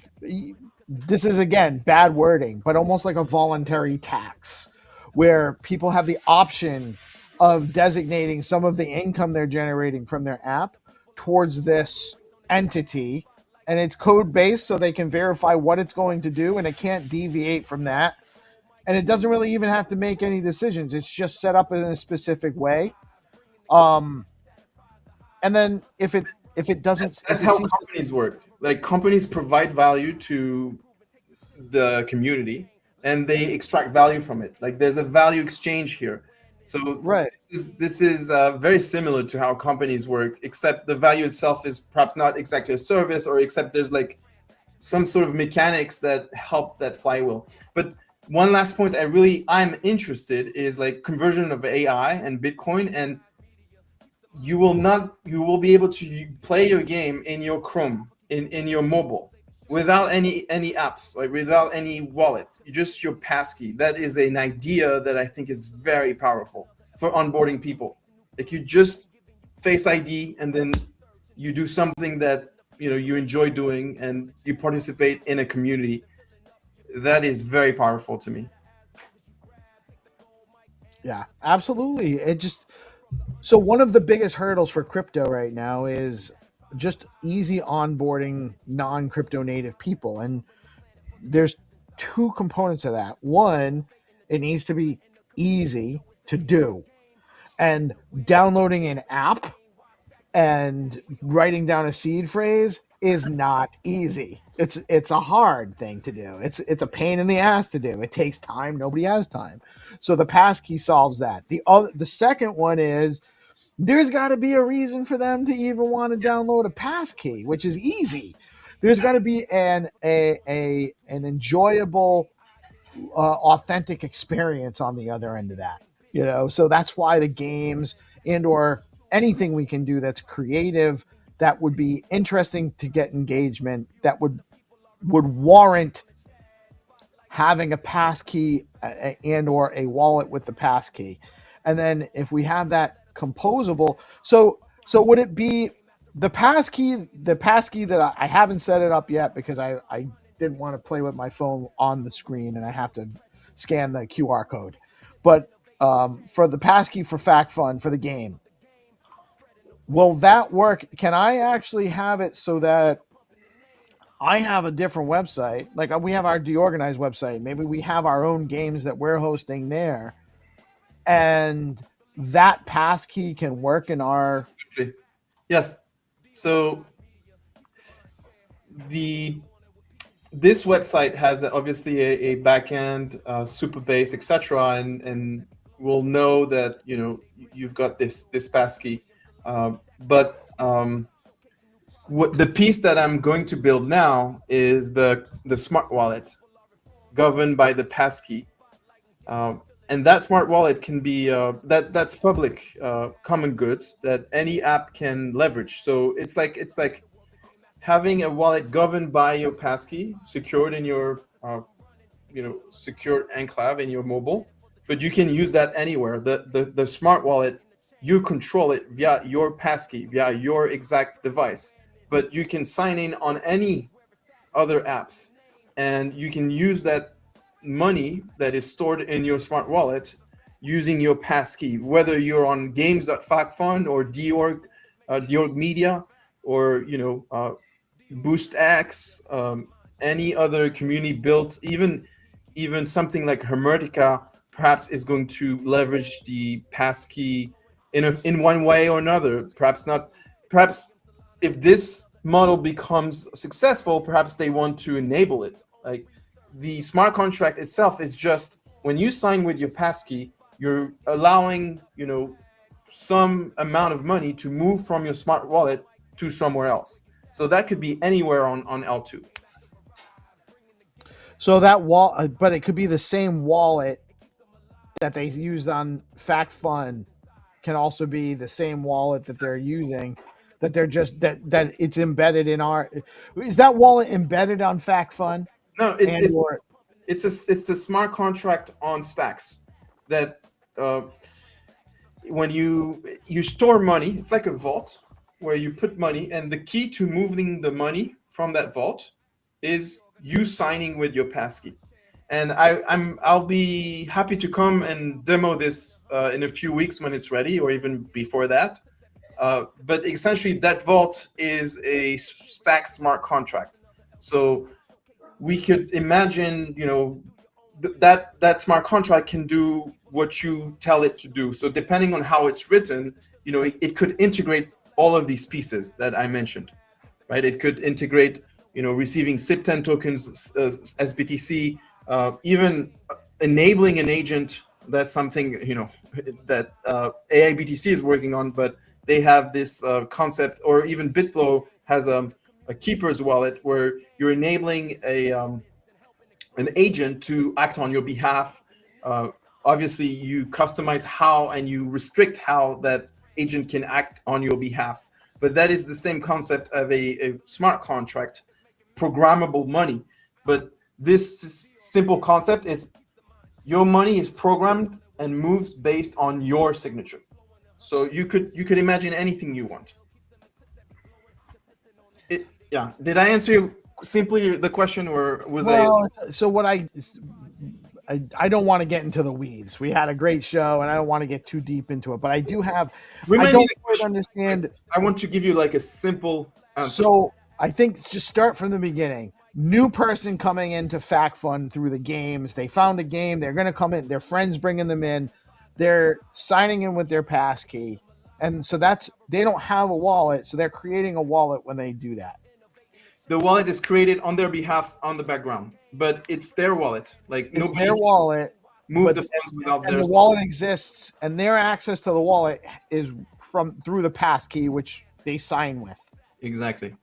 But when they go, so now they go to another app that they can sign into that app using passkeys. They now have a wallet set up. Will that just having the passkey, the app, as long as it's this next app can determine the wallet from the passkey on the user's device.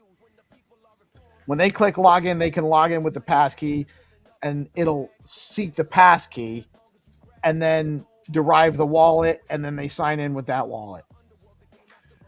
Yeah, I think the standard does not exist yet, so we're in the early innings of it. But the simple answer is yes. And to some extent, you can also, if you have a little bit of money in your smart wallet, you can send it into another wallet if you want to. And that second wallet is maybe now, if you're in another app that supports another wallet, you can simply do that. Right? We just So how do I interface with that? So I've created the wallet in Fact Fund, right? I'm a new user. I'm just onboarded. I created the wallet in Fact Fund. I'm not on the Fact Fund platform anymore. All I have is a pass key. Yeah. So how do I engage with that wallet? How do I send funds? So the cool thing is, like, smart contracts are trustless.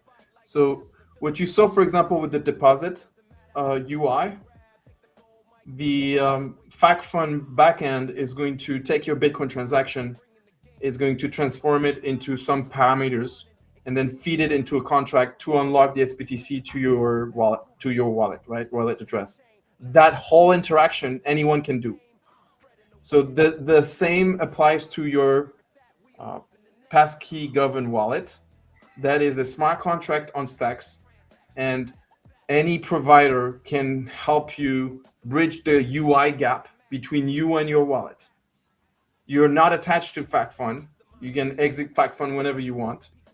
And you can, and the cool idea is you can do this in your mobile phone without a seed phrase. That's a cool without idea. a seed phrase and without an application. Yes. All you have is a pass key. You don't have anything. You don't have a leather wallet necessarily. You don't need to go into the app to access it. You just got to find some kind of UI that can interface with your pass key, which will be developed as this becomes adopted. I would recommend that whenever you have a portion of amount in that new wallet that is going to exist, that you at some point send it to a proper sort of a seed phrase wallet.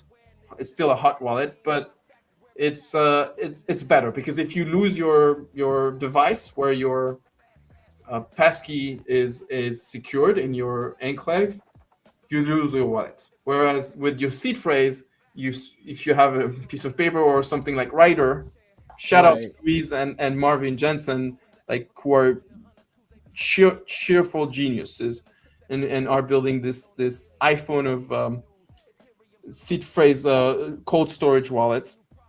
When you have a large amount, by the way, when you have a larger amount of money, it's preferable that you send it to something like a Signa. Shout out to also the team there. It's a multi-signature, or something like Ryder, because nowadays you can be hacked really, really easily.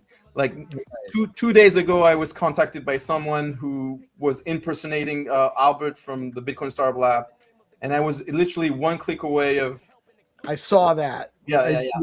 I saw that. You were very close, and you said it was by chance. Something money in these hot wallets, so I have to do some like frequently. I have to reshuffle and send the money out to cold storage.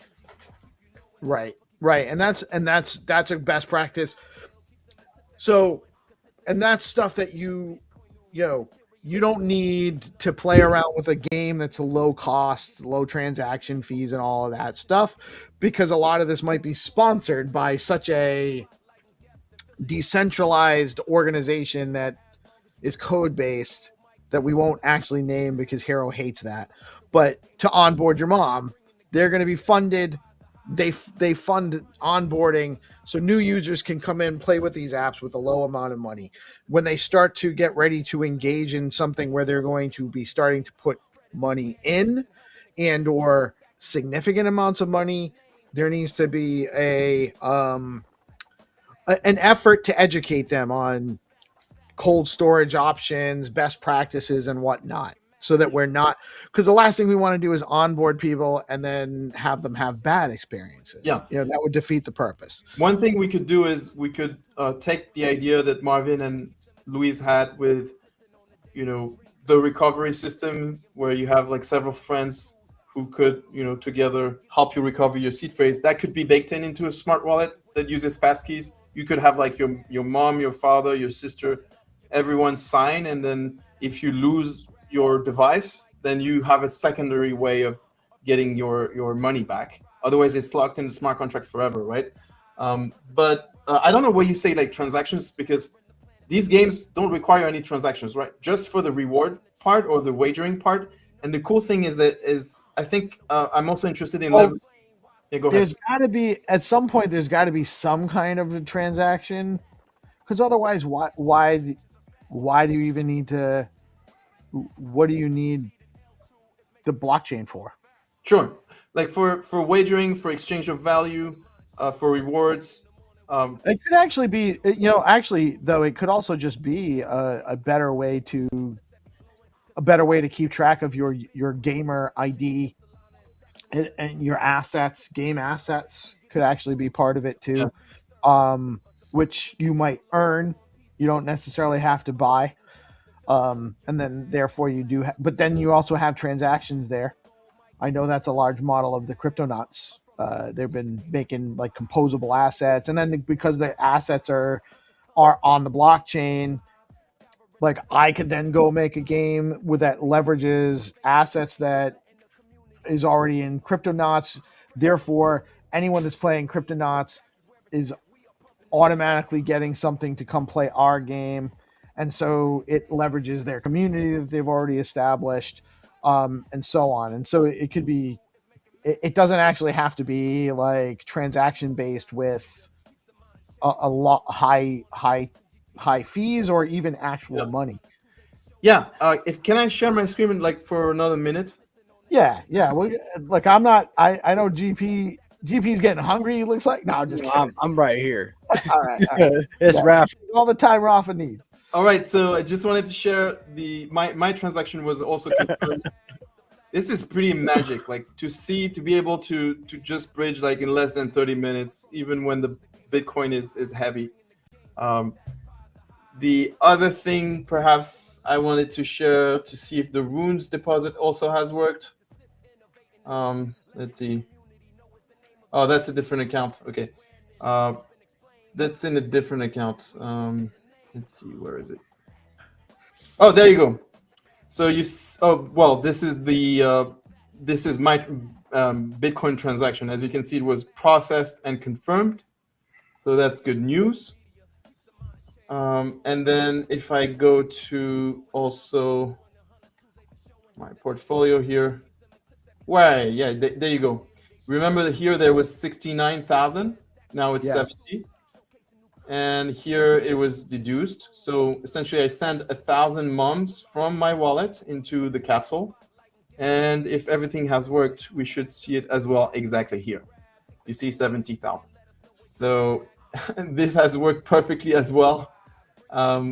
You will have also the same modal progress. So you'll see instead of Bitcoin, you'll see mums on L1 and mums on L2, or dog, right? Or something else. The last thing I wanted to also share was the idea of like off-chain intent messages, which makes the UX instead of what I showed earlier with even though it was very, very quick, like just buying a transaction, this is really settling the transaction on Stacks. What you could do is just sign a message. And shout out to Rosar and also to Breeze, who are working on a little different protocols with message intent, like off-chain, a bit like Lightning. Like Breeze is working on something like he calls it pipes, which are decentralized off-chain messages. And that is really cool because there's no 5 seconds waiting at all. It's like instantaneous. It instantly is reflected, and your transaction is eventually settled later on Stacks. So you don't need to wait for the 5 seconds. And that's something that also, I think, coupled with the passkey ID, is going to interest me when it comes to games. You could wager, and automatically you'll see that, okay, I'm wagering this much, Welsh token or Leo token. And what you'll do is you'll deposit first. You'll see your balance, and then you can wager and see immediately the reflection in the app. and if you win or lose, you'll see that settlement. You'll see that settlement. Like you'll sign a message, so it'll be reflected right away, but the settlement will happen later. That UX is going to be very interesting. Very awesome stuff, man. There's honestly it's almost like a little bit of information overload, and it's a lot of stuff I already know. But there's so many pieces here, bits and pieces. And you've been cranking on a lot of this stuff for a long time, and a lot of stuff we didn't even talk about, stuff that you've been building too. So I mean, there's really there's like stuff that you've built in the past. The kinetic energy is like being stored and built up, and it's just gonna expand and explode. You know, I feel it. I can feel it coming, dude. It's popping. It's popping now. We're at the event horizon. It feels like. Yes. Yeah. Not only me, like the entire Stacks ecosystem is brewing. You know, the leadership and capital markets presentation are like world class. The builders are, building apps that are, audited, that are peer reviewed, that are upgrade. We have V2 contracts for Zest protocol now. Hermetica also is going to leverage. I'm interested to see how Jacob and the team are going to leverage perhaps Passkey in another way, like perhaps in double auth, or I don't know what his idea behind this, but again, like having that onboarding frictionless from the Bitcoin L1, as we just saw in this session, that you can deposit Bitcoin as low as 10,000 sats, and then above that, above $100, you use the SBTC bridge, and it's almost free to do it. And then you can either use like Stacks settlement or things like message intent and games and all the wonderful work like you guys are doing, and Hero and AI and AI BTC. This thing is about to explode. 100%, man. There's like the developer energy is fantastic. The community energy, the people that are here that have been cranking, that are like the content creators. There's so much going on, man. The content creators are becoming developers now because of tools like Lovable. Vibe coding is accessible. Fair. Yes. That's absolutely accurate. Bro, everyone can be a music producer now. Yeah, it's insane. Hero Gamer is producing like sick, radio friendly music. It's insane, and I mean it's crazy. We are in a very, very interesting time, and the people that are here that are cranking that just don't stop, and there's so many guys like Rafa, like GP, Crypto Dude, Trippin' Monkey, Hero Gamer, Blockface. Like this, I could just go on and on. It's incredible what's going on here, and I'm excited to be here. Rafa, I could actually talk to you all day, man. Yeah. We talk often when we're not tied up with other things, but man, it's Hero saying, "Are you saying I'm a developer?" Yeah, kind of. Hero. Yeah. You started making websites, and you're a music producer. The AI is incredible. Like try and tinker with Lovable. It's so fast. Yesterday in 4 hours I did 84 commits, and almost like it didn't require much in terms of 84 commits is crazy. And talk to the AI, etc. So it's like it's bum bum bum bum bum, and then the app is forming like slowly but surely. And I'm very interested in terms of also like what 3Huna is doing with the music. Like he gave me a crash course on suno.com. You can follow me at 3AI3. It's where I produce my AI lo-fi music. These are areas that are very interesting, and yeah, it's exciting. It's exciting because it's like things are so fast. Like things are so fast. Like even non-developers, I think non-developers will be better because they don't have the stigma of things have to be a certain way. We have to do this first, a Figma. We have to do that, etc. Which is fine, for like world-class applications.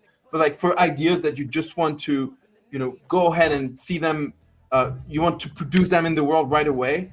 we need that explosion of creativity to come, and AI is funneling this and coming to our stack for sure. It's coming. That's the thing. It's all coming. You know, it's just a matter of we got to be patient and keep putting the work in. Just keep chipping away, as a wise man once told GPSC. Yes, sir. Yes, sir. You keep chipping away, and eventually you'll break down that rock, and then you'll find another thing and another rock to break, and you'll teach people along the way. So that's the powerful part. You see more and more people start to do more and more things. I think that's actually, you hit on the nail on the head, GP. The magic in this ecosystem is that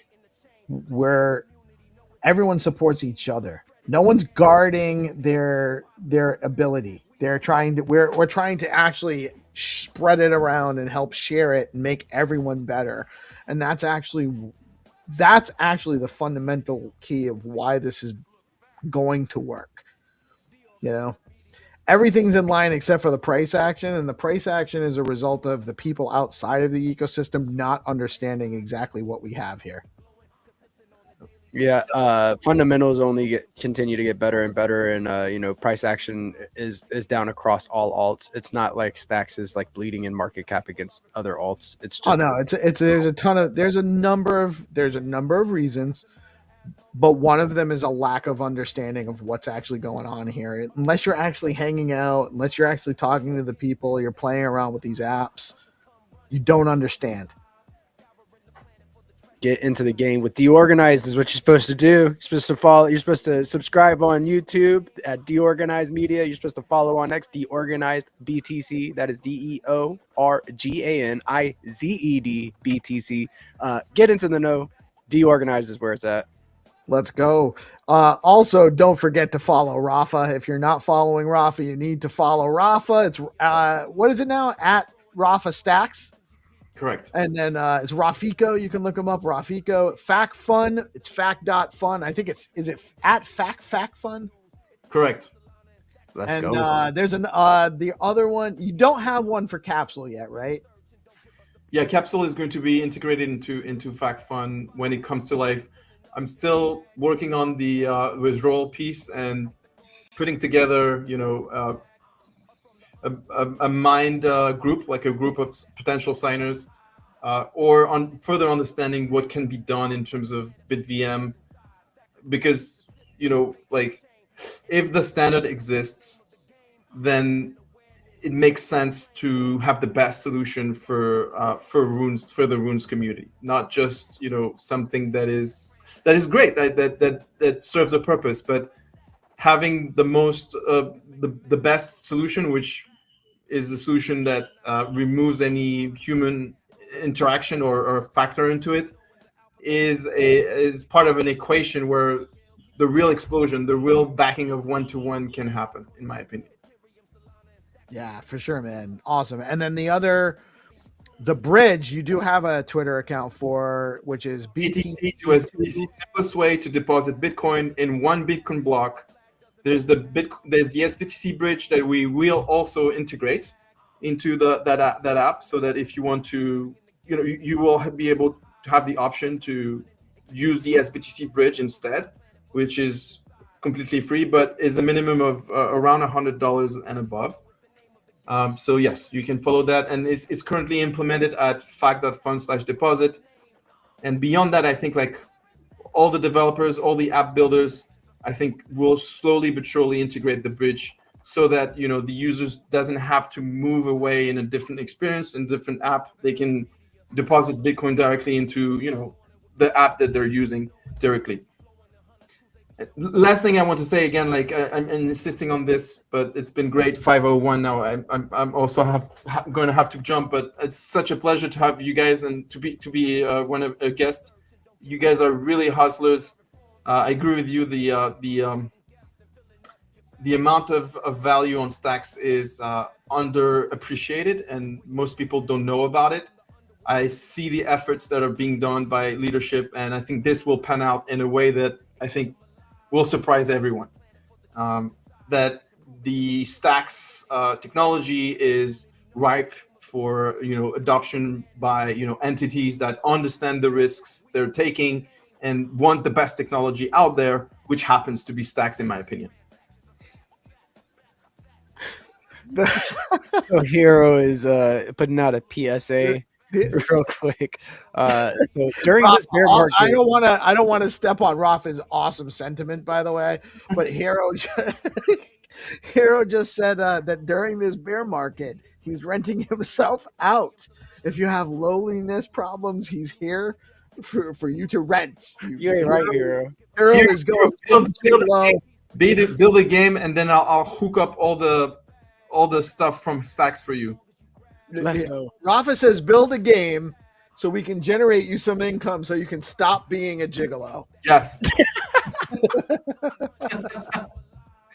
That's a great note to end up on, guys. It's been a long, awesome day. We've had a ton of great guests, rounding it out with our good friend and awesome dude, Rafa. Media for the win. Yeah, let's go. Let's go. Fact Fun for the win. Let's go. Thank you all for tuning in. We'll probably have a little bit more replay content. I might replay the segment with George from Bitcoin Magazine yesterday because it's important. This Bitcoin for corporations with what's going on with MSCI. I'm going to let that run after we close out this segment, and then we'll end the stream for the day. You guys still do have a little bit of time to enter for the $200, the 200 stacks contests for the day. We're giving away 200 stacks for the month of December. And thank you all for tuning in today. Thank you again, Rafa, GP. Much love, you guys. GP. We'll see you all. I'll come and demo the smart wallet. Let's go. You let us know when. Cheers, fellas. Right on. Take care, Good night, guys. Take it easy, GP. Peace out, guys. Those are all different kinds of logic that are a better language for the LLMs to actually understand. Right. So when it creates the PRD, then the PRD will be easier to understand for the next model. Quick question before all right, so what's it asking? Quick roll. I'll just say, hey, I can help you with that. Quick question before I dive fully in and still deliver a complete PRD. What's your role in product? PM, CPO, founder, and what company project name should I reference in the PRD? You probably don't even necessarily really need to do all that. I think you can actually just copy that PRD. So you're going to go, I just dropped are you familiar with lovable.com or I know what it is, but I don't know the whole thing. God damn. It's still writing. Spitting out milestones? Look at that. Yeah. Once that's done, we're going to copy all of that and drop it into lovable.com. Lovable.dev is... lovable.dev, yeah. There you go. Why would you want to do this instead of just using Lovable, their own logic creator? Well, PRD is really good at like structuring your product requirement document, but yeah, you could like just use Lovable, but like PRD is like meant for putting these. The reason I'm doing it is because that's how they had me do it. Yeah, the workflow. Okay, because I'm using Bolt. Bolt is also almost the same as Lovable. Is that Bolt.new? Yeah. So you should be able to paste that Just right paste it here? All right. Yeah. Okay. Also using Google AI Studio, they also have the vibe coding where it's free. Oh, I was so upset when I logged into Google AI Studio yesterday and saw that the video animation now requires a API key. Yeah, I saw that too. No more freebies. Happy face. At the very top, Rash. Go back to at the top of the field there. At the top of the go to the top of that. And then right above that, just put make me a website for this PRD.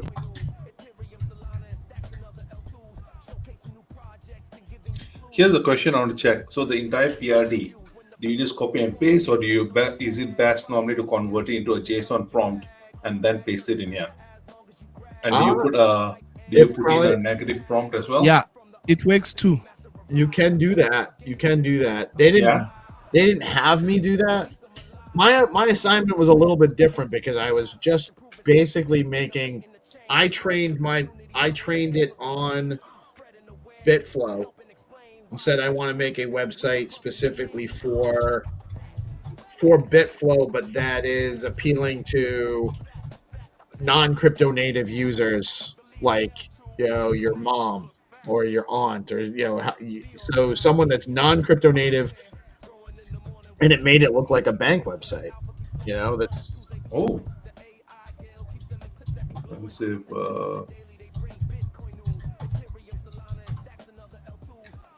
I don't. Ever since spoke to Triana previously, we did a few things. The negative prompt thing has really helped tighten quite a bit of stuff. So I was always wondering that even what you're building now, does it for what website we're building, whatever we have done the entire PRD request now, if you convert into JSON prompt, is the outcome better? That's what I was trying to figure out. Anna says it is, and I can see why it might be. They didn't have me do this last time, did they, guys? I don't remember now. To be honest with you, I'm not. I wasn't prepared well for this, Rash. I was supposed to do this, and it was. I was like, how did they do this? Yeah, no, you didn't put it into a JSON last time, so it's going to be line for line. It's going to be a little bit longer as well. Yeah, we didn't use this step last time, but it might be it might be a better website. You can try it both ways. You could edit different portions of it a little bit better. Damn, you're right. The negative prompt is really like it'll spit all of it out. The way I prompt. Yeah, it'll do it, Resh. Like it's crazy how far I was able to spin up a website for the Gigaverse using the same workflow. That website is nice, bro. Yeah, I got and I've got stacks. Like I've got the authentication flow and all that stuff. The dude helped me on that, so like you can connect your wallet to it. So I just need to go in and fine tune all the little things on the website.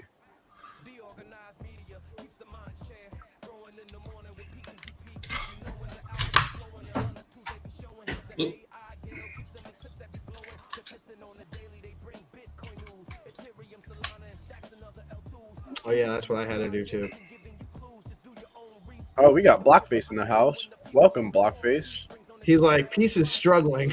Hey, Blockface, what up? Morning. Did somebody say pagan? P-A-Y. Just say his name 3 times. Yeah, Pierce. Boom, boom, boom. Not the stack CMO. Not the stack. The stack CMO. You is one. So, Blockface, I was just inquiring with the gentleman here, all of them. The PRD, does it make any difference if you convert it into a JSON prompt and include a native prompt there, or just the PRD alone in normal writing style does the job? You're asking fundamental questions which have libraries of people writing books about, if that makes sense right now. I apologize. Can you catch me up in terms of what you've done so far so that I can answer that question effectively? Sure. So we were thinking in terms of what to literally vibe code today. And I was thinking like we were going back and forth. Do we make the stats board? And I just remembered the $1 million website or web page that was created many years ago, like 10, 15 years ago. So I said, oh, let's recreate that front end wise. And then we just find out in terms of description of what the website is about, what kind of style of the website we want, the demographics, and included a line. What was the line that you shared, to be honest?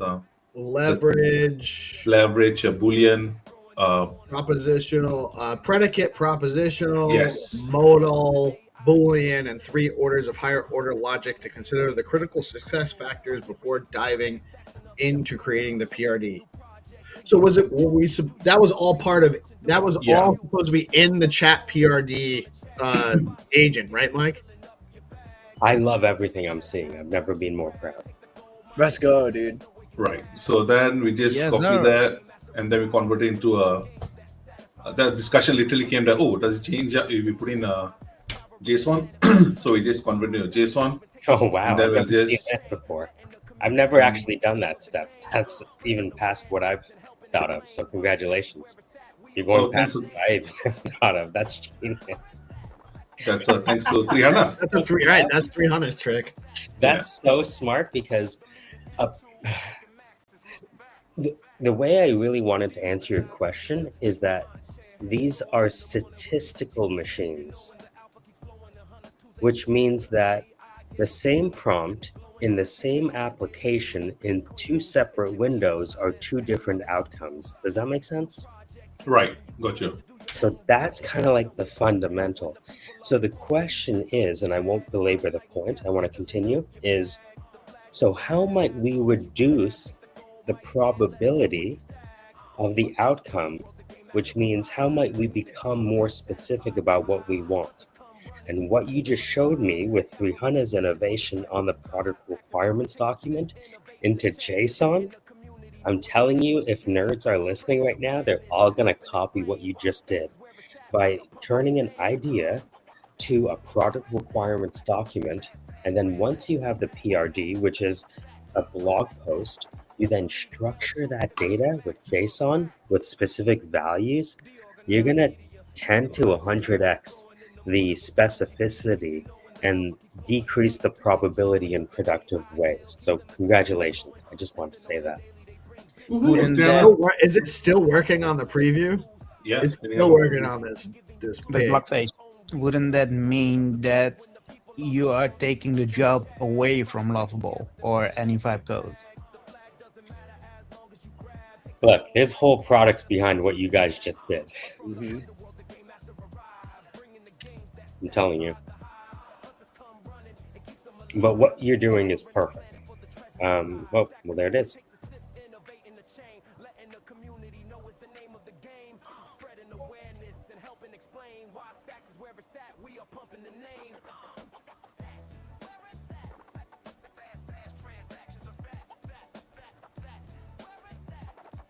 Pixel Wall on Zoom 100. Okay, now can you go back to the prompt on the bottom left-hand corner? Okay.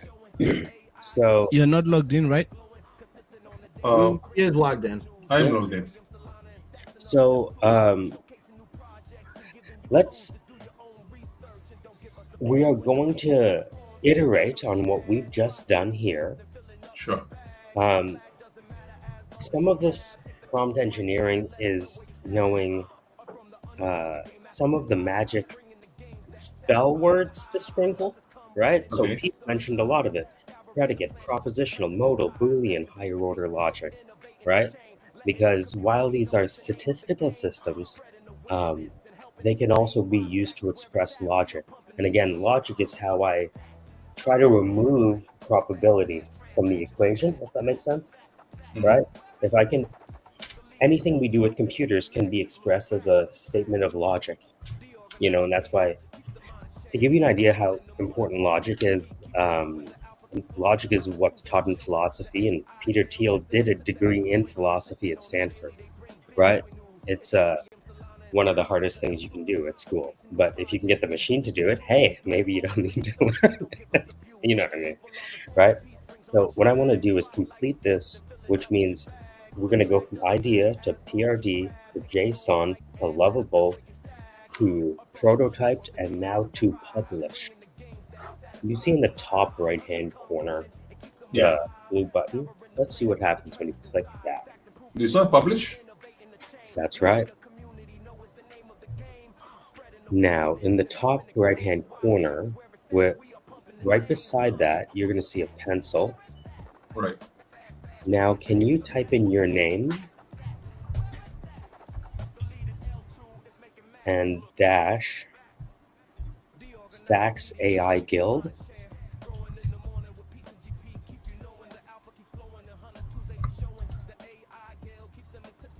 And now check mark.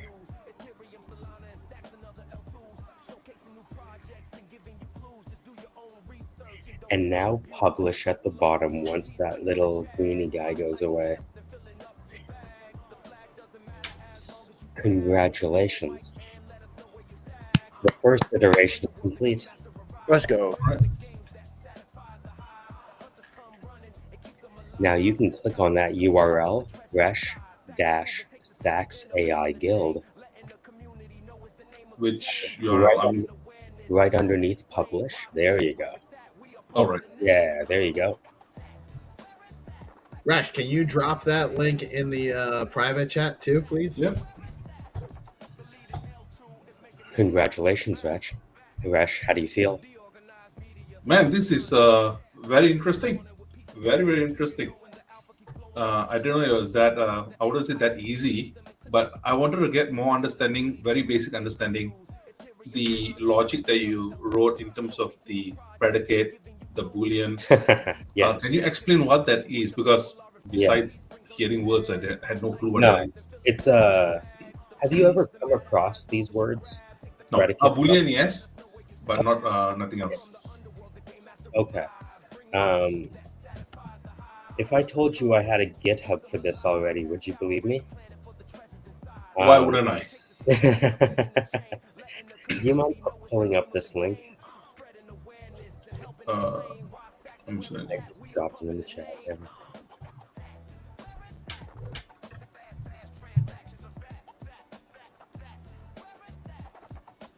To fully answer your question, you would have to take what I have here and put it into like Cursor or like Notebook LM, right?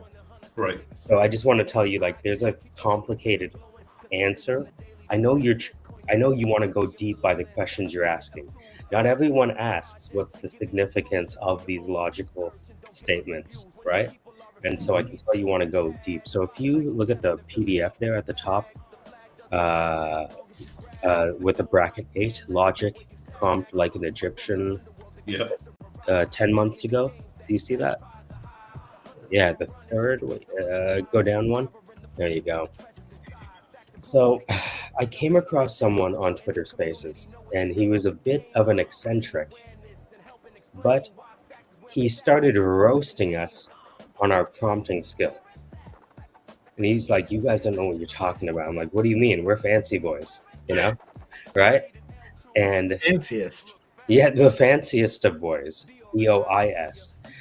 And he said, if you understand how programming happened in the first place, you ever heard of Noam Chomsky? Yeah. Right? You know, I think he wrote Manufacturing Consent. I don't know what he wrote, but I definitely know his name. Okay. That's So mine. before he got into kind of the political, geopolitical realm, he became famous for, I think it's called Chomsky grammar. And he did, I think, just groundbreaking work on language itself. And he was the head of linguistics at MIT. Okay, there you go. Right?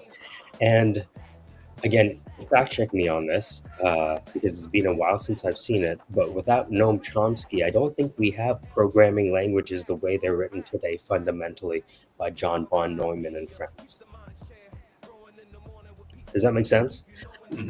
Someone had to really understand language and how we use it kind of ergonomically before we started programming with it, if that makes sense. Yeah. And so if you look at Chomsky's grammars, it's all around the logic of language and syllable and placement of information, because we know that, you know, adjective before noun versus adjective after noun sometimes mean completely different things. And so, again, I won't belabor the point, but that prompt, like an Egyptian, is pointing at chain of thought. You know how we talk about agents, right? Yeah. One agent does this. That's called chain of thought. You'll see COT, right? But how might we chain thought without an understanding of logic, logical expressions? I'll stop there. It's a really deep hole, or Well, you know what, Michael? We really do need to start doing a regular, like a weekly or a couple days a week kind of segment with this stuff. Resh, by the way, what's your pretty impressive, right? Yeah, so this I want to check with you. So for somebody who's doing pure vibe coding, Mike, let's say they literally wrote like a blog post, and then they, before going to JSON prompt, they speak to any LLM they're choosing, rewrite it in a condensed format, and let the LLM do that work, and also include a prompt like, how else would you improve this particular request or prompt? And then when it spits out that and you read, you're happy with that, and you ask it to convert into a JSON prompt, does that do all the action of what you ask it to do, like that the prompt of make sure it's predicate using all these different approaches? Does that already do that piece of work, or this line of prompt that you suggest putting in has to be added still? What I think you're asking is, how might we achieve a level of specificity that I can be satisfied with before I give it to the lovable to create? Yes, that is correct. But I'm also thinking, like, if I don't include that particular sentence that oh my god, piece is setting, yeah. You're saying something significant, so take your time. I want to understand it. I know. No, so yeah, piece was suggested that this particular the logic. Yeah, the logic. Yes, leverage, predicate, propositional model, and Boolean, and 3-order higher logic to consider theoretical success. Now, if I do not, anybody who does not have access to this particular information, and they just type it out in any chosen LLM, but what they do is they also just speak it to LLM. Like, if you were to redesign what I rewrite what I do in a condensed format that anybody can understand, will it do what I just this particular line, or would it, or this line has to be included as well?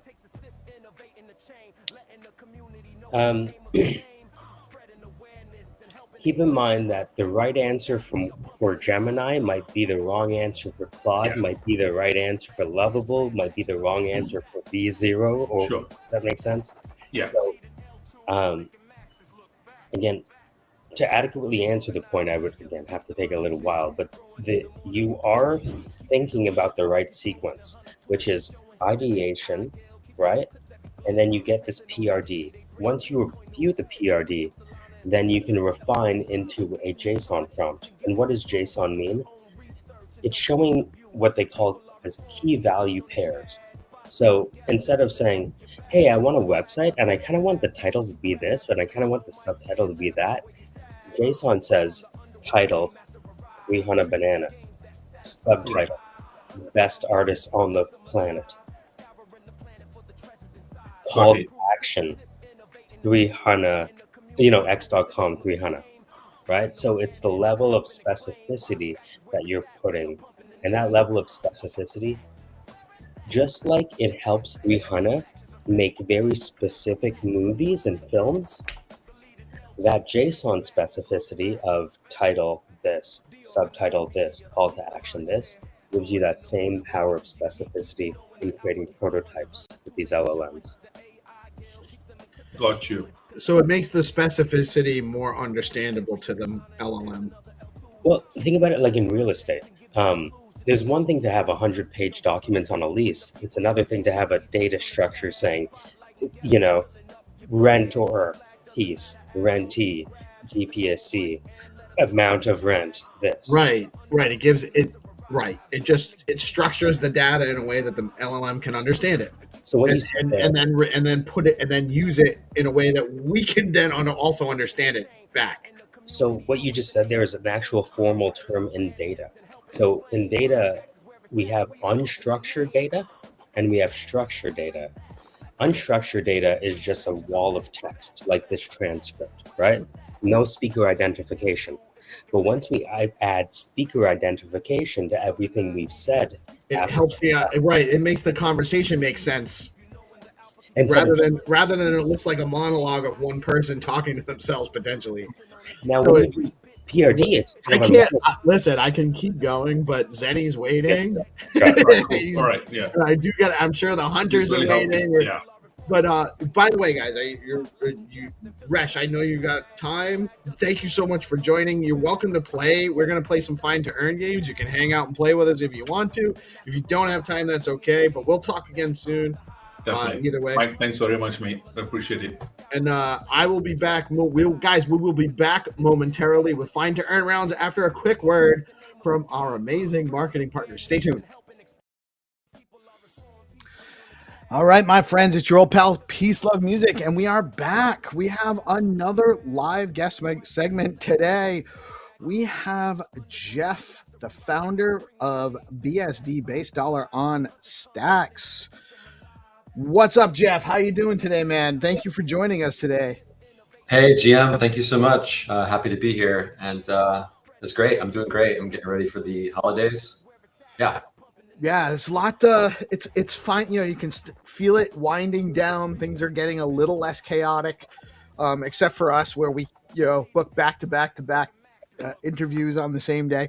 But you seem like a very busy guy to me. Yeah, like when I've been watching more and more like bits and pieces and segments, and I'm like, this guy is always live on the internet, always. Well, and we started. We've been doing the daily live streams for Monday through Friday for a little over. We're just going on almost a year and a half, about a year and 4 months.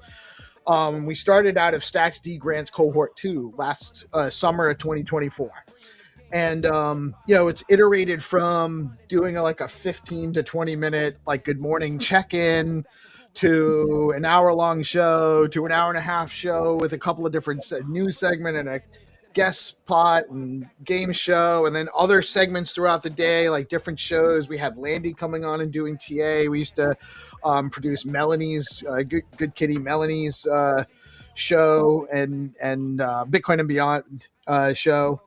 We do the SIP shows on Friday, and then so it was like in October, it was like, what? Why don't we just stream all day and then we can drop in? So some of what we play throughout the day is just reruns of recent content segments. So after I'm done talking to you today about BSD, and I know that there's a ton of people out in the Stacks ecosystem, especially in our audience, that want to know more, very interested in the project.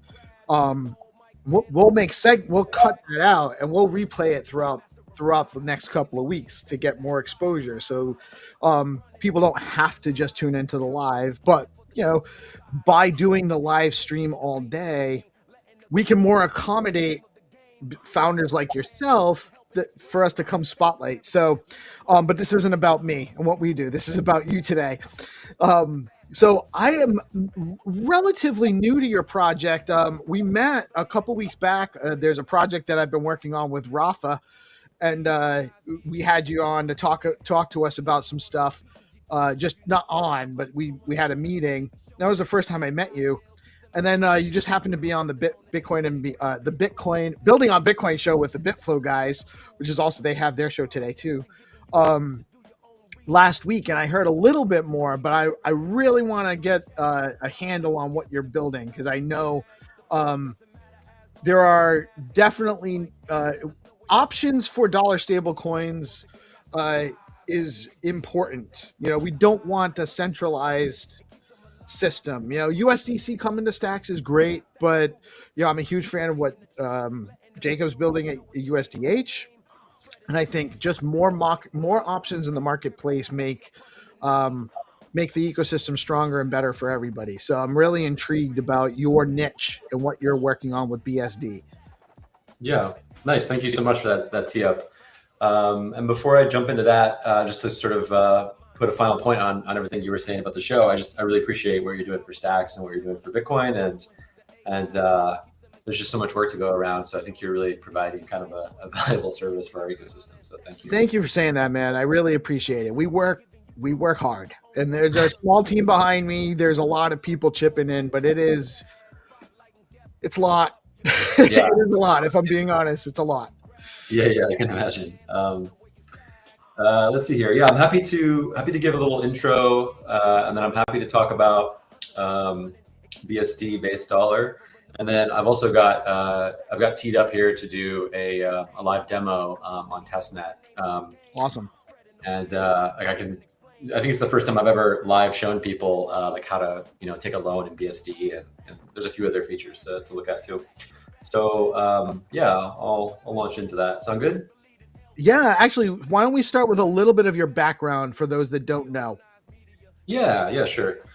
So I've been doing interface work as either a front end designer or front end engineer or product leader at tech startups for about 20 years now. Got into crypto about 2018, and really was looking for like where I could contribute, and happened to get introduced to the Stacks founders back then. And yeah, I worked for Hero for a number of years, and then spun out my company I have now. There was a bunch of kind of like Hero alumni that spun out small companies all around the same time, like around 4 years ago, when the ecosystem was really decentralizing, and the token launched, and then what we kind of currently think of as like Stacks 2, or like the first version of Stacks that had smart contracts. All around that time, a bunch of people started little development companies like mine, and worked on a couple different things in Stacks over the years, and been working on BSD now for about a year and a half, like heads down building. And yeah, like we're finally live. We have a live beta that's up right now. And yeah, we've got real loans, real Bitcoin. We've got real dual stacking working. Like it's been also for us. It's been a long road, and when you start building one of these protocols, you just always realize that it's like 5 times more work than you thought when you first started. And it's really and it's always there's always kind of a steep learning curve and kind of hard education on computational tasks that are pretty simple, but when you try to do them on a blockchain, involve all kinds of funky stuff that you have to design around. So yeah, that is kind of the background. Yeah, now I'll kind of launch into what BSD is and why it exists. Sound good? Yes, sir. Great. So a Bitcoin collateralized stablecoin is not a new idea. There's been various permutations over the years on a couple different L2s. But it's one of the things that like the early Stacks team, like us, when we sat around thinking like, why would we want to build the blockchain in the first place? It's to enable things like this. This is like very core building blocks of Bitcoin DeFi. So Bitcoin lending and stable coins. So I've been talking about this idea with the early Stacks team for, I don't know what now, 5 or 6 years, and so I also was a really big fan of liquidity on Ethereum. I just thought the mechanism was very elegant, and thought it was a kind of beautiful hybrid between a lending protocol and a stablecoin. And so I always thought that had a lot of value, and I thought it was like a mechanism that really leaned on the strengths that you get on a blockchain and really can't be done in CeFi, and is really something quite special. And so I kind of like, I don't know, fell in love with the idea, I guess you might say. So that's really one big motivating factor. Not to mention the fact that, there's sort of huge markets in lending, huge markets in stablecoins. So yeah, the closest thing that exists currently on Stacks is Arcadico. So, but Arcadeco started as a stacks-based collateral stablecoin, and they've kind of added Bitcoin, and we wanted to just do Bitcoin from the jump, and wanted to also include, all of the sort of like latest and greatest mechanism design insights that the Liquidity team had, and which is like, effectively it's like Liquidity 2, which is the current version that's running on Ethereum. So we we like look to them as thought leaders and say, how are they solving these problems, and then essentially copy them. So a nice way to summarize like what BSD is, that stands for Bitcoin synthetic dollar. And a nice way to summarize what it is it's liquidity on stacks, but instead of ETH, you swap in Bitcoin. That's like the simplest explanation. The core mechanisms are roughly the same. And yeah, I mean, it allows you to lock your Bitcoin.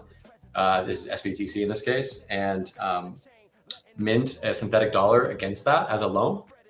And it's a closed loop system. So there's no fiat, there's no like under collateralized borrowing. It's like a system that is designed to add debt as long as the Bitcoin is backing that amount of debt, and then to wind down that debt or deleverage that debt in an orderly fashion, so that the system is always over collateralized. And the idea of minting stable coins against collateral is very old and very simple, but all of the complexity around that, what I just said, comes in with the liquidations and the redemptions, and also tracking tracking the vault state across many vaults, and trying to do aggregate operations on them on the blockchain is very tricky. So all of the, it's like 80 or 90% of the work is the last few things I mentioned, but the core mechanism is pretty simple. Yeah, I'll pause there. Do you have any other questions before I go into the demo? Like any other? Yeah. So it's similar to, with all the regulatory that's coming on around dollar stable coins. A lot of people are suggesting ways to, leverage. Basically, it seems like they're trying to establish, the traditional, the government and the traditional finance system are trying to establish rules around stable coins, which mean that they have to be T-bill backed. It seems like that's the goal.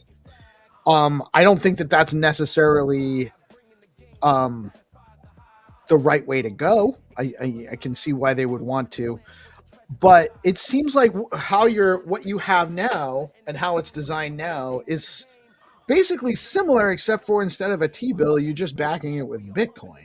I mean, is that more or less how do you peg the price of the dollar? How does it stay at $1 for a BSD token? Yeah.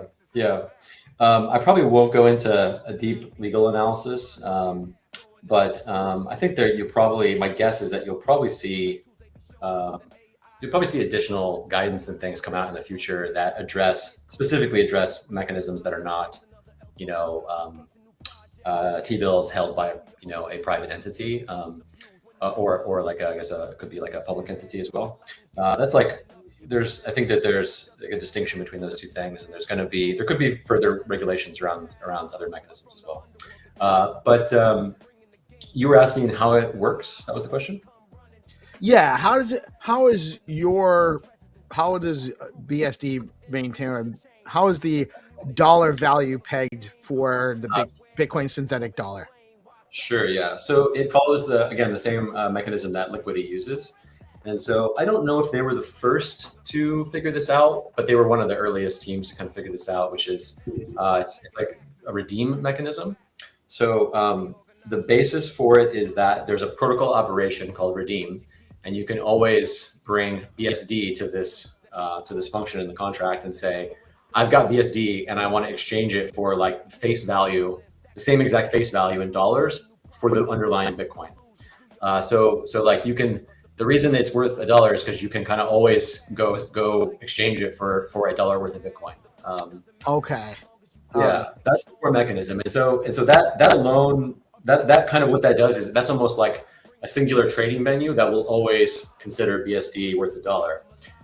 And then you can imagine other trading venues like exchanges where it goes off that peg, right? Like it could be just the way like Bitcoin trades for different prices on different markets. Same thing is happening here. BSD could trade for different prices on different markets. But the sort of game theory around that is that if the price is above or below, it doesn't matter. In both cases, there's an arbitrage you can do. So you can basically by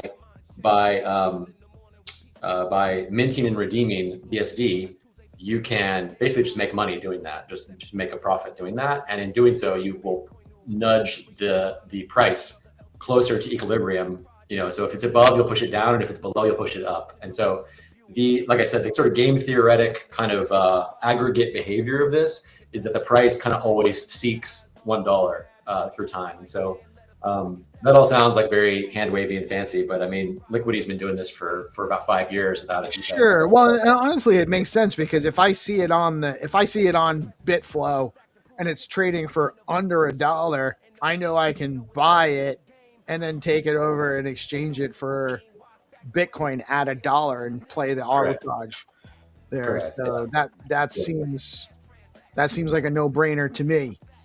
Yeah. And in fact, I think it's last time I checked, it actually is on Bitflow. Like it actually is trading above $1 on Bitflow, so you can go harvest that. I don't know what size that is. That might only be worth like $10 of profit, but anyway, that's the point, or that's the concept. Sure. No, and that's awesome. I mean, that will peg it to $1. I can always exchange it for what the $1 worth of Bitcoin is more or less on the market right now, then it's just an arbitrage play elsewhere. You know, so that's I like the model. I think it's very interesting.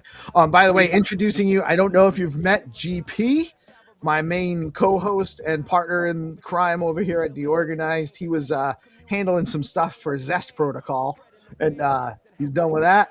He's a community manager over at Zest amongst many hats he wears. Hey, what's up, Jeff? Nice to meet you, man. Yeah, we haven't met, so it's great to meet you. Thanks so much. Man. I've been really interested. It seems like BSD kind of just like popped up out of nowhere, and I was like, "What is this BSD?" And then I'm seeing Tycho and others post about base dollar, and I mean, it's awesome to get to connect and kind of understand more about it over the last couple weeks, and then also got to listen in whenever you talk to Diego and Dylan from Bitflow. So really cool stuff, and congrats on the launch of your liquidity pool over there as well. And yeah, man, cool stuff. Nice. Yeah, thank you so much. Appreciate it.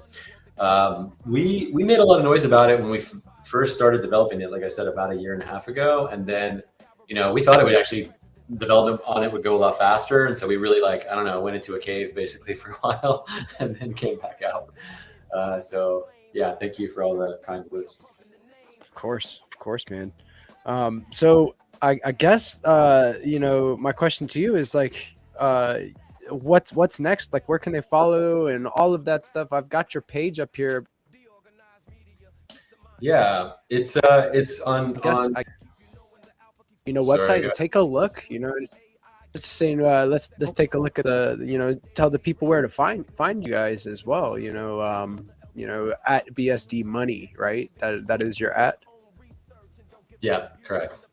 Awesome, man. Awesome. This is good. BSD.money, and then BSD Money on X is a great spot. That's a good place to start. A bunch of long form content there, all the links you need. Yeah. Awesome. And started your we started it was about 2 weeks ago, probably ish. Yeah, and you were asking about what's next. Yeah, our besides the beta, launching dual stacking support, so the Bitcoin that you use as collateral is earning, was a big one. Getting the Bitflow pool is a big one. We're working right now on we kind of heard that people are interested in looping, right? So you can basically loop you can take the BSD and buy more Bitcoin with it and do so in loops. And you know, you might kind of wonder why. Like, why would you want to do that? I mean, there's like leveraged exposure to Bitcoin, but probably a more compelling reason is to buy more Bitcoin and then deposit it into the vault, and then you can basically, you know, roughly triple the amount of SBTC that you have earning with dual stacking. So we've been working on that. We've got a calculator for that, and we actually have done some simulations of that and found the places where there's inefficiencies or just goofiness, and so we're polishing that up. I don't know how much people actually want to intend to actually do that, since it's kind of it's definitely a riskier use case. So I wouldn't encourage just anybody to do it, but we're at least going to demo that and create some content around it and sort of say like, hey, this machine of ours can do this crazy looping thing. That's another big one. I think besides that, after that, those are like the core features. We also have worked on, I'm not sure if we're going to release or not, but we're working on like a rebate program to basically just give back the fees to the early users. And then another big one too, which is kind of like in a skunkworks state, is we have a really nice chatbot actually. So we've got, a super AI enabled chatbot with its own custom tooling, like toolkit, that can query our database directly. And so you can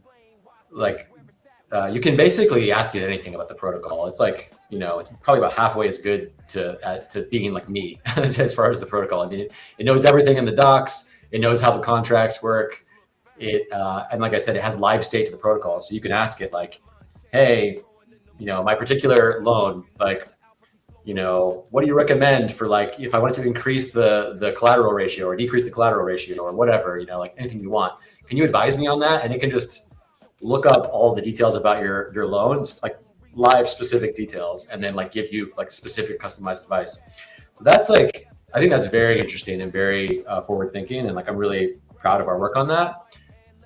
The caveat on that and why it's taking longer is because just like any other AI thing, it hallucinates more than we like. And we're trying right now to get it to really just behave the right way and not give people false answers, so especially when you're asking about a detailed specific thing, like, what is the collateral ratio on my loan? You need it to give you, and you're trusting that answer to like give you guidance on, is my loan healthy and is my loan safe? It can't hallucinate or say anything, inaccurate. And in fact, if it somehow can't grab the data, it needs to say, I can't get the data, I'm sorry, and not just hallucinate a crazy answer that's made up. And that's some of the, I think they're very bread and butter, like AI or agent challenges, but we're working on that right now. I think that will be, I'm not sure, I'm also not sure on that, like how much actual growth that will drive, but it's certainly like a really impressive chatbot. Like I'm kind of amazed at what our engineer has done with it. So that's also coming up probably like early January or mid-January. Very cool. Very cool. So I am definitely, just because I love to understand how things work and I understand the risk, and, just preface, this is not financial advice. We're just learning how this all works. But the idea of looping is very interesting to me, because it is a way to leverage with maybe more control than in some other circumstances, and leverage your Bitcoin position and accumulate more Bitcoin. You were going to take us for a walk through the beta. Can you kind of show us what it would look like to loop to do that? Yeah, potentially. Like let's see here. I probably won't be able to show you that end to end because, like I said, I'm going to use testnet because the actual live mainnet setup is like a multi-sig, and it's just like there's a lot of complexity to it. So testnet is exactly the same, only I can sign transactions and stuff in 5 seconds, and also it's fake money, so we can play with it more. The problem is I'm not sure if I can actually swap on Bitflow on testnet. I don't think I can. I think. Oh, so you wouldn't be able to actually purchase. Yeah. I gotta go take the BSD and buy. You can show us. You can actually show us the mechanisms, and then we can talk through the next step after that. Sure. I'll probably start with just showing you kind of like the basics of of how it works. Just like to start a new loan, and then we can work our way up to that if we have time. Sound good? Sounds good to me. Cool. Let me see if I can get the screen sharing working the right way here. Give me a moment.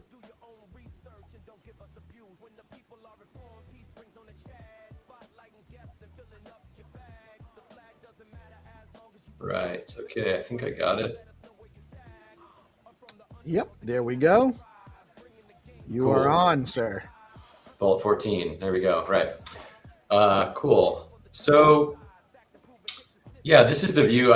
My account has already created a handful of vaults. So this is not exactly what you'd see when you start fresh, but it's pretty close. So I'll walk you through creating a new vault, and then I'll show you some of the details on these existing ones. So yeah, like the first step, this is like the core mechanism. So I'll probably kind of explain a lot of details here. So step one is adding some collateral, and kind of everything else, follows from there. So, depending on the value of that collateral, which is like computed, on the fly, that kind of tells you how much you can borrow and like what your collateral ratio will be, right? Let me see if I can get this a little bigger without ruining the layout. Is that a little bit better? Yeah, that's good. And actually, we'll put us off to the side. So nice. That's good. Yeah. So how much collateral you have and how much it's worth kind of like sets the tone for everything else. And so the app auto populates just some default values for you. Probably the one that's important and also super familiar to most people is collateral ratio. So this is like how close to the full value of your Bitcoin is your borrowing worth. So it automatically picks 150 as the default. As you can see, you can make the numbers safer and like harder to get liquidated essentially, or you can do it riskier all the way down to 120, which is 10% above your liquidation. But this is kind of like the first important decision to make. One of the things I'm really proud of with BSD and this like style of mechanism is there's not like a lot of trading like complexity and risk for sort of like UX in the sense that users are like totally in control. Like every parameter about the way this thing works, you have control over and you can decide yourself. So it's unlike a vault or something where there's other people managing your money and making all these decisions for you and taking complexity away for you. This is like this is like all controls are available to you type product. So anyway, I'll just leave it at around 150. So we're locking up $85,000 of Bitcoin and we're borrowing $56,000 against it, or 56,742 BSD. And then then you set the interest rate. And the one thing that's a little screwy right now is that we have some vaults that are on the testnet that have like crazy high interest rates because it's fake money and our devs put in 20% APY and stuff for testing. So this estimate is not really correct.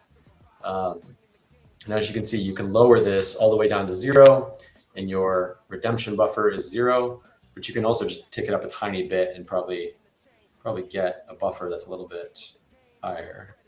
Yeah, so like 47% is a gigantic buffer at 3.29. So there's just some squirreliness around this on testnet, but you pick your own interest rate on BSD, and so the interest, the lower the interest rate, the more risk of. So I don't quite understand redemption buffer. Yeah, I'll tell you. Yeah. Exactly. That's probably the trickiest part of the BSD protocol is how this interest rate and redemption buffer thing works. And it's also confusing to people on liquidity as well. So you can see right there again, because we've got relatively few vaults here. Like you can see the numbers switching between 47 and 4 as I move this. That means there's like a vault sitting in between those two numbers that's like eating that chunk of the range. What it means is that, like I said, when people redeem from the protocol for the peg, that Bitcoin has to come from somewhere, right? Like we're not a bank. We don't like hold a bunch of Bitcoin on the side and sort of pay deposits and withdrawals out of the same pile. Like there's essentially no extra Bitcoin in this system. And so when you need to go redeem, you have to pull that Bitcoin from somewhere. So what happens is the vault that has the lowest APY in the system, it draws from, and it's when you do that, the redemption, it pays off the debt, and it takes the collateral and then gives a like bonus to that vault. So so some people are happy to do that because they profit in the process, and then other people are really averse to that because they're like, hey, I don't want anybody to redeem my Bitcoin. I want to keep that Bitcoin for myself forever, and I don't want to part with it no matter what happens. And so you can choose your risk appetite, using this mechanism. And so I can actually set my APY to a lower point where if it gets redeemed at that point, they're actually redeeming the Bitcoin. I end up. So how does that work? Do I still have my BSD, so I can still redeem that at some time? Well, you can. That's right. Yeah, exactly. You keep the BSD, and they pay off your debt, and also they pay off your debt and take your Bitcoin, and also give you some profit in the process. So yeah, so you don't lose money in dollar terms. In fact, you gain money. Well, what you lose is the underlying Bitcoin. But you gain in dollars and lose in Bitcoin, I guess. Right. So you can't pay off your loan and get your Bitcoin back. You can only redeem the BSD. Yeah, but then so if you found yourself in that situation, then you become another redeemer, and so on and so forth until the chain, stops. You can always so either if it's either through redemption or through closing your vault, either one, they're both routes to get your Bitcoin back. But it's definitely superior to lock up your Bitcoin as collateral and mint, and then pay off your debt directly, because there's fees associated with redeeming, and then also that debt is over collateralized. So to get all of your collateral out, you need to your extra collateral, right? Because it's over collateralized. You need to manually wind down your vault. So redeeming and paying off debt are two different operations, really. It's a bit in the weeds. I can explain that more in a second. But anyway, the important part is that the redeem is like a core mechanism that helps BSD stay soft pegged to $1. And this is like the risk tolerance you have for being included in those redeem operations. And so the actual interest rate, so another way to sort of say about this is like in our docs, is this is a market, really, right? So every vault chooses this, decides this answer for themselves about what they want to pay.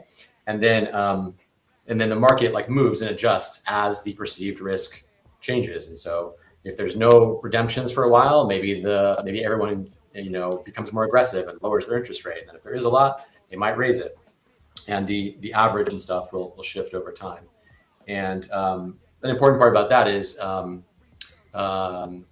we run on epochs. So every 2 weeks, every week, we have a little process that runs that basically takes. So you can change this APY anytime you like. You can update it 10 times a day if you want to, but that's kind of like a commitment to change it. And then every week, all of those updated rates kind of snap into place, right? So there's some game theory around why it needs to kind of operate that way to allow people to not game it and abuse it. So it's sort of like every week you get to redecide this answer and decide your risk tolerance. And also the rate is not important. What's important is where you fall in the stack of other vaults. So it's the relative number that's important, not the absolute number. So 0.79 might be a very risky number in the beginning, and then it might become a very safe number 2 months from now, or vice versa. So this is an active monitoring thing. And another plan that we have to work on here, which we haven't actually worked on yet, but we have an affordance in the protocol design for it, which is to create a service that you just delegate this to, and then you just tell the service my risk tolerance is the following, and it will auto adjust the rate every week for you to buy you the amount of safety that you want to aim for, because you don't want to have to mess with checking on this every week. Oh, so Right. you're going to be able to automate that so that it stays less risky if you want to. Correct. Well, you know, right now you have to specify like this is the rate. Like, so I'm going to pay my APY is 0.79% per year. But if you say like, and that's to buy myself roughly 5% of buffer. But if I wanted to, let's say do a little bit higher. Yeah. So this is, like I said, this is hard, but like do it a little bit higher and say like, oh, I always want to be around 50%, right? Then there's a service, that, or again, this is a liquidity thing. They have this. There's like a service you can delegate this decision to, and just say, keep me at 50%. Like just modulate the interest rate as you need to hit 50% within some boundaries. And so that's like that rate means that 47% of the rate, the relative rates are above where you are or below where you are, so they're going to get paid off first. Kind of. What it means is that 47% of all BSD has a lower interest rate than you do. Okay. So right. So it's basically like 47% of all the debt across all of the vaults will be redeemed before your vault will be redeemed. Okay. Yeah. So if you keep it at 50, you should be generally safe, unless there's a huge fluctuation or a lot of volatility in and out kind of thing. And Yeah, a lot of volatility would do it. Like major entries or exits out of the Bitflow pool might do it. But I think that like my gut level from just watching like the liquidity ecosystem and just sort of my own thinking about it is probably like even 20 is like super conservative. I'd say probably more like 10 or 15 is probably a reasonable target. And so analytics around this and stuff is kind of like a hot topic for us, and I'll show you some analytics for it in a second. Anyway, this is a decision that you need to make, and then you're done. So you basically have a borrow fee, which right now it's set to 0, and then this is how much BSD you're gonna mint in the process. So those are our 3 choices: is add how much collateral, decide how much to borrow, and decide what you want to pay as the interest rate. I know that's like a lot of stuff to cover, but it's just those 3 choices. But it's what makes the mechanism function. These are, and I actually think it's a really clever design. It's interesting. I know you're saying I'm not familiar with liquidity, so this is all very new to me. Yeah, it's a way to get dollar-like behavior with an over-collateralized, sort of valuable asset backing it, and no fiat and no custody, no counterparties, just code running. It's like it's smart contracts and a keeper that triggers some of these things, like some of these operations and things. But that's it. So I'm ready to go ahead and mint. Sound good? Yeah, absolutely. Cool. So like I said, we'll lock 1 Bitcoin and add and get ourselves 56,000 BSD.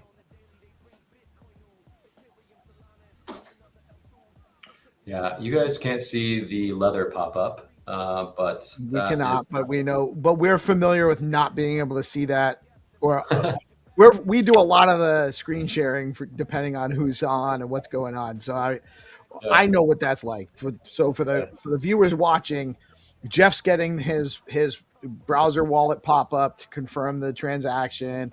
Now it's already going through. Cool.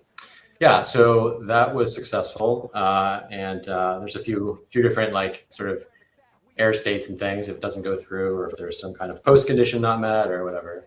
Another thing I'm pretty proud of is we've got like really good post conditions set up on all of our transactions. So there's like, I don't even know, there's like probably 20 plus things that can like not be set up right, and so you really have tight assurances when you say like only this much SBTC is going to exit my wallet, and I'm gonna receive this much BSD, or the whole thing will abort. Like it's very, very complete in that sense. So yeah, here we go. So this is Vault 15. We just created it. There's no chart data for it yet. That has to buffer. I think that's like on a 10-minute sort of buffer time. So we'll have to wait for that. But you can see just the parameters that we put in there. So we got this much. I'll go off that. We got this much BSD borrowed. We got this much collateral ratio of 150%, the interest rate, and then the buffer 47% or that equates to about 70,000 BSD that's before us. And then a few other details here. But every operation we do will also be like recorded here with the transaction, which is really convenient. And so yeah, so like I said, like this whole product is like very like very composable and very kind of user controlled. So you can at this point like everything like unlike like CFI loans or like a loan like I'm trying to give a good example, like Lendin, for instance, like a CFI loan, like that has a fixed term and it has penalties and all this other kind of stuff. This is like everything that all the parameters we just set, we can adjust at any point we like. So we can borrow more, we can pay our debt down, we can add collateral or we can remove collateral, and we can change the APY. So, and that's like a free for all, you know, you can do it. So I however can, much, you can do it 10 okay. times a day, you can do whatever. Yeah. So I can actually add BTC, I could buy SBTC with this, with my BSD. Yeah. And then add that SBTC right into the vault. So I don't have to Yeah. create another, I don't have to redeem the vault and open up a new one. I can just add the SBTC to that vault. And then, that strengthens my position, makes me less volatile, less risk. And, or I can then also potentially borrow more BSD. Yes, correct. That's the looping, right? You just keep on doing that in a loop, basically.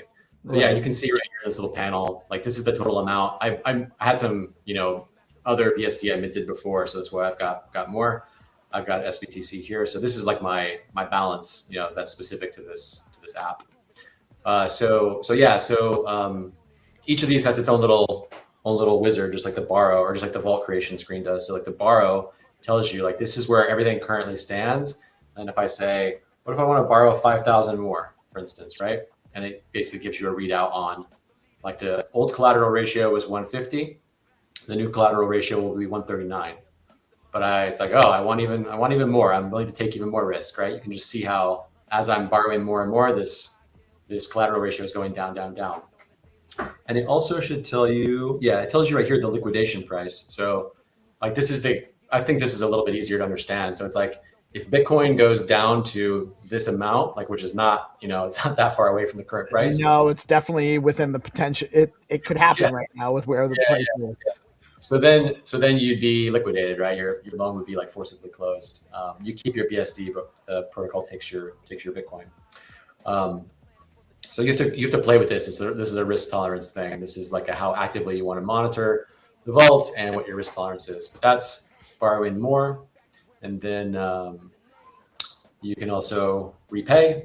And then you can, like I said, add or remove SBTC. So you can say, I think this is what you were saying before. So imagine we went and took our I think 56,000 BSD and we went to Bitflow and swapped it.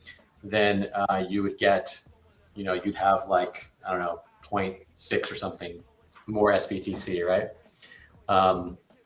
And so, yeah, so your old collateral ratio is 151. Your new collateral ratio would be 242, and you would be able to borrow an additional 124,000 BSD, right? So you just like bumped up your borrowing capacity. So I can take it down to 0, and you can see as I'm adding BSD or as I'm adding SBTC, my capacity to borrow is just going up, right? So yeah, that's, like I said, it's really customizable and composable. And then I'll also mention you can change the rate as well. So, and we have delegate, but it's not working yet. But you can see like just make it more risky. You can see current interest rate, no pending change to the interest rate, and your buffer information here. And then, yeah, you can see like this is how this change is going to affect the buffer. So 47 down to 4. So this is just like all of these screens are basically saying you can adjust the vault setup that you created in the beginning. And yeah, I'll pause there. I can mention some of these other features if you guys want, or I can answer questions. I think there's a lot of moving parts, but I think it's pretty straightforward once you kind of get a handle on what they all mean.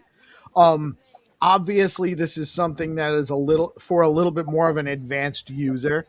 At least getting into the more complex strategies on it. If you're just looking to borrow and get a little bit of capital to deploy, borrow against your Bitcoin, you can do that. That's pretty straightforward, and you can do it with pretty low risk based on the tools you have here.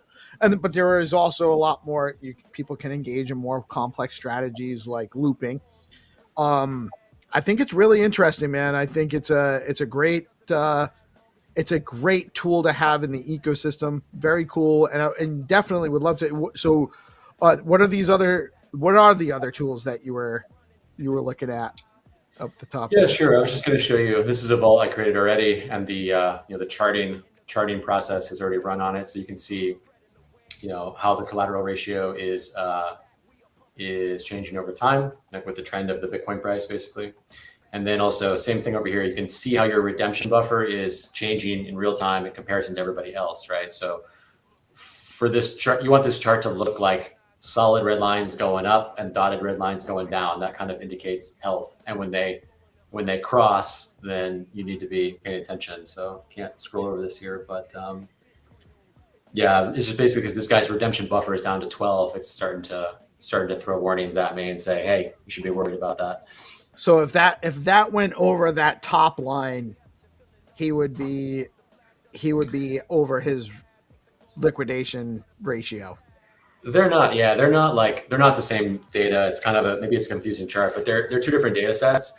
But you want to know what your buffer is and how it's trending, and then you also want to understand the average of all the other vaults. Is it trending up or down? Like you need a directional sort of understanding here. So you want your buffer to be high, and you want to know, like, are you on the good side or the bad side of the trend, basically. Makes a lot of sense. I'll quickly mention just a couple of other things. One is the stability pool, which is basically how holders of BSD take advantage of liquidations to earn some profit. So this is another liquidity invention, and it's basically like rather than have like outside liquidators, it's like a built-in liquidator into the protocol. So this is how vaults get liquidated is with the stability pool. So you can deposit BSD here and wait for liquidations to happen, and then profit off those when they happen. And this chart kind of gives you some insights about what to expect about upcoming liquidations. Oh, so I could actually deposit, instead of depositing into a vault and withdrawing BSD, I could also deploy my Bitcoin. Or is it? I'm sorry, you're adding BSD here, or you're adding Bitcoin? Yeah. The way this works is BSD goes in and Bitcoin comes out at a 10% profit. Okay, so I create a vault. I withdraw. I take out BSD, or I create BSD, borrow that against my Bitcoin, and then I can deposit that in here, and that is used to liquidate vaults that have a bad CR, where their CR gets too low. That pays off the vaults at a profit. Yep, correct. Yeah. So the vaults liquidate when they're at 110 collateral ratio, and so the 100% is what's clears out the debt, and the 10%, like the remainder, goes to the people that deposit into this pool. Oh, so that can be pretty lucrative. Yeah, in fact, there's this is a very bursty kind of thing. Like when there's no liquidations, the APY is nothing, and then when there's liquidations, the APY is quite high. And like around the October 10th crypto crash that happened, just a couple months ago, the liquidity APY on the same mechanism went sky high. I don't know what it was. It was like over 100%. I'm sure it went, yeah, because it was there was drawdowns. Yeah. So that's one other feature, and then the redeem is what I mentioned to you before. So like if I'll just say we minted about 50,000 BSD, so I'll put like, I don't know, 5,000 in here. Uh-oh, that does not seem correct. Single redeem max. Wow. I don't know why it's doing this. This is funky. This is a funky thing on testnet because it's not working this way on prod. Anyway, you put in the amount of BSD that you want to redeem, and it basically gives you a quote right here, and then you just click redeem, and there's a fee associated with redeem. So you're basically, again, like trading BSD for SBTC. So this is like the quote of what you'll get, including the fees. Very cool, though. I understand testnet's buggy. You don't ever know what's going on. We actually, for a lot of times, we haven't done it as much recently because GP got overworked. We're not doing the night show as much as anymore. But we used to have testnet devs come on all the time, and we would literally just try to break stuff. So it's like we know what that's not a thing at all. We're just walking through, seeing how it works, and that's actually, almost a good sign when you see things on testnet get a little wonky. But yes, it makes sense how this would work. You're redeeming. You're going to get SBTC in exchange for that BSD. There is a redemption fee. It's like 1.7% on there.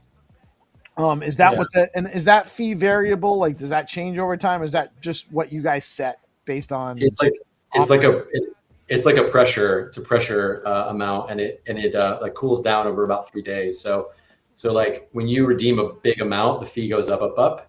And then it like takes 3 days to cool back down to its lowest, which is 5% or 0.5%. So it's to prevent like there's a few, I think, like kind of like game theory abuse vectors where you're just like redeeming more and more and more and creating more and more and more debt. And so it's to like cool down that behavior basically. Right. No, and that makes sense because it stabilizes the platform too. It helps stave off a run. Yeah, correct. So anyway, that's just an automatic thing in the smart contracts where the fee is like basically dynamic. And like I said, if you do a big redemption or somebody else does a big redemption, you're better off waiting a couple days for it to cool down to get the like lowest price. So that redemption fee is platform wide. It's not based on an account. So if another whale makes a huge redemption, the redemption fee is going to be high for a couple of days. Yeah, it applies to everybody equally. Yeah, correct. Is there a cap on that fee? There is. It's some parameter set somewhere. I don't know what it is. It's probably, if I had to guess, it's probably 5%. I think.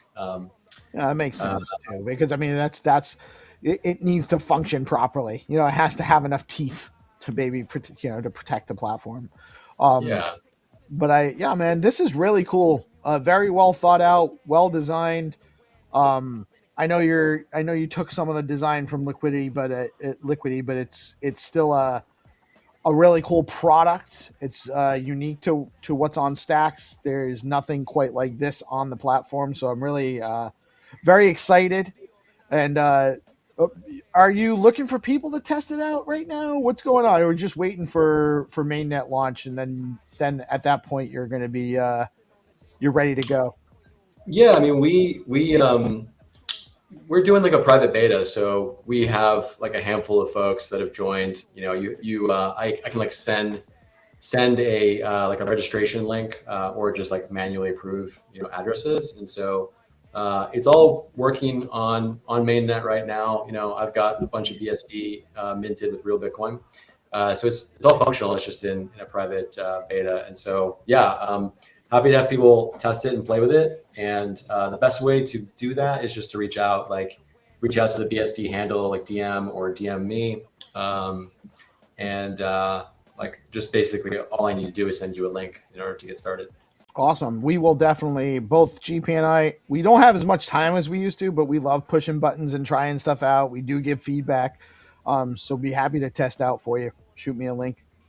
Yeah, absolutely. Or we can get some addresses over if that's easier for you. We just white Either lift. one. Address. Yeah, yeah, I know I don't always speak for GP, but I know I can speak for him on this, that he'd also love to try it out. Yeah, I want to tinker. Yeah, good for that. Yeah, man. Awesome stuff. We did go. I know I told you it'd probably only be about like 15 to 30 minutes. But we're chatty. We chat a lot. And you actually had a lot to go over. There's a lot of moving parts there. So I really think that this was great. I think it was a great opportunity to get our audience exposed in depth with visuals on what you guys are doing. So really awesome having that.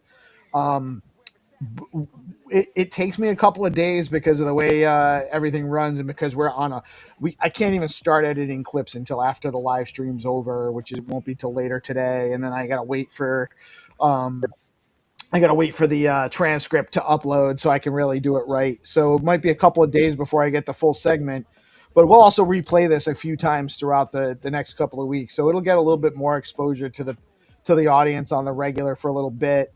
And then would love to have you on again sometime soon when things are more mainnet full launch and everything like that too. I really think it's a great project you're working on, Jeff. Nice. Yeah, thank you so much. I really appreciate the exposure and the chance to show this off. And it's at BSD Money on X, and it's bsd.money is the website that people can go check it out now. You got docs on there and stuff like that people can go through. Yeah, that's the right two places to go look. And like you mentioned, there's a really robust documentation site. Every single thing I mentioned and said is all explained there, and a bunch of other product comparisons and FAQs and all kinds of stuff. Awesome, man. Thank you so much for joining us today, and we'll definitely have you on again soon. Like what you're working on, and thank you guys all for tuning in. We will actually be back again with one more guest, and about half an hour, Rafa is going to come walk through Fact Fund, his capsule project, and the BTC to SBTC project he's working on. So we got more live content coming on. Jeff, any last words before we sign off? No. Let's see here. I love Bitcoin, and I love working on things that enhance Bitcoin. And right on.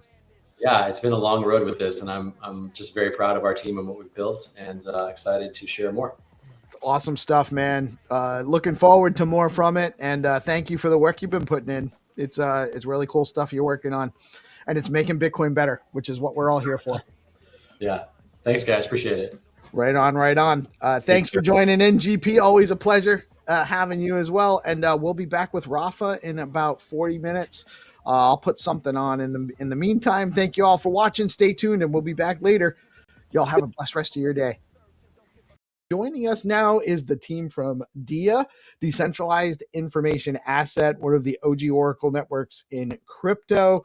DIA provides transparent, verifiable, real-world data to blockchains powering DeFi, RWAs, and on-chain financial products across dozens of chains. If smart contracts need accurate price data, reserves, or real-world inputs, Oracles like DIA are the bridge, and DIA's big focus is making that data open, auditable, and trust minimized. Excited to dig into what they're building, what's new, and where Oracles are headed next. And we have Josh. I'm from Rhode Island. We don't pronounce our R's unless there isn't one.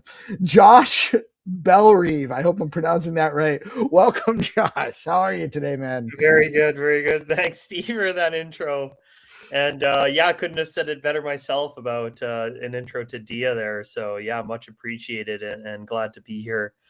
Looks like I'm a little fuzzy, hey, but that's okay. Yeah, it's a little. You are a little hazy, but it's not the end of the world. It's not the end of the world.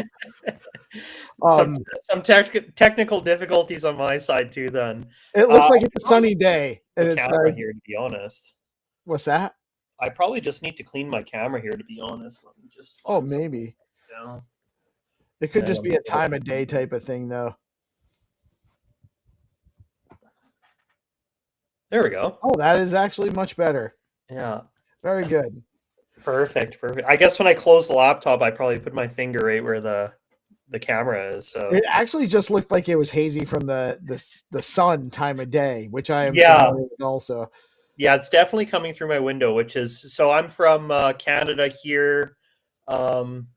We just got a crazy snowstorm last night, so it's about -20 to -30 where I'm at. That is chilly. No, we're actually I'm in Rhode Island, so not too far. You know, we still get pretty cold. You know, it was definitely down in the teens a couple days ago, but I think it's in the 30s right now.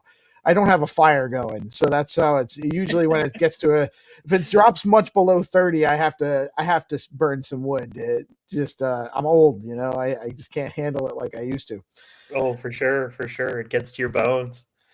For sure, for sure. So we met down in Buenos Aires. I can't remember what. It might have been multi-chain day. I don't remember which day, which event it was. We worked a couple of them, but you were talking to us about DIA, and why don't you tell us? Well, you're here to talk about what you want to talk about. So obviously, but you're from DIA. And I don't know if a lot of people, our audience, understands a lot about oracles and how that works. So, yeah. Give us the basic background on what you guys do. Yeah, for sure, for sure. And to be honest, to be fair, like when I started with DIA, it was kind of the same situation. You know, I have been in crypto since 2017. I had a basic understanding of, you know, what oracles are providing, but never really delved too much into the technology. So it's actually much more interesting, especially nowadays than you know I anticipated when I started. I think I'd like to maybe just jump back and just kind of talk about, you know, oracles in general and just kind of what that really means. So I'm pretty sure most people understand them as the price feed part, but I think where it gets confusing is what an oracle really is taking a price and pushing it on chain. So you're pushing it to some smart contract for an application to consume. So a lot of times I'll get people that are, you know, they understand the price feed part. They say, well, where do I access this information? So you can technically access this information through like an API. That could be directly through DIA, that could be directly through another oracle, or that could just be through like a third-party provider like CoinGecko. You could access an API directly on CoinGecko and get that price data. So why then would you need an oracle, right? So the oracle is actually taking that data and pushing that to like the contract.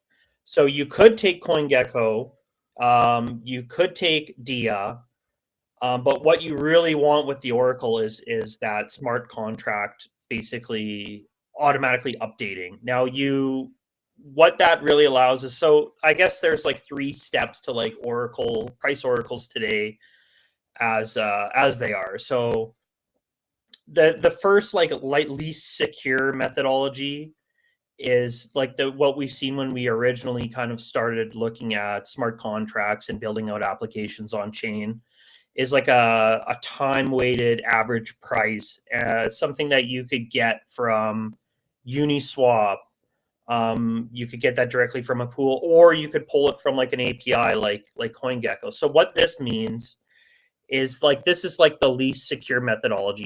You're basically taking the trade data directly from either Uniswap or like the aggregated amount from CoinGecko. So this is the least secure methodology because there's not like removing of any transactions, any trade data. If you're, for example, taking a price on Uniswap and you're going to say, okay, now we're taking this trade data, we're going to push this to my smart contract. Say you're running a lending protocol.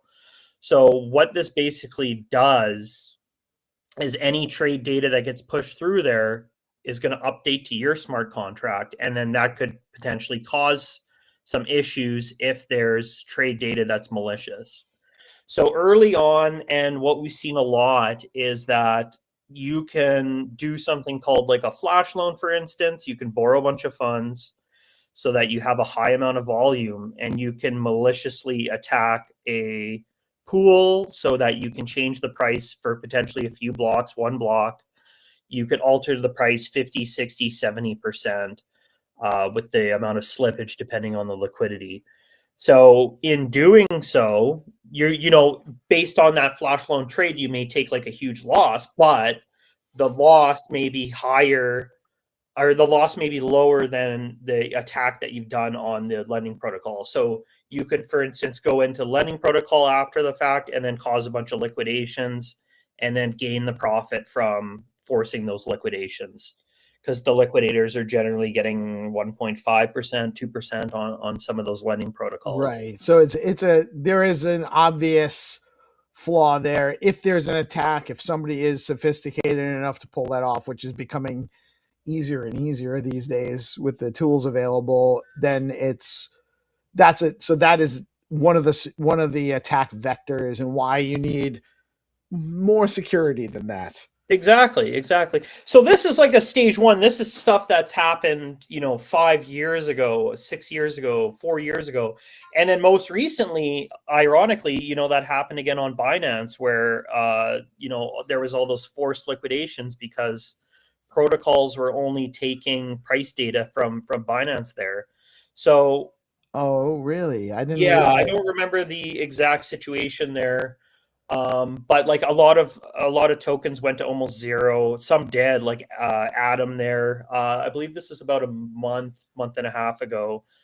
Atom went all the way to zero on Atom went Binance? all the way to zero. Yeah. So then there was a lot of protocols that had the price data only sourced from Binance. So then when that happened, it caused this cascade of liquidations, right? So, you know, there's situations like this that are still happening in 2025, which is, you know, these protocols set up with what I would call is like a stage one, like Oracle, right? Right. So Binance was basically not, Binance isn't really an Oracle, but they were being used, their API was being used as an Oracle for price. Exactly. So in like some of these older tokens, like I'm not sure what the liquidity depth is, obviously not high enough to match kind of the, you know, the amount of money that people were able to put in to push it down. And then, you know, it's always like a measuring act. Like if the value you can extract through the hack is higher than the money you need to put in, then it makes sense to do it, right? So it essentially just breaks down to that. So as soon as they found out that these kind of markets were segregated, then it made it easy. So then that's kind of where oracles are today, is like a stage two. So that is basically adding the filters. So you're removing any kind of malicious trade data, and then some kind of a system to remove liquidity or liquidity sources that are outside the bounds of a benchmark. So for DIA, how we work is we are scraping data directly from sources.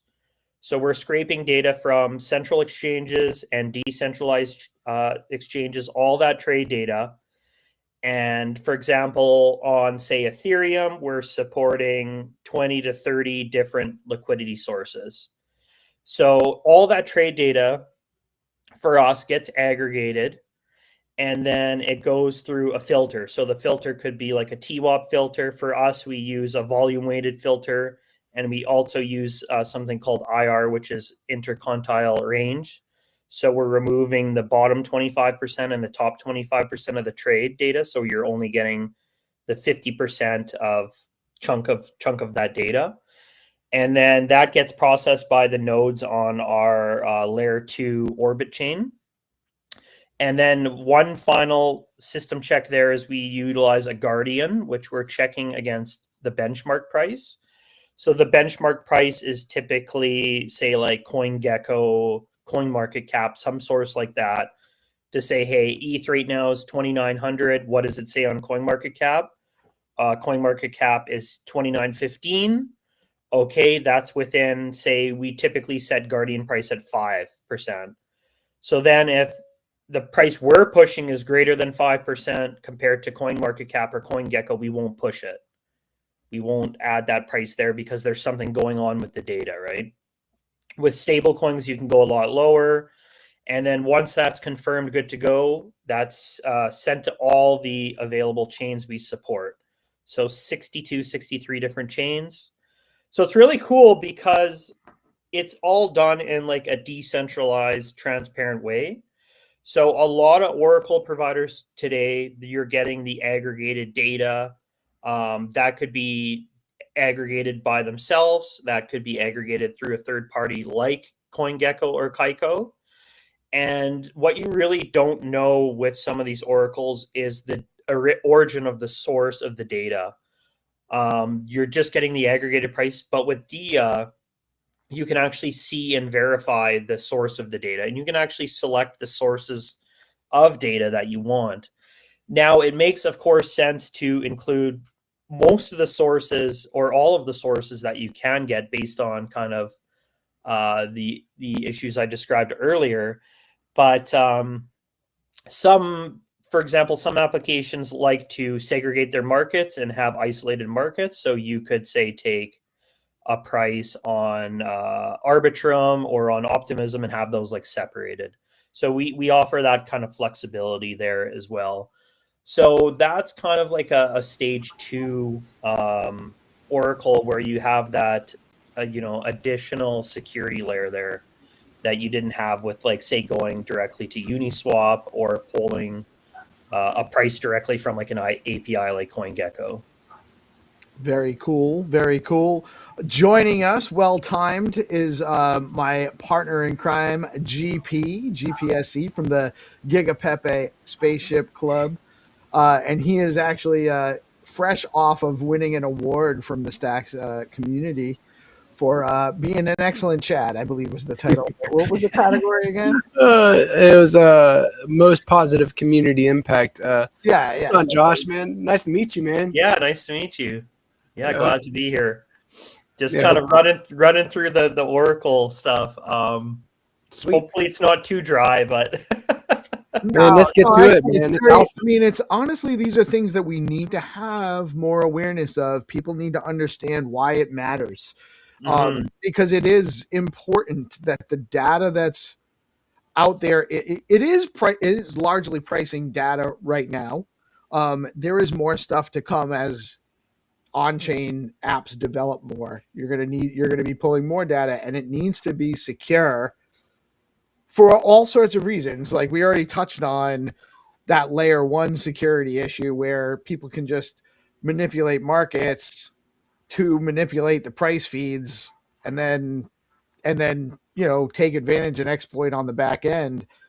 That's a big deal. That does happen. And in this space, any exploit that can be attacked is going to be, so exactly. It's a huge deal. Like the oracles are utterly important for really all the programmability on crypto requires secure oracles. So it's a fundamental piece of infrastructure for crypto to advance. For sure. And I think if you look at the data actually behind like attacks on chain, loss of funds, I'd say I wouldn't say like a very large majority of them are oracles related, but I wouldn't be surprised if it's anywhere from 33 to 50% of the the hacks are somewhat oracle related or like price manipulation, right? So yeah, if you can manipulate price, you can do a lot of things, especially if if you know you're going to,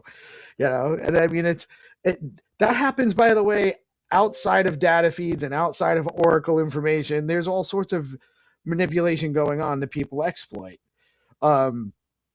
Oracles is just one way, but that's a big vector because all of these, on Stacks, one of my main partners is Bitcoin. Bitflow.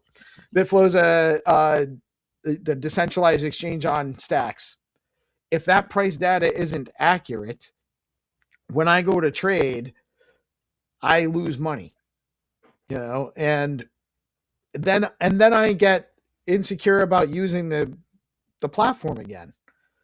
So, and by the way, that doesn't happen. I'm very confident in Bitflow. I love the platform. Those guys are doing awesome.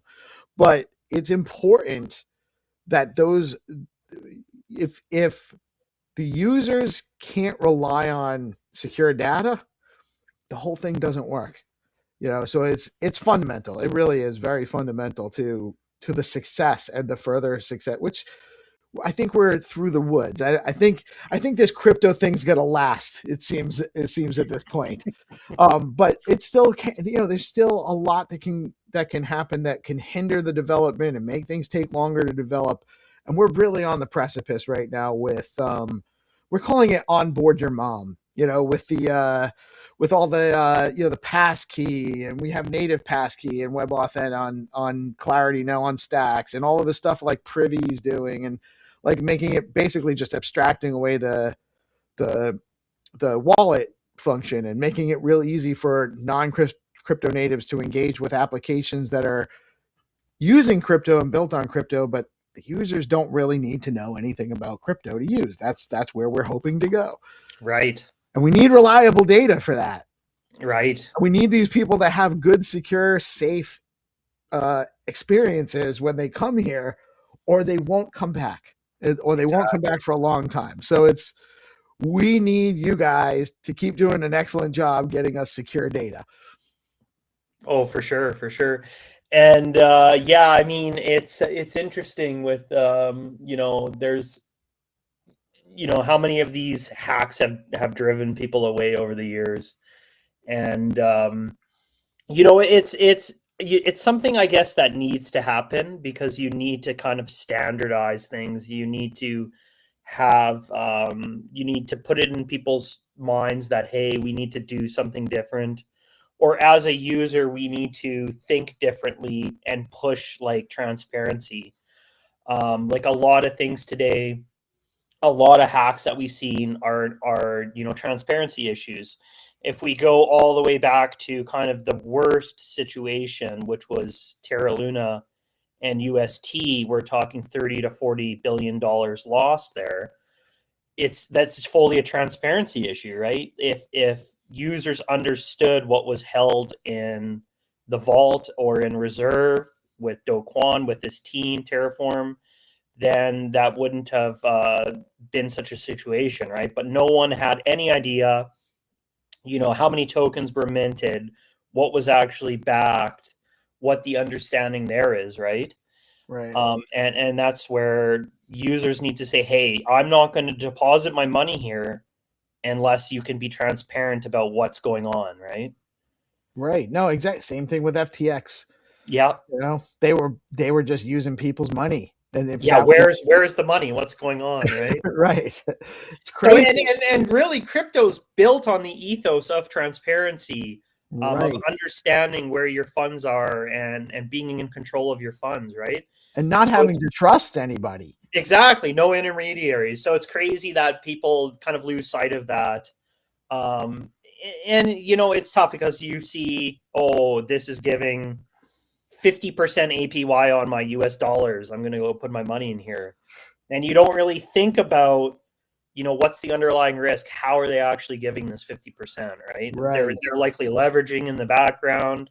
They may be providing some points which aren't actually truly, you know, we have a I don't know if it's a mantra, but it's, you know, where does the yield come from?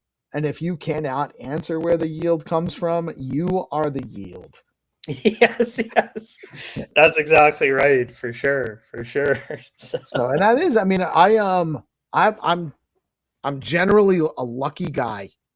I didn't get burned with, I didn't feel good about FTX for some reason at the beginning. Something just seemed off to me about it. It was too hype. So I missed it. I was in BlockFi collecting I think it was 8% on Gemini dollars, which was very high at the time. The banks weren't giving interest on anything at that time. Right. And I got out of that just, again, I had a hunch. I had, you know, not a ton of money, but a lot for I'm not super flush, so it was enough for me to be very burned if I hadn't gotten out.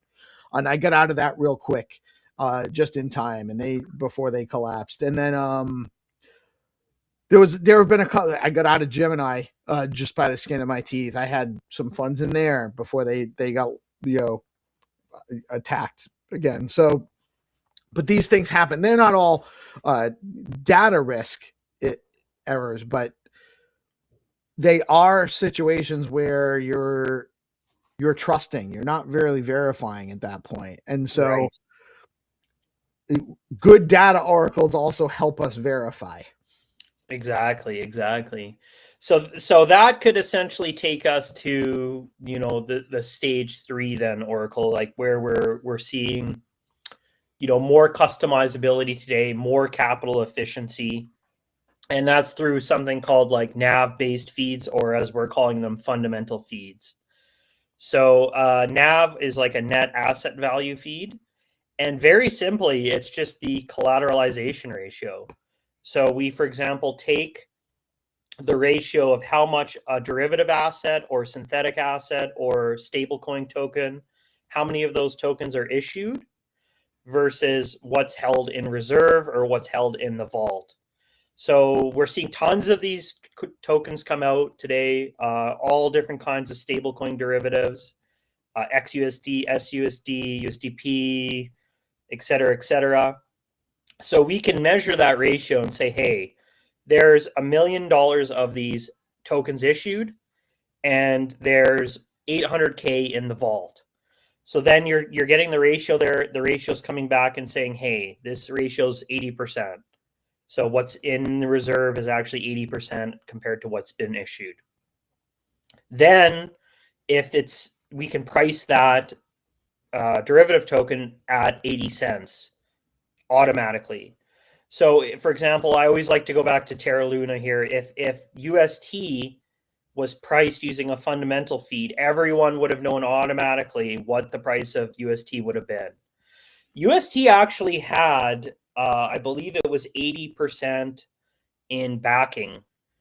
Now, what happened obviously when the bank run happened is anytime there's, not enough funds to back it, it's impossible to keep it afloat. So it dropped down to 13 cents, I think, at the lowest before it finally collapsed and ended itself. But had people known, hey, this is actually backed 80%, that's not as bad as we anticipate. The coin is now priced at 80 cents automatically. Maybe there wouldn't have been this huge panic, which ultimately led to the collapse, right? It might have just people seen that there's transparency there. Maybe they would have wanted to continue to sell off, but it would have been less of a big panic to. Well, the price would have had more stability. Exactly. There wouldn't have been as many people running to the door to beat the guy in front of them, right? Right. You think if I don't get out now, like I was very much the same. I had UST. I added it to the curve pool, so I didn't get kind of hit directly as bad because the liquidity in the curve pool kind of kept it afloat a bit longer. But the thinking is, okay, I got to get out of this ASAP because everyone is trying to sell, right? So you got to beat the guy. Right. That's why it happens that way. Exactly. If the price hadn't been so starkly down, it's still a shock to see something go a dollar peg. What's supposed to have a dollar peg to be at 80 cents. This happened kind of overnight, right? Like I woke up that morning and went, holy crap. That was set up. Somebody that was an attack. Somebody made a lot of money doing that. Oh, for sure. And whether it was an enemy of Do Kwon or just an instance of that we talked about previously of money in versus money out, which is more likely the case, right? I think it was actually an attack on crypto. Yeah, it could be for sure. And these narratives stick around where people kind of bring them up again and again. It's not secure because did you see what happened with Terra Luna? They lost $40 billion, right? Right. And that's where strong infrastructure comes into play, where you need to have these robust systems. You need to ensure security. So a lot has changed obviously since then, but like there's still these instances where you kind of go back to how things used to be because it's easier, right? It's easier to not do 2-3 audits. You know, it's easier to just go into pull an API instead of setting up a custom Oracle contract, you know, situations like that, right? So what's really cool with the fundamental feeds is you can do them in conjunction with the market feed, right? So you can have your market-based priced, and then you can have your NAV-based fundamental price, and then use those together, and then you know, derive your price of your market from that. So you're essentially taking from two sources, and then you can maybe run your liquidations based on the fundamental side, and then have your market-based price for like redemptions or whatever. So there's I think that's where we're moving today, is to like that stage 3 security, where there's more, you know, not only more sources in the market for the pricing, more filters, you know, secure guardian systems, and then different methodologies for providing price that are actually more capital efficient, right? Because you're not worrying about the day-to-day trade. You're just actually taking what's in, you know, held in reserve, which is essentially, you know, the same methodology the banks are using, right? So you're seeing basically kind of the highest level of capital efficiency that we're seeing in the traditional market. So now, do you guys support data for real world asset tokenization, institutional products, stuff like that, or what? Or mostly focus on pricing feeds right now? What are you guys getting into? Yeah, for sure. So we're supporting RWAs as well. We support over 5,000 different assets. So copper, any kind of commodity or stocks, bonds, T-bills, Forex, stuff like that. So teams can reach out to us to set up price feeds for that. One really cool thing we're working on right now is we're integrating the Ondo global markets. So Ondo is providing tokens for trading the stocks essentially. And what's really cool is the stocks are then able to be traded 24/7. So we can get a price for these that the apps can use to say trade Amazon after hours essentially. So I think that's a really good use case for crypto. Today we see like a lot of these per platforms, you know, you can only trade the commodities or the stock within certain trading hours, right? Because they're getting the data from a source that doesn't allow after hours trading. And you know, we've kind of scoped that out a bit on our side and said, hey, can we provide or can we go with a third-party provider that allows stock trading after hours? And what we found is it's kind of like a closed cabal, right? Like they don't want for one, they don't want you to take this data and then kind of resell it or repackage it or let someone else use it. So we've seen kind of huge barriers to entry that way. And then also with price, like we're talking for us to get data for 24/7 stock trading, you know, it could be 30 to 50 grand a month just to get the trade data. So there's these huge barriers to entry. So I think with the Ondo global markets, us being able to tap into those tokens, and then dApps able to trade these stocks 24/7 is a really cool use case for crypto on the RWA side. So it's just kind of starting. We've seen a few teams tokenizing stocks and commodities and things like that, like X stocks. So you think the trading on Ondo will provide enough pricing data to satisfy overnight trading? Exactly.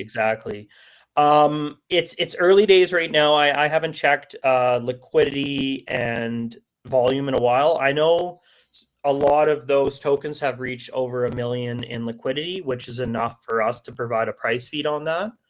Now, you still want to kind of do your research on kind of how much is the price actually fluctuating from either the after hours or when the stock market opens, how close are we to parity, minutes before or hours before that, right?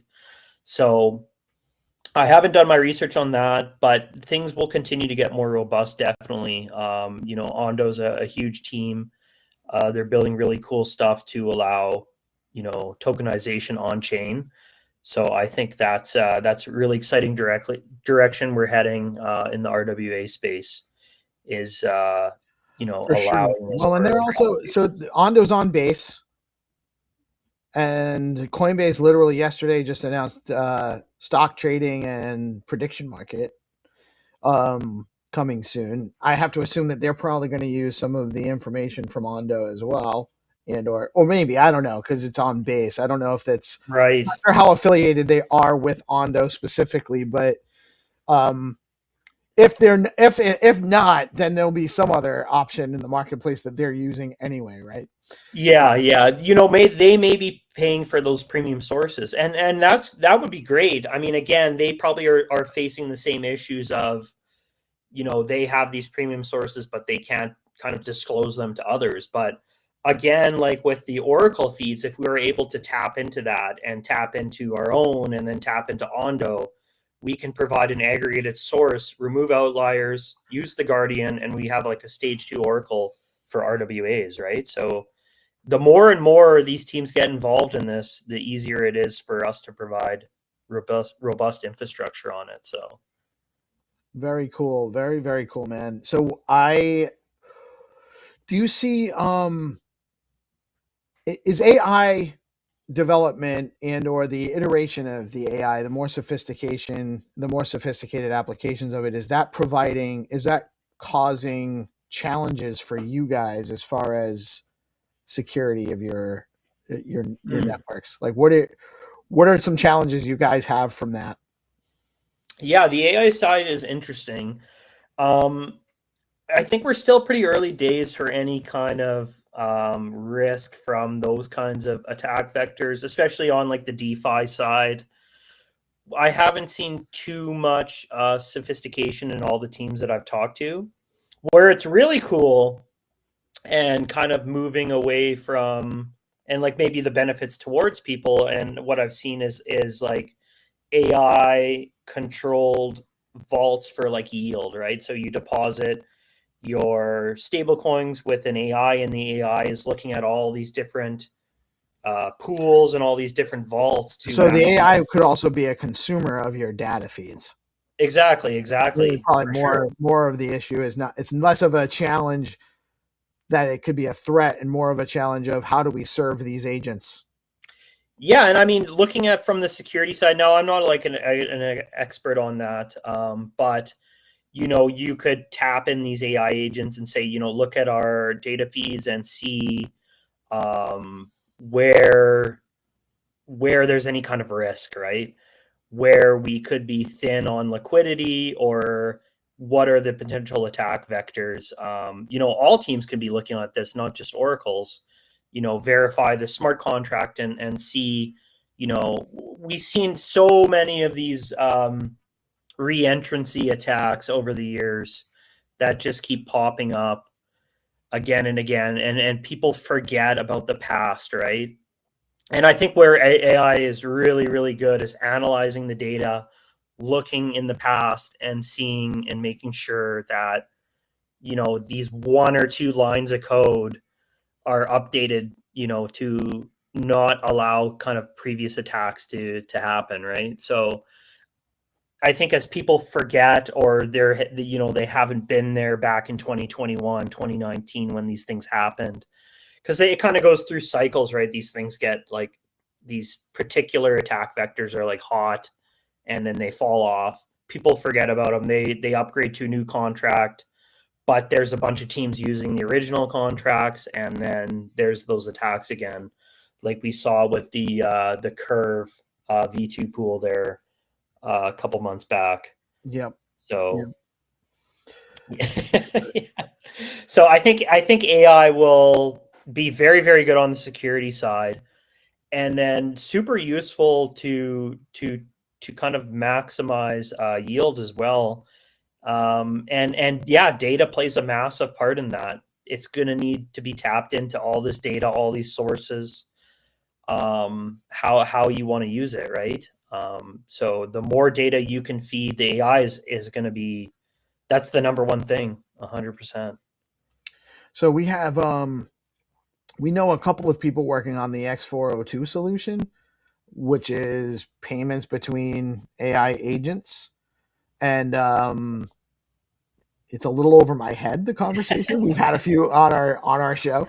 A lot of these conversations are a little bit over my head, but it's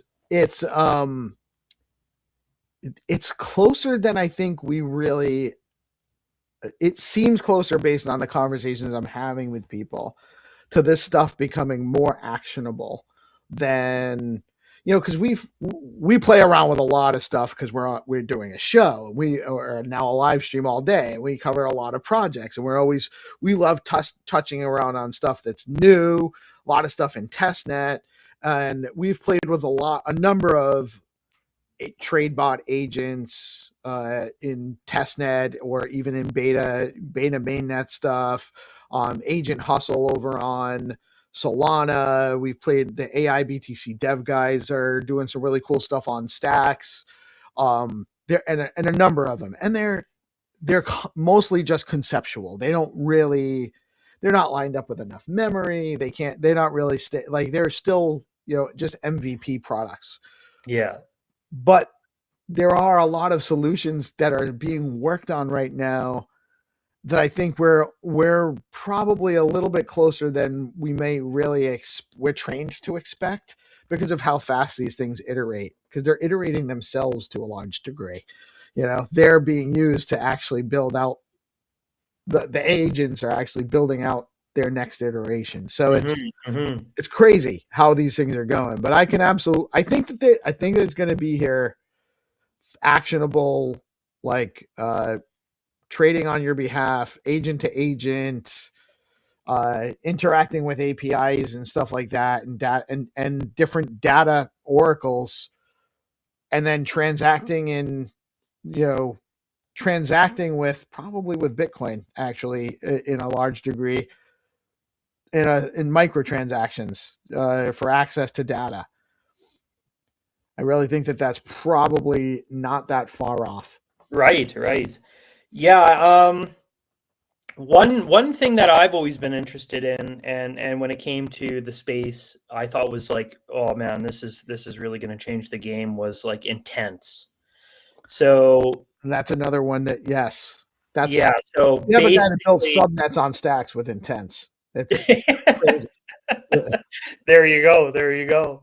So basically with intents, you're essentially saying, okay, I want to make a trade US dollars to ETH. So right now we're seeing intents being used for, I think the biggest one on the swap side is CowSwap. And then there's a few other ones. I think Matcha uses intents and some other ones, but it's really cool because then, you're taking a idea, and that's essentially the intent of saying, okay, I want Ethereum, I have USDC. Then it goes to a solver network, and the solvers are going to look for the best price for that user. So that solver networks is where it gets interesting, because you have like a level of competition. It's going to look at, the network of solvers. I don't know how many CowSwap has now, let's say like 50. Each of those solvers is going to have a different set of code that it's running through, and in a different, essentially, set of liquidity sources that it's sourcing. So those solvers can say, hey, I can provide this for this price, and the best solver wins. Now, going back to what you said about, abstracting away the complexities for these users so your grandma can use crypto, it's the same idea here. I can go to CowSwap and I can ensure that I'm getting the best price, or that's the theory anyways, around the intent-based system. Once everything is kind of tied in together with these robust solver networks, you're generally getting the best price. And personally, I use CowSwap all the time.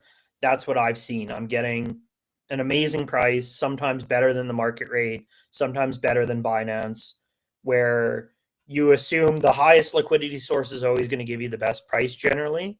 Sometimes it's even better than that. So you really can't go wrong there. And that's all done, through that intent-based system with the solver network. So we also see that with bridges. And then we're going to see that intent system happen with AI. And I think that's where it gets extremely interesting, where you just tell the AI, what is my intention on here? My intention is to earn the 6% or higher on USDC if we're just like strictly dealing with DeFi stuff.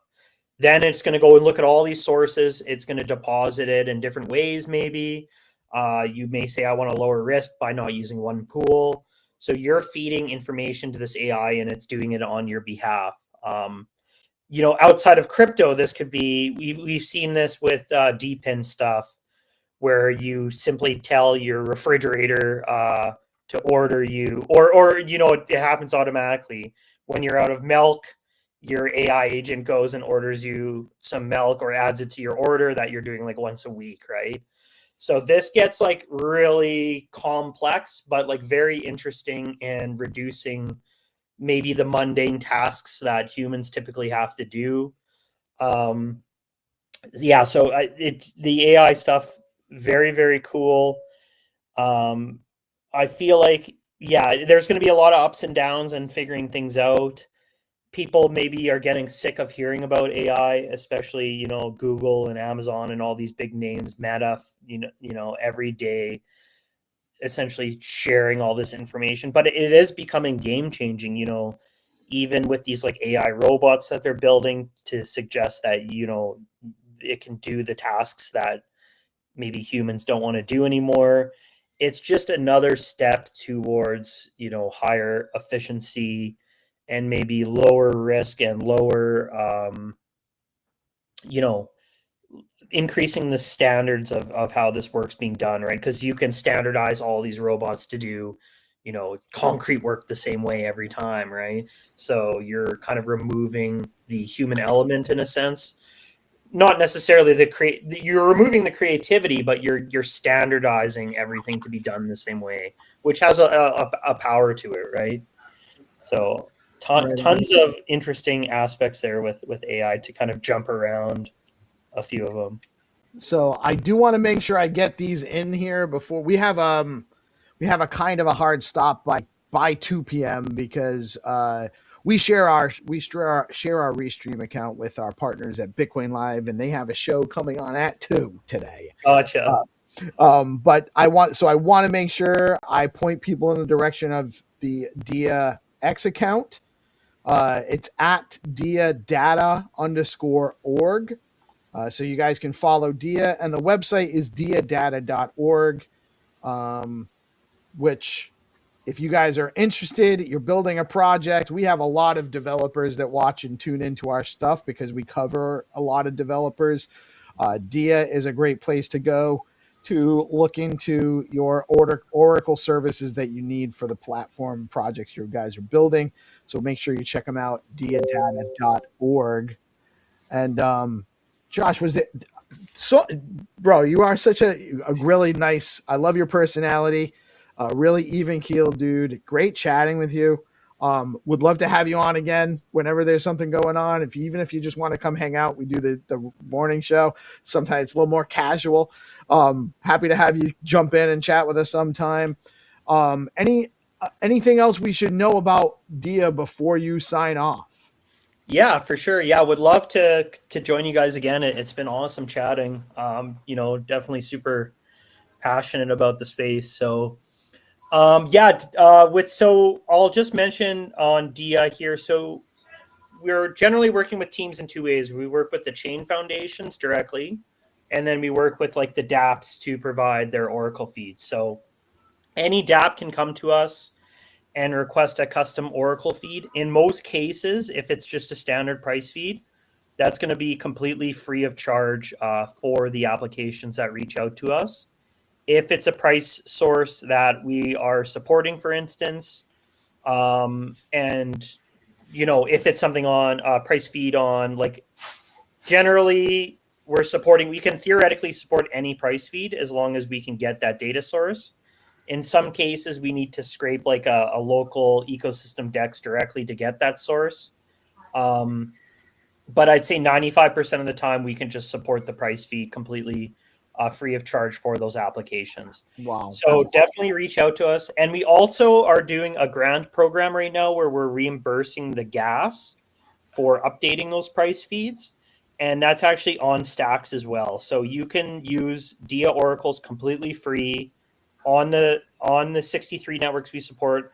And then we're doing 15 chains that have gas grants where we're reimbursing the gas fees. Essentially, that would be the only cost if you're doing it on a chain that we're not doing the gas grant, or after 1 year, you would just have to pay the gas cost for those. Most chains today, that's not an issue. Might be a little bit of an issue on Ethereum, I guess would be your only concern there.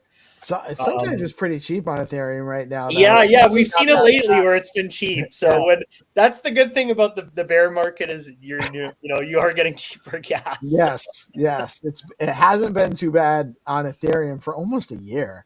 Like I haven't been like I'm sending out like $30 payments, $100 payments for like 5 cents, 17 cents. Yeah, Not it's great. bad. Yeah, it's great. Actually, ironically, that's funny. So Ethereum still has the issue of spiking, right? So Vitalik again proposed, I think it was a week ago, maybe a bit longer, about bringing back gas futures. Back in, I want to say 2019-ish area, there was a gas token that you could buy, which it was essentially a gas future. You could use that token instead of paying those gas fees, right? And then that got kiboshed with one of the Ethereum update proposals there. And now it's funny that they want to bring it back because it makes more sense, right? You can start loading up on, gas prices today, in anticipation of gas prices going up in the future, right? It's a smart market to make. Exactly. Yeah, for sure. So it's funny that Vitalik is kind of proposing that again. I forgot about that. That was when they were still proof of work, I believe. Yeah, for sure. Yeah, it was. I can't remember the name of the token, but I remember thinking, man, this is a fantastic idea because back then, we generally saw at least once a week gas spiking to 500, sometimes 700 Gwei, and I think the overall price wasn't as bad as it is now with the token being as high as it is, but you're still spending $30, sometimes $50 per transaction, which is crazy. Right. Well, and then also when you look about how much you were spending back then and how much Ethereum it was. Exactly. You're spending a large amount of Ethereum on the gas. Yeah, because the price was so low. Yeah, I think I remember as high as for myself as 0.05 or 0.1 in some cases. Yeah. There's that website. Can't remember what it's called. It measures how much gas you spent on your wallet over the life of it. And when I go back there and it's like, oh, you spent 12 ETH or 15 ETH. Yeah, but it was well, because you could have there was times when you were getting like fees at like $10-$20 and the price was only $100. Exactly. Yeah, it was bad. It was real bad. So if you go to that and you're like, well, shit, I guess I should have, and there wasn't a lot of options back then, you had your outside of Ethereum, if you wanted to keep EVM, there was only a couple chains early on, and they were very difficult to get to before bridges were around and all that kind of stuff. So, many people didn't have a lot of options there. So, right, it was expensive. Now we're a little bit spoiled. Well, you'd have to learn how to get it there, and then the learning curve was expensive. So yes, that stopped me from playing around as much as I probably would have. I just couldn't. It was too stressful for me to spend that much. I'm trying to acquire ETH. So if I'm spending such a high amount of ETH to transact, it was just, we've come a long way. When we look at that perspective and where we are now, it's crazy. I think it's important to put it into perspective, right? Because we, kind of forget about, as I mentioned, the past things, right? Like you know, people didn't want to go to those layer 2 chains because they were worried about the bridges back then. Now no one worries about the bridges because there hasn't been a bridge hack, thankfully, in some time here, right? Right. So we figured out how to do them right.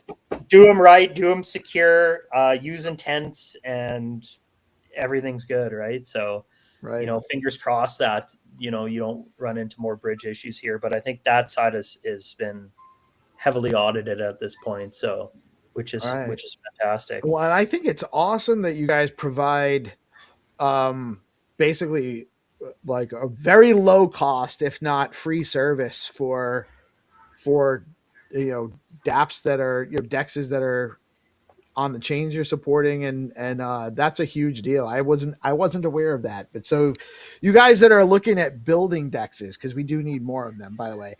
I love Bitflow.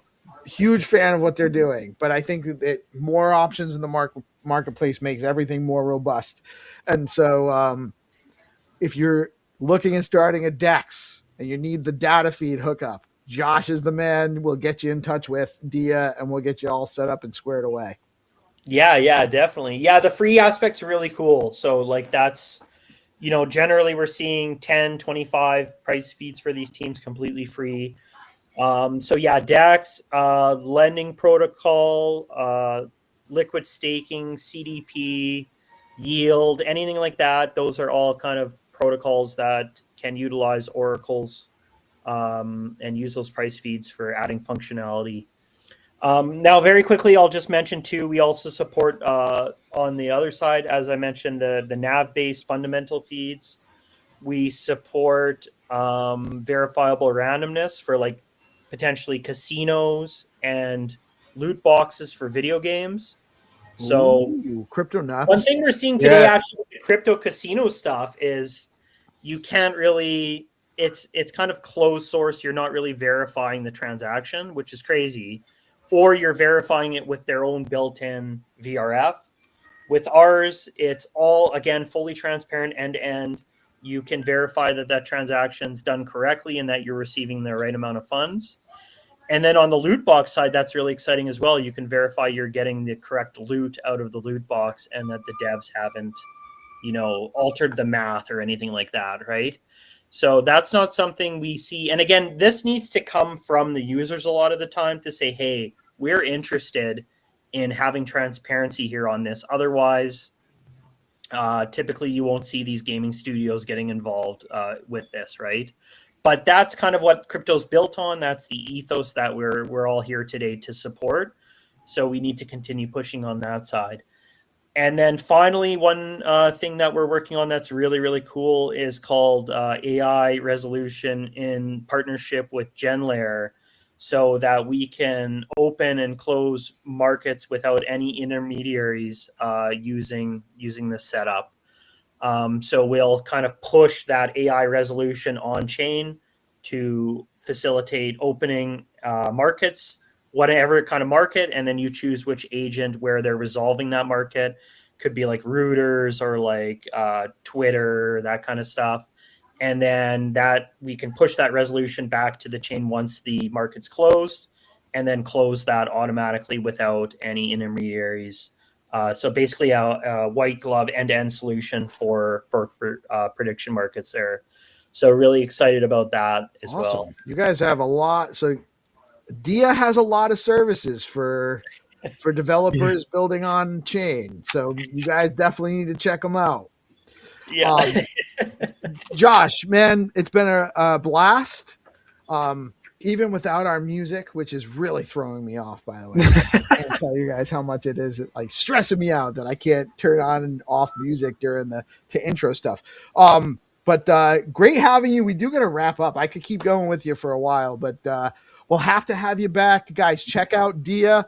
It's make sure I got the website again. It's diadata.org.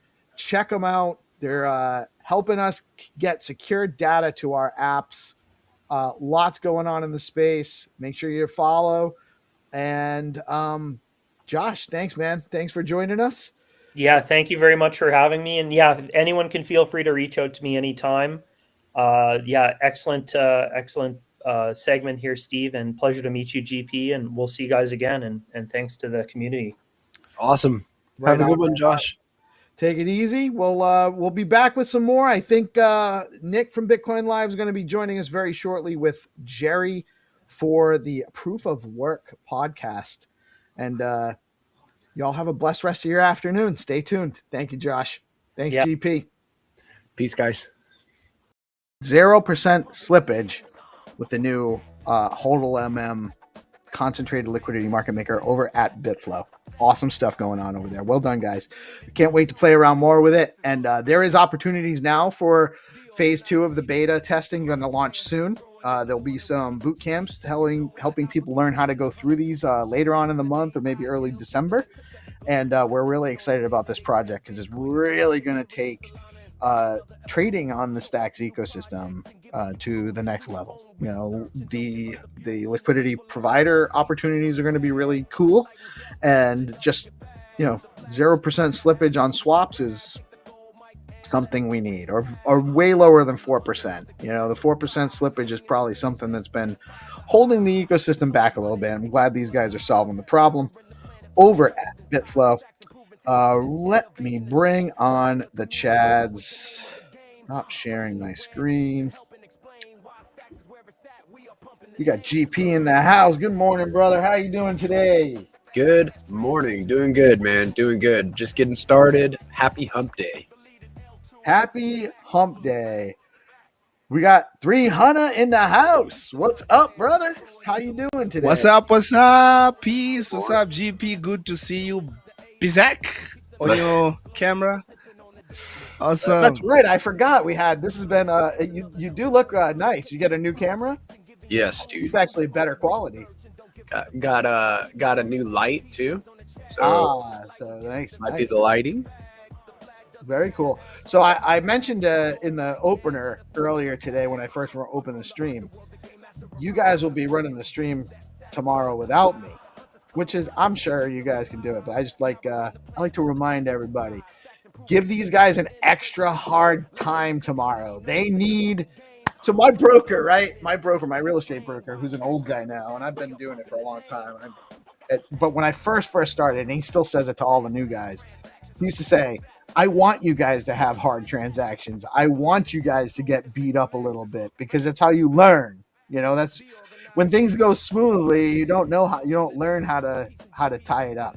And we're easy here. We don't care. We're a little bit of out of the ordinary is kind of our thing anyway. So I'm sure you guys will do fantastic no matter what happens.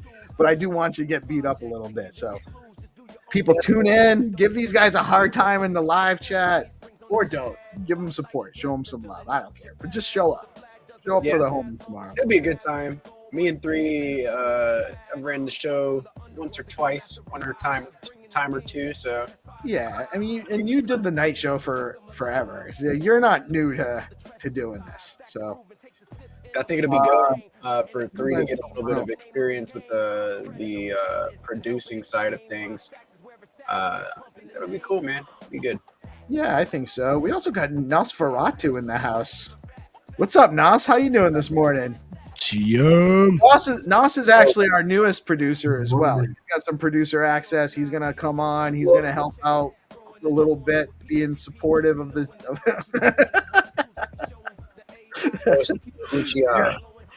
Hunter has to ominously flex a little bit.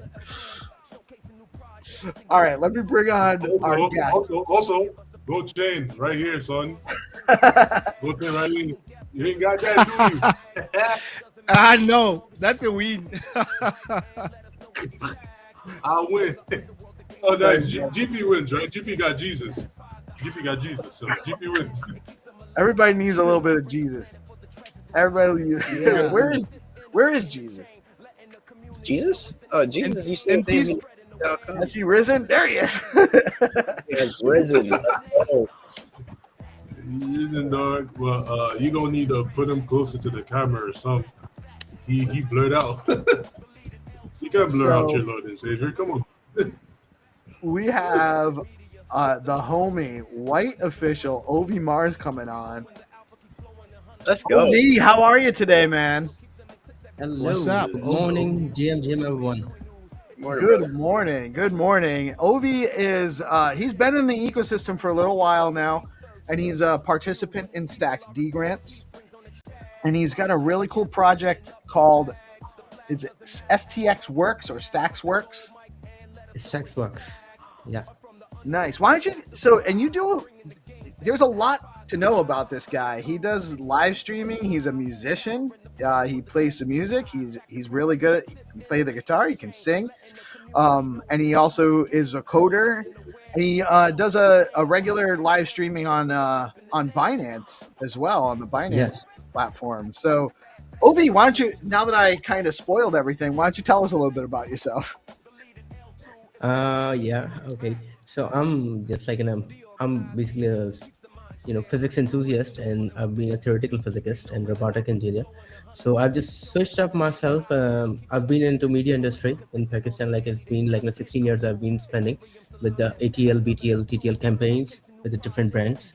And after that, I just realized to do something different in Web3. Then I've entered myself into different channels in Solana. Then I've just hopped out from there. Then Freddie is one of my first friend on Stacks, and he introduced me like why don't you opt into the Stacks ecosystem? I said okay, let's do it something. So I started with my token with like a white on Stack City. Then after that, I'm just trying to, working on some different applications and gamification stuff as well. I've been working as a VFX artist, CGI artist as well. And I do lots of things according to like acquiring or need, but I'm not stuck on a single thing. But gradually by the time I'm trying to change myself in somehow like to promote myself, promoting the ecosystem. I'm keep doing promoting on Binance, we have a team matrix actually. Individually on Binance, we have like 80K people whenever we do our live together. We always say ourselves like defenders of the assets. Every single one character is representing that different chain. I'm representing as an Stacks. You can visit the matrixclan.com.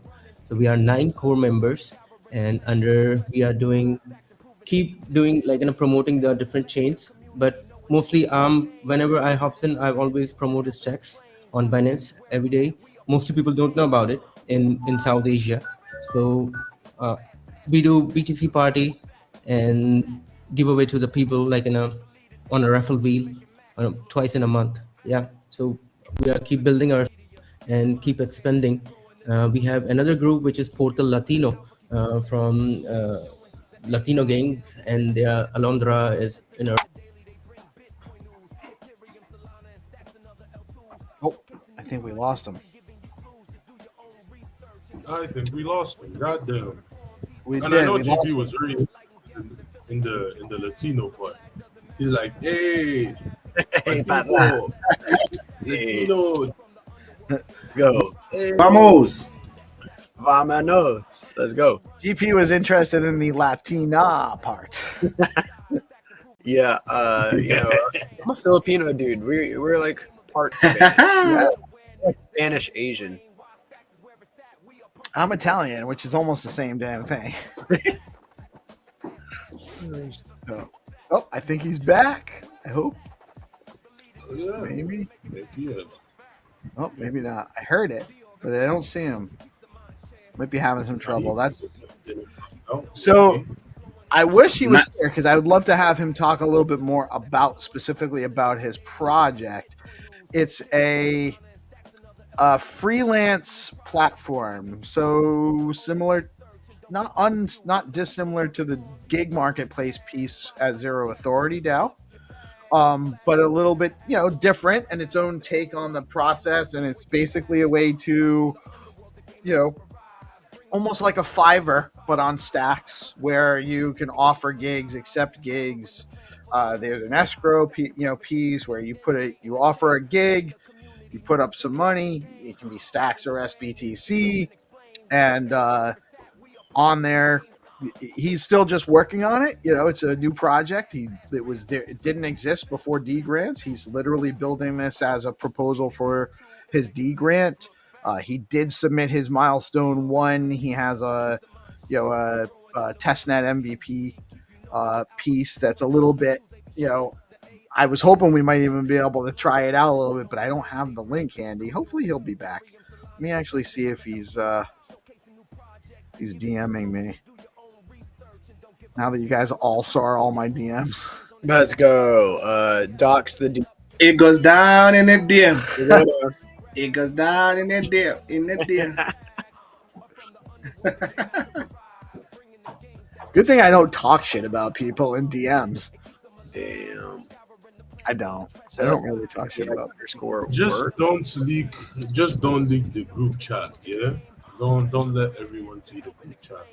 We be hiding alphas from You mean the Stacks alpha platform? While we are a media platform, we're going to gatekeep alpha, except you keep tuning into the organized. Then maybe, just maybe we give you all alpha. But until then, it's just gonna be in the group chat. Maybe. Word. Are those sneakers behind you, bro? Yeah. I'm a bit of nice. It's a good test, bro. I'm a bit of a sneakerhead. Oh, I think he's back. That's nice. I think he's back, right? He's back. Are you with us, OV? Yeah, I'm here. Sorry for my bad. Yeah, no worries, man. Honestly, it happens. It happens. Yeah. All right. So without further ado, why don't you tell us a little bit about STX Works? What your plan is for the platform moving forward, what it does, and where you're expecting it to go. The thing is, like, that there are different platforms for freelancers and clients, and people are struggling with the KYC especially, and getting the payment in the right way. And I've been experienced it in past years many times, and not getting the legit one people. Also, the different countries has a different governance terms and conditions according to the when you hop into the KYC stuff. So there is the way, like what we are integrating, the people can integrate here for confirmation. Also, the directly experts or Ledger wallet, you can connect it, and you don't need to. There is an escrow, and also we are implementing the NFTs leaderboard for clients and freelancers as well as a leaderboard, so they can gain some points and they can as an rewards. And the accumulating the BTC for everyone easily, the payments on SBTC and stacks, both options in it.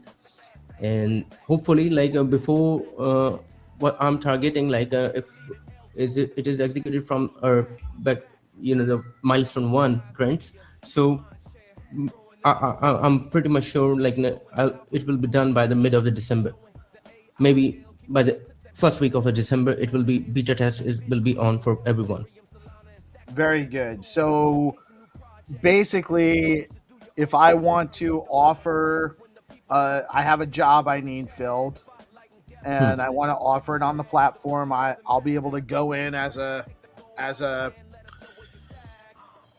I guess what's that as user? A client, as a client, you are hopping. Or right, I'd be a client, or well, I'd be a client. I wouldn't be a freelancer. So or a client hires the freelancer. So I would put there'd be a job board. I put up the job, and I put in the stacks or SBTC that I'm offering for the job. That gets escrowed as soon as I offer the job, or does it not get escrowed until somebody accepts the job? Yes, until that accept the job. Once both are, because we include the chat system. So once they get agreed, then extra will create it according to their compensation, Right. whatever I have agreed with together. I post something with my scope of work, what I'm looking to do. Freelancers on the platform will see the job, and they'll be able to kind of get into a conversation. They'll be able to maybe bid for the job or something. Yeah, maybe it can be a bit, because it depends on compensation. Once they got agreed with both of terms, then escrow will create it. So I'm trying to make more feasible. There are 4 milestones on each client. Once they completed their attachment of their, let's say, like if somebody wants to create a logo design, very simple, or website. The first draft has been completed. The milestone one complete from the client, and they checked it. Then it confirmed it. Still, they cannot get the complete payment until they finish their job, because mostly it happens like the people gone in the middle of the midway. So this is not I want. Like until you can complete the job 100%, but at least it can confirm and give him the approval. Like I've done like 1 or 2 or 3 milestones already. I need to complete the 4th one to get the complete payment. So you can have, similarly to how we have DGrand set up, you have certain milestones in the job. If as they reach those milestones, that might release some payment. Yeah, I can share with you as well. It's open up in my. Yeah, you can share. Oh, it's something like Upworks, right? There it is. Yeah. I just shared it. Is it here? Let me check. Okay. Share. Is it here? I don't have a request to share. There should be a share button or just a hotkey H actually too. I think you should see a share button at the bottom in the studio. Yeah, exactly. And then when you click it, you can pick whether you can pick whether you got which tab. You have to choose like what screen whether you're sharing your whole screen or a tab or whatever. I'm sharing. Once it loads, you can share it. Just a second. Share it is because it's on a. It takes a 1 or 2 minutes for loading for pre-render stuff on backend for server, so you can use it. So we've tested it like a couple of times and with the different wallets, Ledger wallets, and through SBTC and STX, both are functioning very well on testnet. I'm not getting a screen share. Yeah, no, I've shared you the link actually, because there is some error glitch on my end. That's right. Oh, okay. So there's actually, can you drop it in the private chat right here? Okay.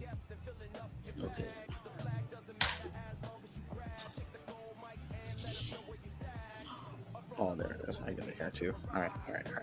I got this. But give it like in a 1 or 2 minutes for HTTP server loading. Then it comes. All right. So let me. That's not the one.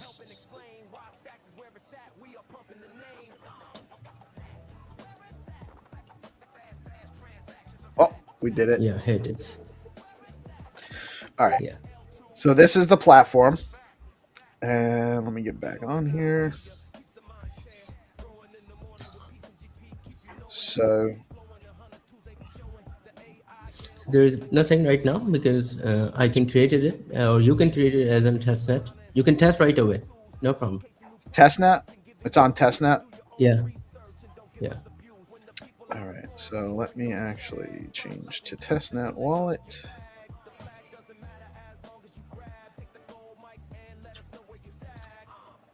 And once you confirmed it, so I can give you like or you can, if you have 2 wallets, you can put the wallet when we are agreeing with the freelancer, because escrow cleared in between, and we are putting one more, the treasury wallet, so which is getting the some few percentage for the maintenance for the website and treasury.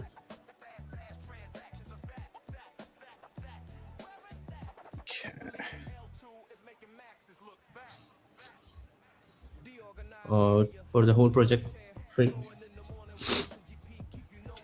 All right, so I'm on the client page now, so I could. This is where I would create. So create an escrow is actually where I would create a gig or put forward like a scope of work offer. Yeah. So yeah, and you need to put the freelancer's wallet address. What's that? That's so it automatically. The freelancer wallet address. Oh, this is for. Okay, so this is after I've actually reached an agreement. Confirmed your deal. Yeah, okay. Exactly. So let's start from. So if I was browsing, and where would I see? So I'm on the freelancer dashboard. If I was going to be a freelancer, how could I let people know what my skill set is, or is there a way like where I can set up Yeah. my user account, show some There of is my scope of and work? profile. Yeah. Yeah, the profile thing and NFT. That's why I just hold it up, because I'm trying to integrate the NFT stuff with the profiles individually for everyone. Like once they reach the good milestone, and the more jobs you do, you are more up on leaderboard, so they can get the rewards as well. Okay. So we are just working on it. Yeah. Yeah. For a while. So I'll have if I'm looking for work and I have I'm a content creator, I can come on here. I'll be able to set up my profile, showing like my prior work, my CV, my portfolio of prior work, and then I'll have an NFT for that. NFT, once you done the NFT is for the registration. Once you achieve the good performance, then we will give the NFTs for clients for the approval, like in a 100% one, like in a legit one. Hold a second. Okay, so you're gonna use now. Will that be like a dynamic NFT that'll like update over time as I get more work done? Keep my information on there. How's that gonna function? Oh, did we? OV, you're muted. Oh, okay. Oh, I gotcha. It's prayer time. That's what I thought I heard. So very interesting though. So you're going to be able to submit yourself up there, and as over time as you do work, you'll be able to earn some reputation for completing work. And if you're looking for people that are doing work, you can come here and post your job, and they can engage with you and see what you're doing. See if you're interested in the job. That's sick, dude. Earn your reputation and get some bucks for stuff that you're already doing in the ecosystem. Looking cool. Yeah, looks cool, and it reminds me of Upwork in Web 2. So yeah, it's something good to have like a freelancer version of it in Web 3. Yeah, absolutely, and excited about seeing this come online. It definitely seems to be very fast and efficient right now in the early alpha stages. So excited to see more of this. I got a question, OV. So my question is, and it's pretty simple. What do you think your success metrics for this would be? Like, how would you measure the success of this application in the next, like, maybe a year, short-term success, long-term success? How would you measure that? What defines success for you?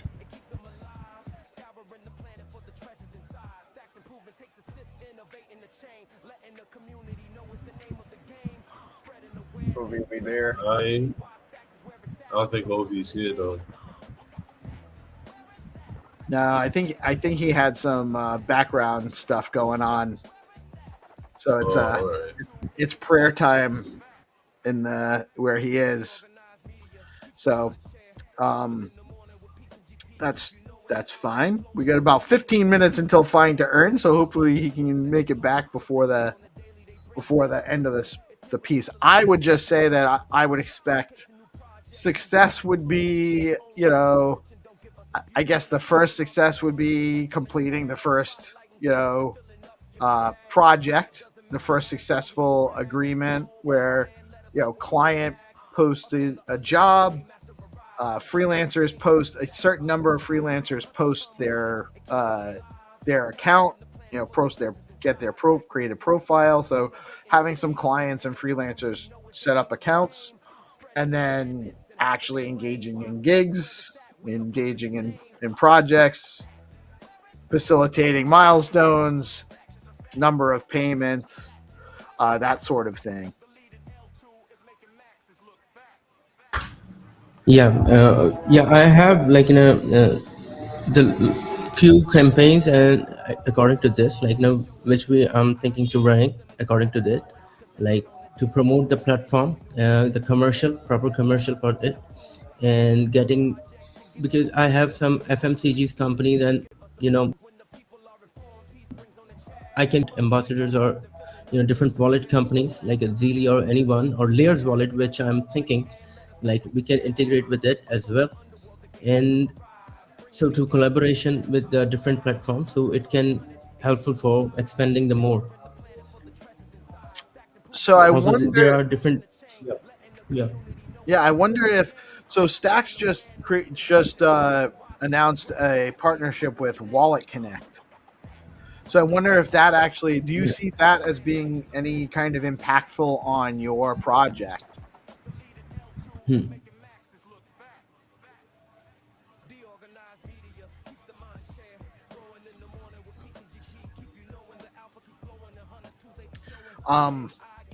Stacks going I multi. think he's dealing with background noise.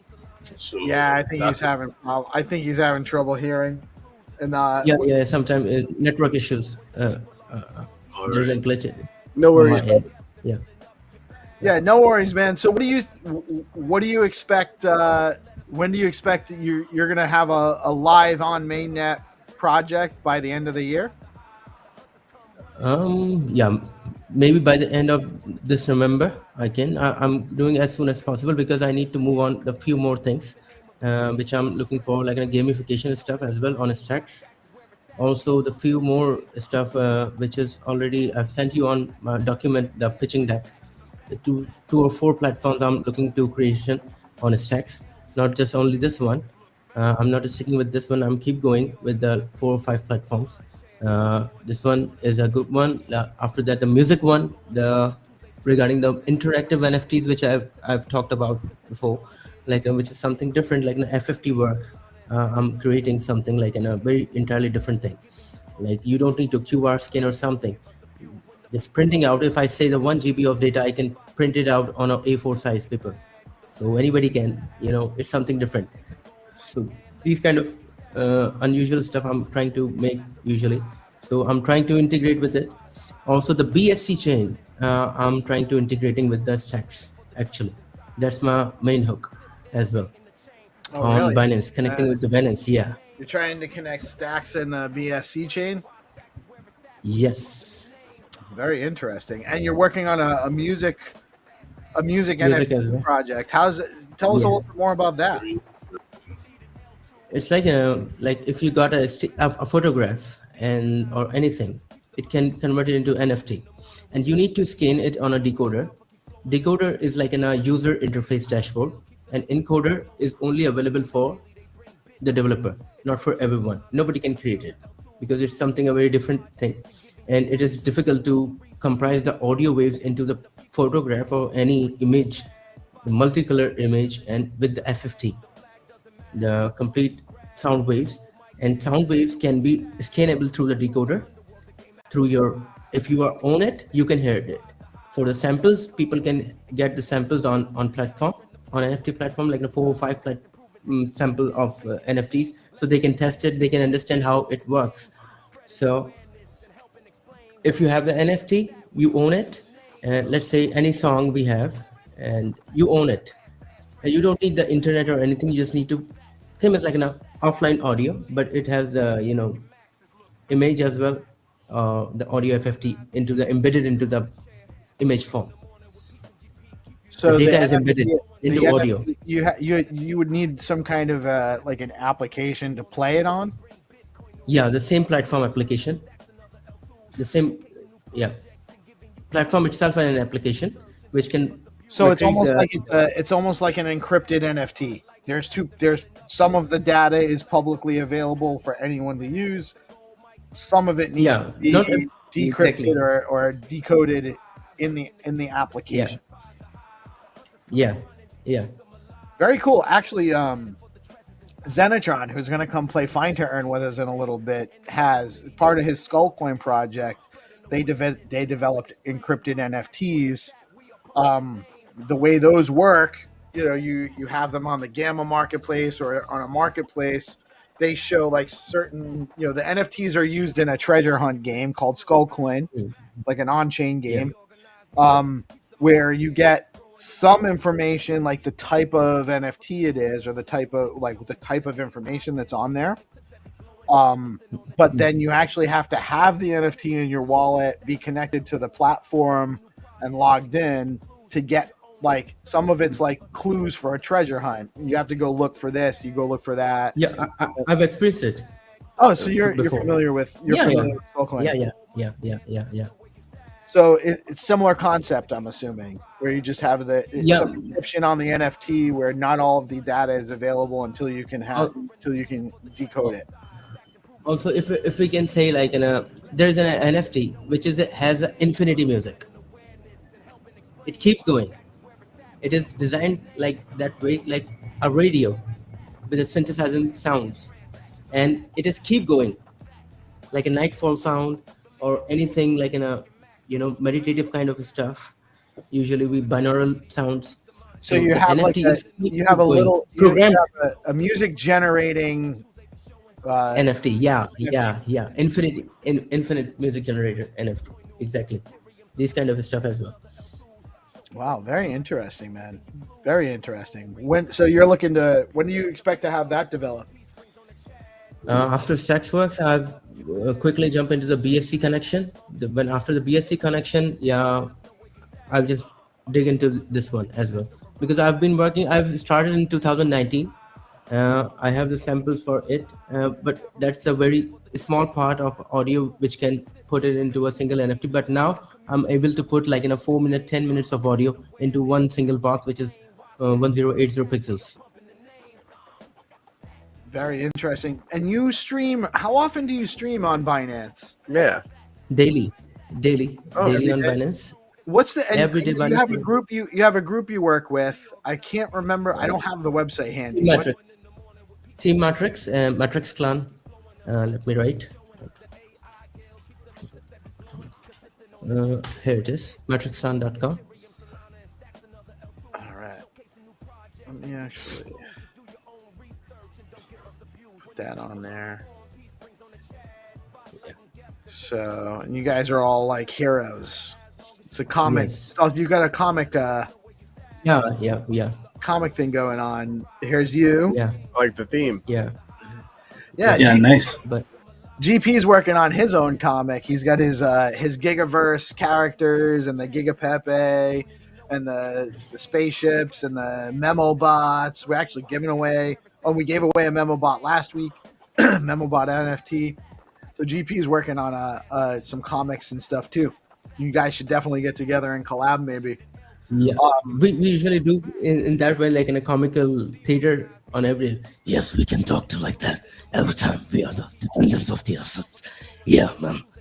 So welcome to the Matrix. So this is how we always do, like in that way. And we have a global community, like from Algeria, Switzerland. Everybody's representing from different countries. I usually represent the Southeast Asians, like Bangladesh, Pakistan, India, Nepal, and Arn Pai is from Australia. Everyone has a bullish. We have Telegram. We are putting like in different stuff as well together. But it's rare. When we honor, there is no any higher or lower in our team. It's like we are all on a round table, and everyone is very much experienced in their analytics and their development stuff and all. So we always educating the people on Binance according to the new upcomings, AI technology and all stuff.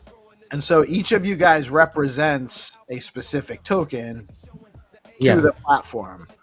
And down here, you're representing Stacks Stacks, and the Stacks ecosystem in this group, yeah, and regularly with your live streams on Binance. yeah. Sometimes 24 hours, sometimes 12 hours. I'm doing. Oh, really? 8 hours. Yeah. I don't sleep. You can ask anybody. Like I know, I Binance believe people that. know. There's never been a time where I haven't been able to get you. I believe that. You've mentioned to me many times. I do sleep, but it's only from like 10 p.m. till about 4 a.m. and that's all I got.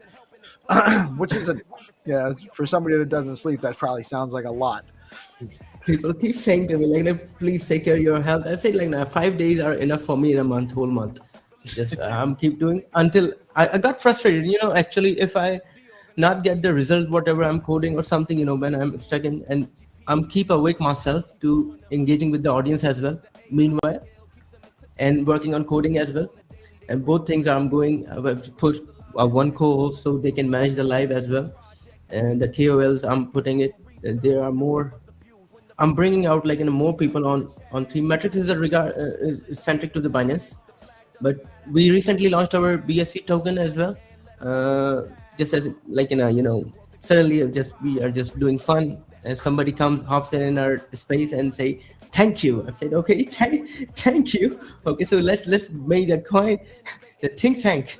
Okay, the Tinkerbell on tank. So we put like that. So yeah, it's good, and we do BTC parties. And what I'm doing, I'm putting like more people to get aware about the stacks. Literally, people don't know about stacks on Binance. They are not much aware about it, and people are putting their trading into different tokens. Daily Binance is opening up the new tokens. So stacks is one of the most, what I'm seeing, like a very stable one, and it has a very good moves on each candle, and it's not like in a volatile so much in that way like other tokens are doing it. So just just making up every space is open up with the stacks. I put the stacks handle, and people can get into their stacks and interact with the stacks token, and they bought it. So more wallets hopping into the stacks. And honestly, that's a huge lift for the ecosystem. That's more than anything else. We need developers building new projects, which you're facilitating personally. You're building some stuff. Thank you. And then we need more users and more exposure to users from other blockchains, which you're also helping us do with your streaming and Binance. So, man, I really appreciate your participation. You're welcome to join us anytime, by the way. It doesn't have to be just a speech. Thank you so much. Spotlight your project. It's been a privilege. It's been an honor to be a part of your ecosystem. Like, I've been always feel bullish on ecosystem. Like, I was like a sheep, which has no way, and it's running, keep running. One day I've said, okay, now I find a way. I find the flag. Oh, somebody help me, I'm here. So yeah. It's good to see you, every single one. So yeah, what we are doing, I'm planning to do a BTC party again in this week. So hopefully, if you can join up, anybody, GP or you, anybody of you guys. It might be hard for me to join this week because I'm traveling. I'm leaving on a long flight on Friday, and I'm going to be in Buenos Aires, and that's kind of a new thing for me. But definitely soon, I want to get on there, and I appreciate the offer. I know eventually it's only a matter of time before I join in and meet your crew and get in on some of your streams, and definitely you want to get these guys in too. They're always a good time with these guys. That's why I keep them around. We will be awesome stuff, man. We're going to be playing Find2Earn rounds shortly. Absolutely welcome to stay and play with us. Zenitron oftentimes lets the new players come and get in on the whitelist round, make it a little bit easy, maybe win a little bit of stacks meme tokens. So I'm going to play a quick word from our amazing sponsors, and then we'll be back with Find2Earn rounds momentarily. So please stay tuned, and we'll be back in a minute. Sure. I'm here. All right, man. Looking forward to it. Guys, stay tuned. We'll be back in a minute. my token at this price, and I'm willing to provide liquidity at this price. And you, as a trader, you also get the benefit that if there's enough liquidity with that bin, you're paying zero slippage because the price is already set, right? So the AMM is moving through bins as opposed to moving through the whole liquidity everybody added. So if you added 3 million liquidity to the legacy pools right now, everyone's liquidity is in the same curve. In this case, it depends on how much liquidity is in each bin, right? So that gives us more precision as a liquidity provider, but also gives benefit to the trader as well. So, and then the active bin is going to have both. That's the tokens that are getting swapped. Once that swap is complete, then it all becomes Bitcoin or all becomes USDC, depending on, the demand of the market, right? So as the price moves in and out, the bins change and get swapped over for the other asset, right?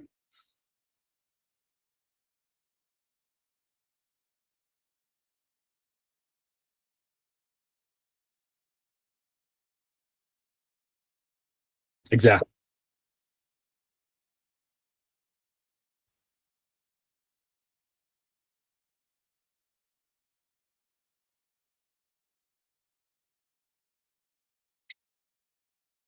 Yeah, and also the slippage will also be lower, right? So it depends how much bins as much, yeah. Depending on how many bins you're getting, that's how many, then the slippage will also change. But the less bins it's using, the lower the slippage as well. So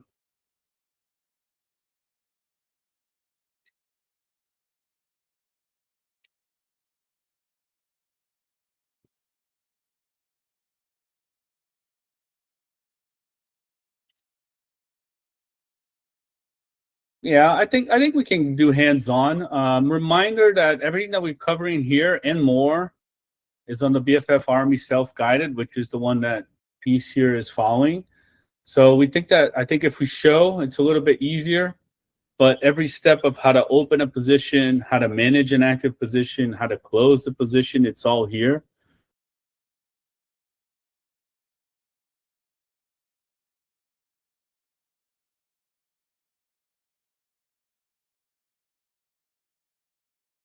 Yeah, you got a lot of positions there, Peace.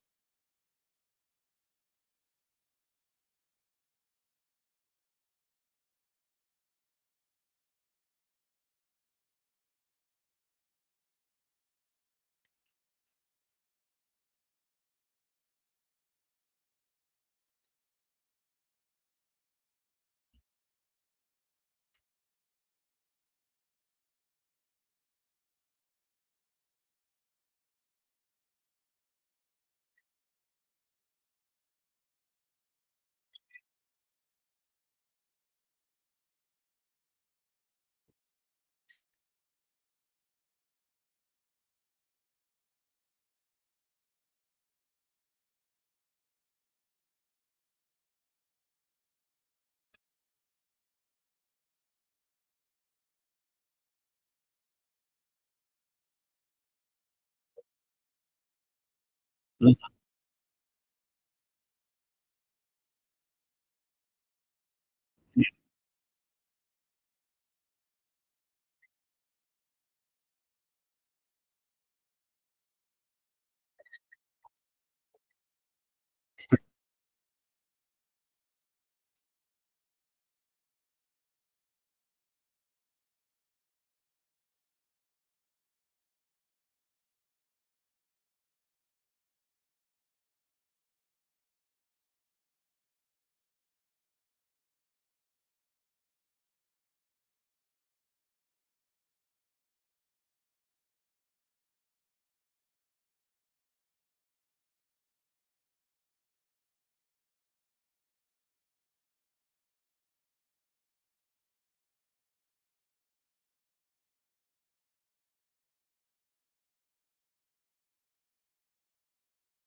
And a reminder that this is in beta, so you will mint test tokens to continue testing this out.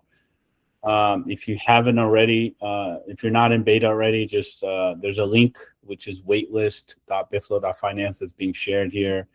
And then you'll be able to have access to the beta right away and get that early start playing around with beta before HODL comes out live.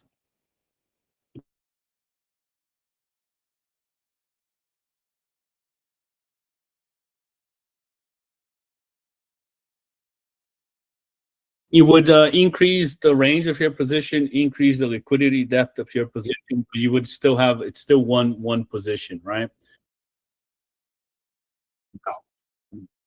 Exactly. Just add it to it. Yep. So if you scroll down, you can kind of see your positions, and maybe you want to do 1% there on the corner just to zoom in a little bit more. Yep. And then, yeah, exactly. Perfect.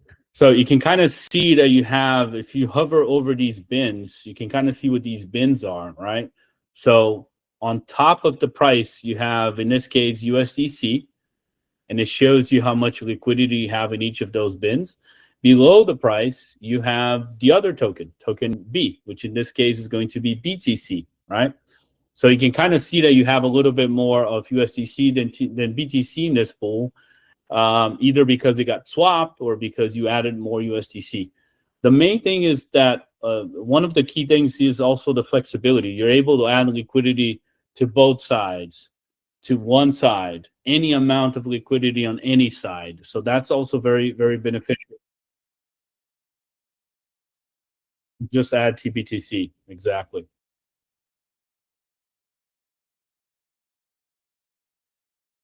Yep.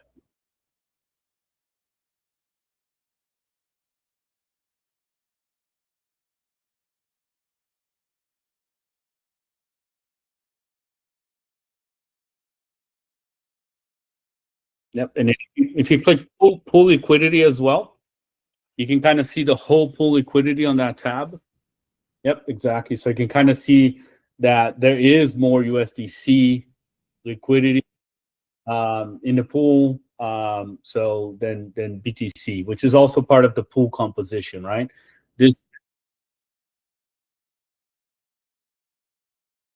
Yes, that is an indication. Think exactly like an order book. You're basically seeing a bunch of orders or a bunch of people adding liquidity at a certain price range that they're willing to swap for BTC, right? So they're willing to, to swap their USDC for BTC at that specific range. If you click on pool stats, I think you can see you should be able to see the pool, the current balance of the pool. Yeah, all the way up top where you see your pool liquidity. Yeah, if you click on pool stats on the first one, so you see that there's 80% USDC in that pool and 19% BTC in the pool, right? So the price is defined by the composition as well and the market demand. That's what moves the price up and down. That big bin that you see in the middle, that's the active bin. That's the white bin. That's the bin that has both tokens. As you can see, when you hover over, you see that there's 112,000 USDC and about 10.11 BTC, right? That's where the swap is happening. That's where the activity is happening. Anything above is one token. Anything below is one token. As this amount, let's say the 10 TBTC gets swapped, that whole bin becomes green. In this case, it becomes USDC, and then it goes to the next bin, right? And then once that bin gets swapped, it goes to the next bin. It goes up or down depending on which way or which direction of the swap. If you're swapping USDC for BTC or if you're swapping BTC for USDC. So each of those bins are working together, but individually they're providing the liquidity. And if it's a wide range, if you're trying to swap 200, 300,000, it's probably going to get 2 or 3 bins at the same time.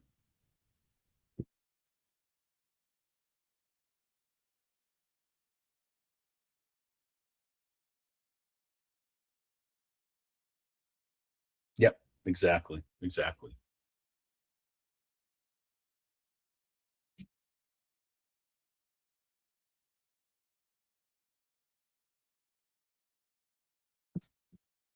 Yep, I can jump in on managing active liquidities. I think I have a couple that are out of range. If I can share screen, I can jump in and show you. Awesome. All right, let me see here. Let me know when you guys are seeing my screen. All right, cool. So same thing, I have my positions here. If it's green, it means that I'm within range, and I'm going to explain that in a little bit. But with a concentrated liquidity, because you're choosing the bins and the price ranges where you're adding liquidity, you may be out of range or within range depending on the price that you're providing, right? So that's where it requires managing, right? Because maybe you added liquidity for stacks at 36 cents, but the price is at 24. So that's where the activity in the swap is happening. So you may be out of range, right? You may not be making any fees at that point. Or maybe that is your strategy. Maybe, you know, your strategy is to wait for the prices to go up and start providing liquidity at a certain range. And then when you see this notice here, for example, with the dog and BTC pool, it says I'm out of range. There's a little yellow sign that basically says my position is out of range. And all this means is that it means that the liquidity that I added, you know, does not match the current price range, right? I have very little liquidity. It's probably outside of this range. And therefore, I am not not making any fees at that moment, right? But if I go to, let's say I go to my stacks in USDC pool, you can see my beta tokens here. Like Peace, I do not have 69,000 in this pool. You can see the price range, right? So I chose to provide liquidity between 34.29 and 36.37. That is the range of liquidity price that I added. You can see my earnings and then also the 7-day or 1 day or 30 days TVL, which is a way to measure sort of your return on it. You can see the pool stats here. So there's about 37% stacks to 62% USDC. And when you zoom in this position, let's zoom in the position here, pool liquidity, you can kind of see the price moving up and down, right? And that's where you as a liquidity provider, you would say, okay, based on this price, based on how the token is moving, I want to provide a liquidity in these bins or this bin, right? So as you can see, there's just a little bit of stacks in USDC here. When this liquidity is over swapped for one to the other, it's going to go over to the next bin. And then the next bin is going to have 2 tokens as well and so forth, right? So how to manage the liquidity. So looking at, this is a good pool, I guess. So you can always add more liquidity on top of your existing liquidity, okay? So let's go to my positions. Let's zoom out a little bit. As you can see, I have a very wide range of liquidity, right? But the price of stacks has been hovering around, what, 35 and 35.7, right? So I have a lot of liquidity here and a lot of liquidity here that either got swapped at a lower price or because you as a user, you added a very wide range, right? So what I could do is I could come in and remove liquidity, right? And I can remove any amount. I can remove 100% of my liquidity, or I could remove 75%, and I could remove full, meaning from the whole pool.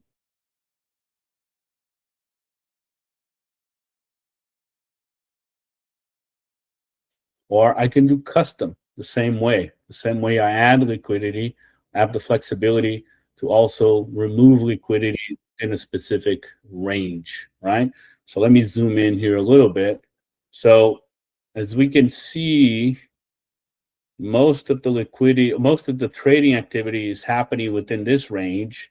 So maybe, I can come in and say, you know what, I'm going to remove liquidity from these bins. I can remove 100% from those bins, right? Because there's not a lot of activity happening here. I'm going to get some USDC back, and then I can add it back. So basically, I'm removing 100% of liquidity from bins 34.3 to 35.5, which are these bins right here. So I have that flexibility. I can also remove both. I can remove one side. I can remove any amount. I can remove 50%, 75%. As you can see, 50% is going to cut it right in half. So you can kind of see your bins and your liquidity in a visual way. So because there's not a lot of activity, or maybe because I don't believe Stacks is going to go drop below 35 cents anymore, I can just come in here and say, you know what? I'm going to remove 100% of the liquidity from this price range to this price range. And then I'm going to get my USDC back. Type in my password here. All right. I'm also confirming in my wallet. So you can see transaction pending here. And then I can also remove liquidity from this side. Okay.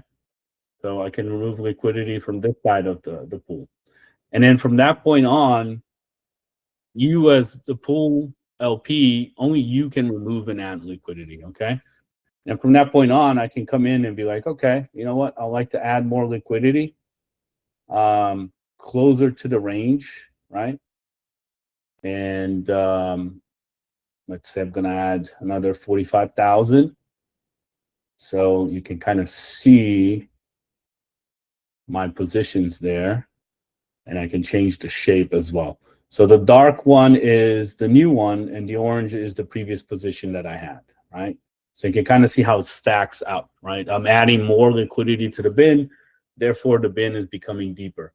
I can look at the pool liquidity and say, you know what? I noticed that there's not a lot of people providing liquidity in this range right here.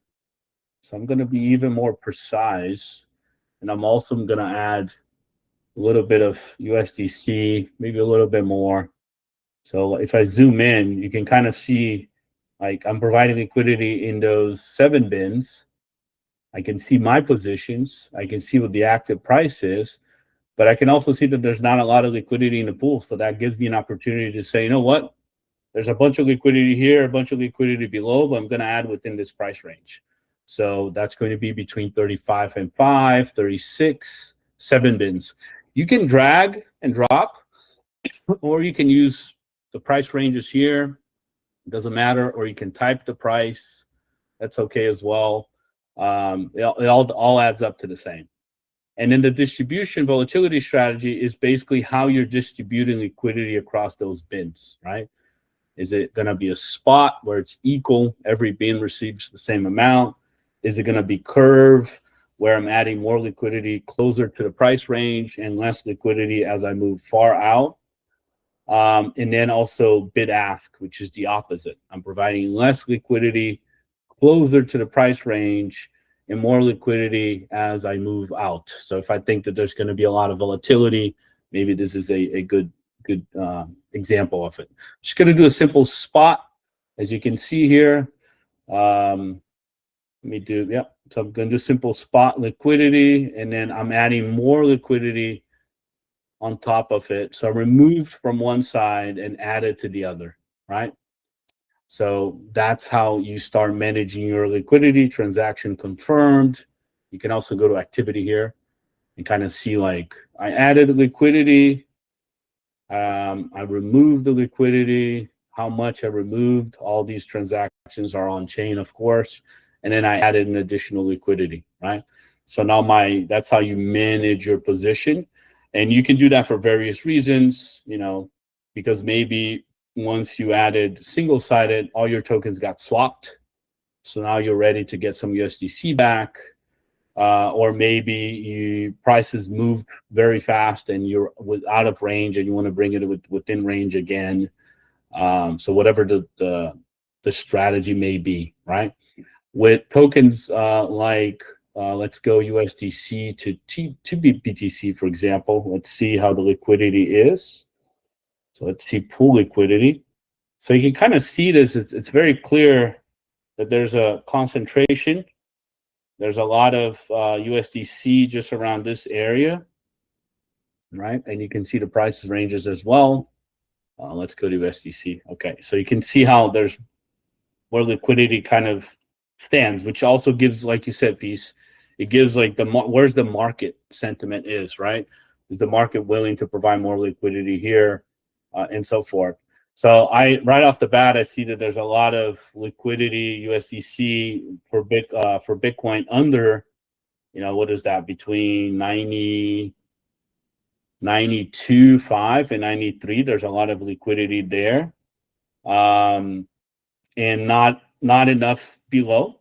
But then also there's a little bit of Bitcoin here on this side, right? So not a lot of Bitcoin either. So that means that it's very thin type of liquidity, and it's going to go to the next bin as soon as it gets swapped.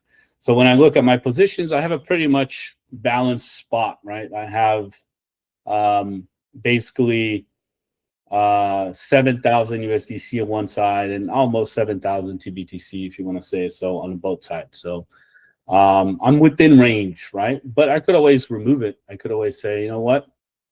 I want to remove it 50% from a specific range. And I could do that. And I could remove it, from both sides. Or I could just go in and remove just Bitcoin, or I can remove just USDC in this case as well. So you can see here how it changes, Now I'm getting my TBTC back, or I'm getting both back. So that's the flexibility. And you can add and remove liquidity at any given moment. Of course, you can always close your liquidity 100%, remove it full, and you get both of your tokens back, right?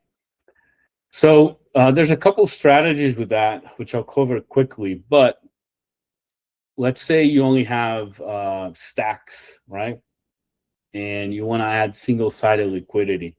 What you could do is you can say, I'm willing to sell my stacks, but only between 38 and 40 cents, right?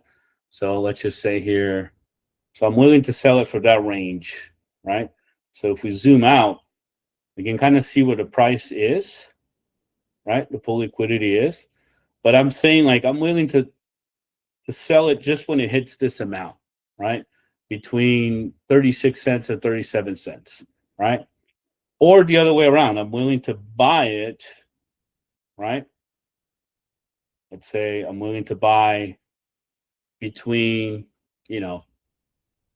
34 and 33. So that's also a way to do single-sided liquidity, but you're also doing a limit order basically, because you're saying, I'm willing to provide liquidity. I have some stacks, but I'm willing to provide it only at this range. So what's going to happen once the price moves, your tokens are going to get swapped A for B. And that's also a way to do a limit order and get paid while you swap, right? So it's a good strategy as well. And once it hits that price range, then you start also accumulating fees.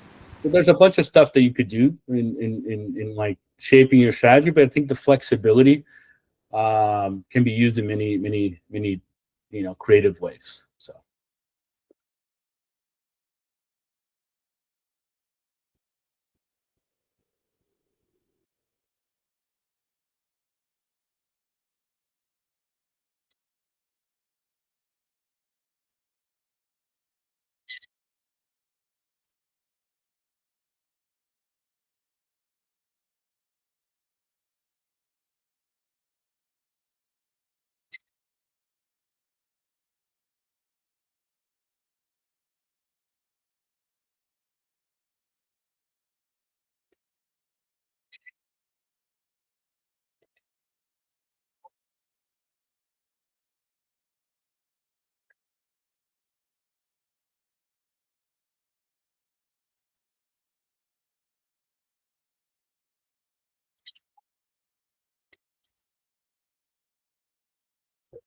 it's the bootcamp recruit. That's the first role.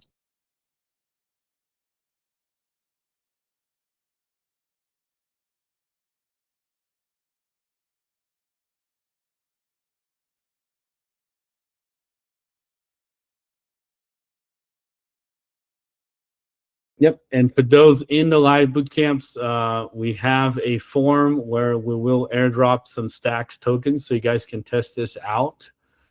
I see Bethel asking, where do I get my stacks wallet? If you go to the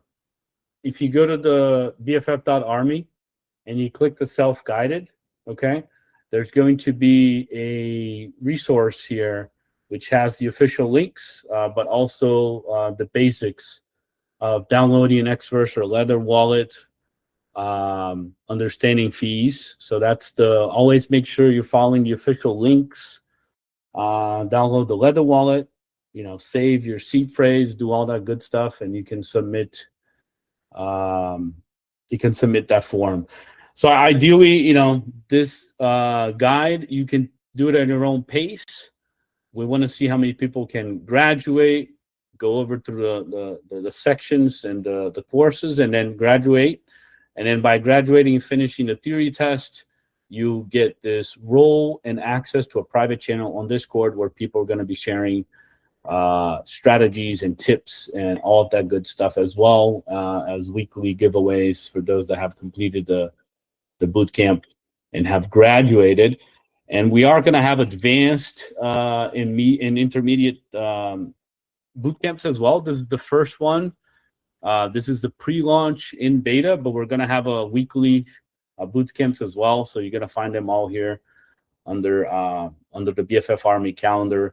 We're going to have a bunch of guides that's created by the community. So if you want to participate, stay tuned. There's also other zero authority bounties coming up. But there's going to be specific courses, everything from how to swap, how to DCA, different strategies using these different shapes and formulas, and all you need to really get up to speed on how concentrated liquidity works. And again, we are open to feedback. And this is just, again, one of the boot camps. We're going to be hosting 2, 3, 4 a week, maybe more. And we hope you guys get the value and get a head start before HODL is on mainnet with real tokens. So in real yield, exactly.